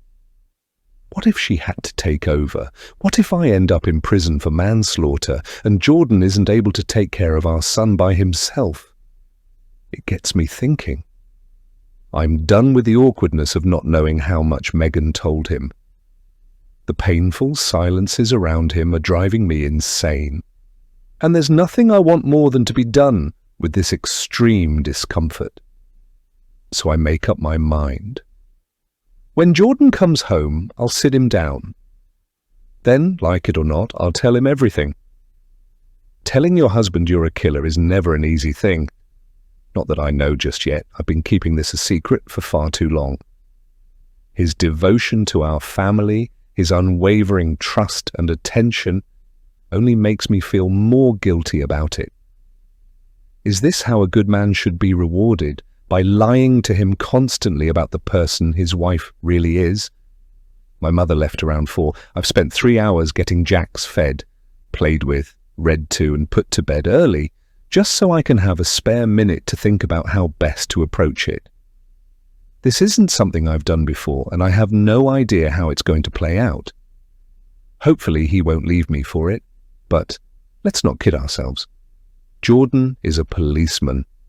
The car grumbles its way up the drive, crunching the gravel beneath its weight. The engine dies, the door slams, and my anxiety is sky high. When he comes in the door and smells the food in the kitchen, he gravitates that way with a big smile on his face. It kills me that I have to take that smile away. We need to talk. The words come out of my mouth with depressing seriousness. Jordan knows what this means. He nods as if he's known it this whole time, and he's been holding it in for as long as possible. Then he blows out a long, exasperated breath and comes to join me in the living room. Rather than sitting beside me and letting me lay on him like he often does, he takes a seat in the armchair across from the sofa I'm sitting on, one hand tucked into his armpit and the other wrapped around his mouth. I know a nervous man when I see one, and this is it. I think it's time we discuss those newspaper clippings you found on the counter, I say in a ragged breath, on the verge of crying. There's more to that story than I led you to believe. They don't belong to Megan at all. Oh? They belong to me. It's shocking how easily the rest falls out of my mouth. This is the result of a long, healthy marriage to a good man. Jordan listens blank-faced as I spill my guts on the big, terrible thing I did to Mez. I tell him about Megan's reaction to it all, then the years that came after. I tell him why I had to hide it from him and what Megan threatened me with when she first came into this house. Then, as if it will change anything at all, I fight back the tears and apologize sincerely for all the bad that happened because of me. Not Megan, me. Then the most amazing thing happens. Jordan finally moves after not showing a single emotion all this time. He pushes himself up from the armchair and comes over to me, dropping to his knees. He takes my hands in his, kisses me on the cheek, softly, then whispers in my ear something I never thought would leave his lips. I know. My blood runs cold. I seize up, unsure if I heard him correctly. Then Jordan sits back on his heels and looks me dead in the eye once again. I half expect him to grill me, to tell me that this is how our family is going to come to an abrupt, screeching halt. But he doesn't. Megan told me, he says. My jaw drops. You've known this whole time. Since the incident on the bridge, and you haven't said a thing. I didn't have to. You're my wife? You made a mistake, and it was long before we met. Do I wish you hadn't lied to me all this time? Of course, but I understand why you did it. Jordan squeezes my hand and smiles. This is between us, okay? You're not going to be arrested, but let me just say that ignorance is bliss. If we're going to carry on, then I don't ever want to hear about it again. Is that fair enough? I finally cry, nodding rapidly as my chin falls onto his shoulder. I release a long, painful weep, holding him close because this isn't the end at all. There's one more thing I need from him, but I don't have the faintest clue how to ask. I'll just have to keep it to myself for now. Chapter 32, Becca. It was a fair request, but that didn't make it any easier. Over time, it felt like Jordan and I were becoming more and more distant. There was this gaping chasm between us, the kind of void that could only be filled by a long, detailed discussion about everything that had happened in the years leading up to this moment. I'm actually pretty angry at myself. I was so preoccupied by telling him all the facts, I didn't stop long enough to realize that how I felt was equally important. For instance, he now knows I pushed Mez down that bank, but he doesn't know how it felt to see that look of shock in her eyes. He knows I avoided Megan for years because I was scared of her, but he has no idea about the number of sleepless nights and horrific dreams I endured. That disastrous event shaped me into the woman I am today.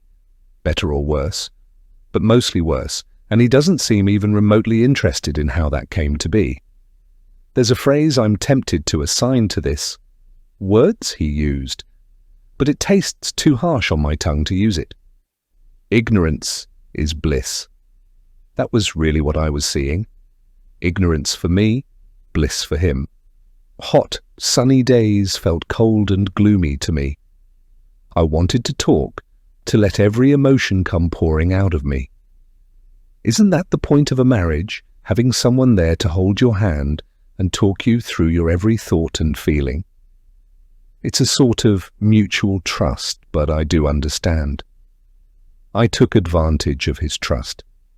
Anyway, I knew what the deal was. Don't talk about it.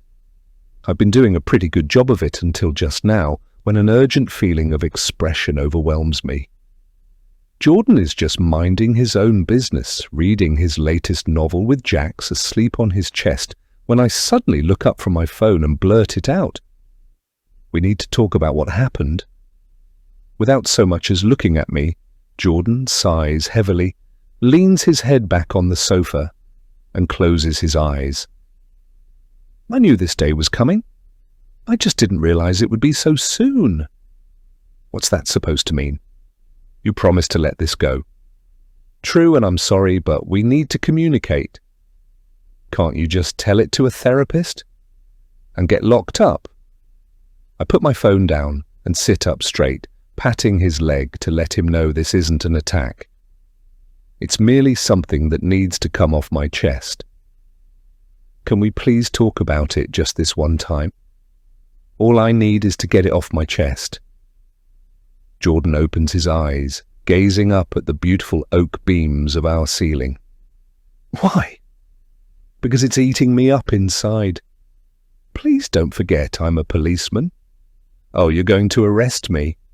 No, but listen, I can do anything in the world to help you process this, but it's vital that we don't have this conversation again. I'm here for you as a husband, lover, and friend. I'd do anything for you. I'd kill for you, but don't want to be questioned about it after. I shake my head and lower it. Nobody's asking you to kill. Just tell me what to do, other than talk it out. Well, there is one thing. Anything. You name it, we'll do it.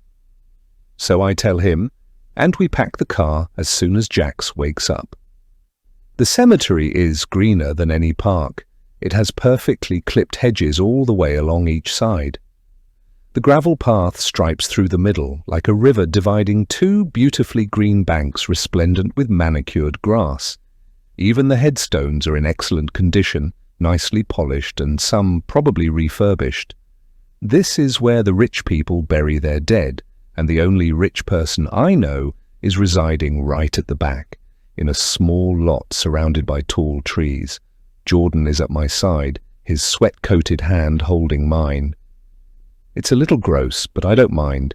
It just feels right having him here, supporting me exactly like he promised he would. The thing is, I don't need him right now. Before, yes, and definitely after. But this is something I have to do all by myself if I'm to truly get my thoughts out. Could I go alone? I ask. I'll be right here. Jordan kisses me on the cheek, his stubble grazing my skin. As he stands back to admire the clear blue sky, I take in the sight of him for just a moment. It's weird not having Jax in our arms for the first time since the Megan affair, but my mother has that taken care of for the rest of the day, with a constant video feed, no less. Not that I don't trust her, but, well, I don't. I turn on my heel and walk the remainder of the long path until I reach the gravestone. It's a secluded marker, the stone showing signs of moss that the keeper hasn't fully managed to clear off. My heart bleeds as I drop to my knees and wipe the time-worn granite. It's stubborn, requiring my fingernails to scrape it off. A disturbing thought enters my mind then. The last time Mez saw this hand, it was killing her. I shake my head and cry instantly, feeling utterly disgusted with myself. I have no right to be feeling sorry for myself after taking this poor, young woman's life. It wasn't even just her life I took. She was deprived of all her hopes and dreams, her family kept from the closure they deserved. I can't help thinking of Megan and how she insisted we buried the body. She was never even found and laid to rest at this grave. The headstone marks nothing at all. Words can't describe, I croak, then cover my mouth with a hand as warm tears seep onto my cheeks. I say the rest through my fingers, barely able to believe this is happening. Did I really believe this would be enough to help me move on? The things we did to you, Megan and I want you to know that this was never meant to happen. When I pushed you, it was only to keep you out of harm's way. If I knew you would fall like that, I'd have let you take the hit. If I knew Megan would pick up that. Rock! My nose runs and I'm a blubbering mess. Thankfully, Jordan was kind enough to hand me a pack of tissues as we left the car. And now I finger through them and pull out a small handful of sheets just to mop up my disgusting face. As I do this, I glance over at Jordan, who has his back turned to give us the privacy we need. I return to Mez, or, as the grave states, Mary Ann. There's no making up for this, that's an absolute fact, but please know that if Megan ever shows up, then I won't let this keep me from shouting the truth. I'm going to send your parents a letter and tell them what happened, okay? It's not much, but at least they'll know for sure.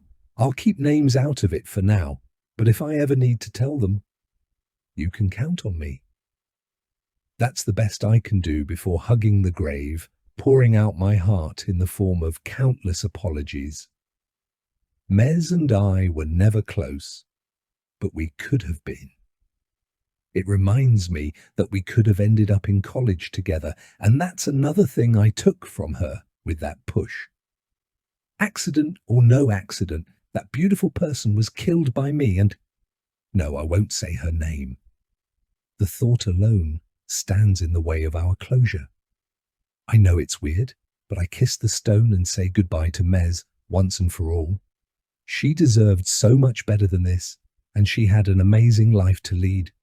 It's only right that she at least gets the apology, and I hope that maybe up in heaven she can hear what I have to say. Walking away is the hardest part, but it has to be done. I turn my back on her and wipe away the remaining tears, ready to start the rest of my life. It doesn't feel good to keep this secret to ourselves, but if it's what we have to do in order to survive, then we will. Are you okay? Jordan asks. Hard to say, but maybe. Whatever it takes to put it behind us. Yes, behind us. I go silent as those words fall on quiet, open air, not at all liking how they sound. It seems so dismissive, as if a singular act can allow us to live the rest of our lives guilt-free. I'm reminded of that awful phrase again. Ignorance is bliss. Are you ready to go? Jordan asks, putting his arm around me. I nod and walk with him back to the car. Later on, I have a letter to write before sneakily finding a way to deliver it to Mez's parents. I can only imagine how torn up they'll feel to receive it and know for certain what happened, but over time they might get a chance to move on, just like Jordan and I intend to as we head back home. Not that we'll get that far yet, because I have something else to say. Whatever it takes to put it behind us, was what he said. It didn't feel right when he said it, but I keep my thoughts to myself until we're back in the car. We're silent for too long, and Jordan doesn't even put the key in the ignition. Perhaps he's sensed that I'm onto him, and now it's like he's waiting to have this over. And done with. There's more to it, isn't there? I ask. Jordan nods, then looks down at his keys. He's trying to think of how to phrase it, and I don't want to rush him. After the patience and kindness he's shown me, it's the least he deserves. So I just sit there in the painful, growing silence until he speaks. Megan is dead, he says. It doesn't hit me that hard. Somehow I always knew, the way he was always so relaxed about it, promising she'll never come back and hurt us. That calm reassurance was too genuine to be ignored, but it never really registered until today. Now that it's out in the open. You don't take a man's son and live to regret it. No, you don't. She had to die. Yes, I say. How did it happen? I went looking for her the next day. He rubs his eyes with the heels of his hands. Didn't have to look very far. She was hiding in the woods around that bridge. The police ran right by her in the dark, and she stayed there overnight. Too scared to move, she said. What happened when you found her? I gave her my fishing knife and a little persuasion. She killed herself? Jordan nods. And the body? Left for the wildlife. The irony is astounding. Just like she'd left Mez to be eaten and rot out in the open, Megan was now sharing the same fate. Is it weird that I feel a cold stab of misery over this? Maybe I'm too kind a person, but I never wanted anyone to die. It should also change the way I feel about my husband, but it doesn't. Like he said, he'd kill for me. Now we have each other's secrets, he says, which is why I really don't want to talk about it. So can we please just go home and start our lives all over again? Please, this is the last thing I ever want to rest on my conscience, and Do you need closure? What? I lean over the seat and cup his face in my hands. You came all this way to give me closure. I'm just letting you know that if there's anything you can do to ease the pain inside yourself, I'll be right here to do it with you. You can even do it yourself if you prefer, but it's not a one-way street. I'm here for you, just like you're here for me. It's not the perfect relationship anymore, but it's definitely a strong bond. Jordan half smiles and kisses me, then slides the key into the ignition and brings the car to life. I sit back and put on my seatbelt, then enjoy the silence while we drive back to our home in Collingwood to start from scratch. Only this time, I know we're safe because Megan is gone, and my big secret died with her. Epilogue. Jordan. I told Becca I was working today. I lied. It's been a whole day since we got back from the cemetery. That was hard work for sure, but we got through it together, just like we'll get through anything together. But what's imperative to our survival as a family is that there's nothing to worry about. No looking over our shoulders for the rest of our lives and wondering if our secrets are safe. Whatever it takes. I climb down the ladder and into the dark that smells foul and stale with decades of nature's abuse. It's cold down here, and the water is flooded up to my ankles. As far as I'm aware, nobody in Collingwood has the faintest clue this underground war bunker exists.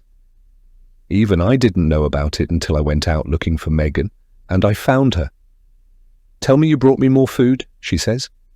No, I didn't. I hear splashing, but don't see her. It's too dark. "Because you've come to let me out?" she asks. "No." A pause. "Then why?" "You're not going to need it." "Explain?"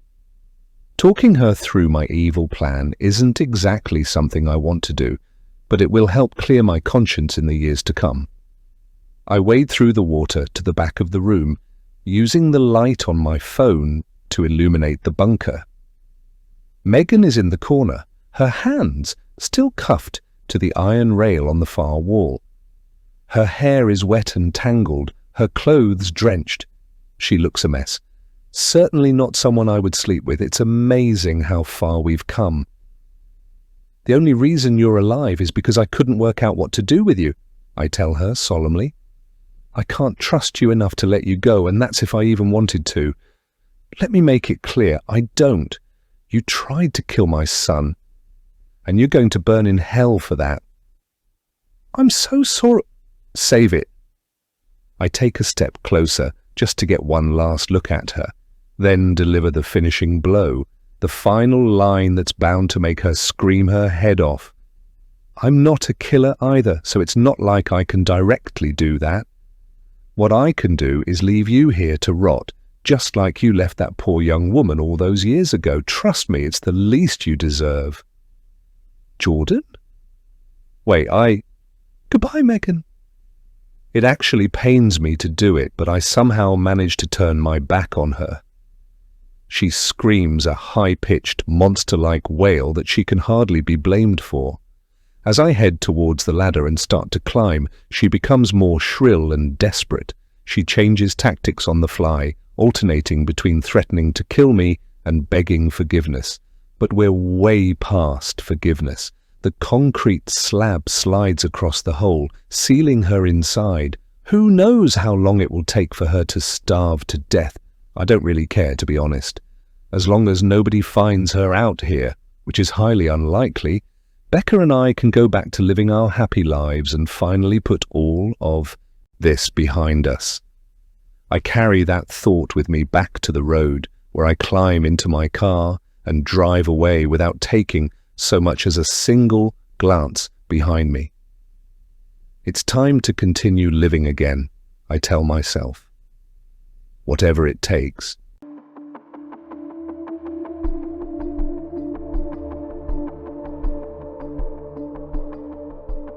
You've been listening to Sacha Szwed, where every secret has a cost and every twist cuts deep. If this psychological thriller kept you on edge, please like, share, and subscribe, so you never miss the next chilling tale.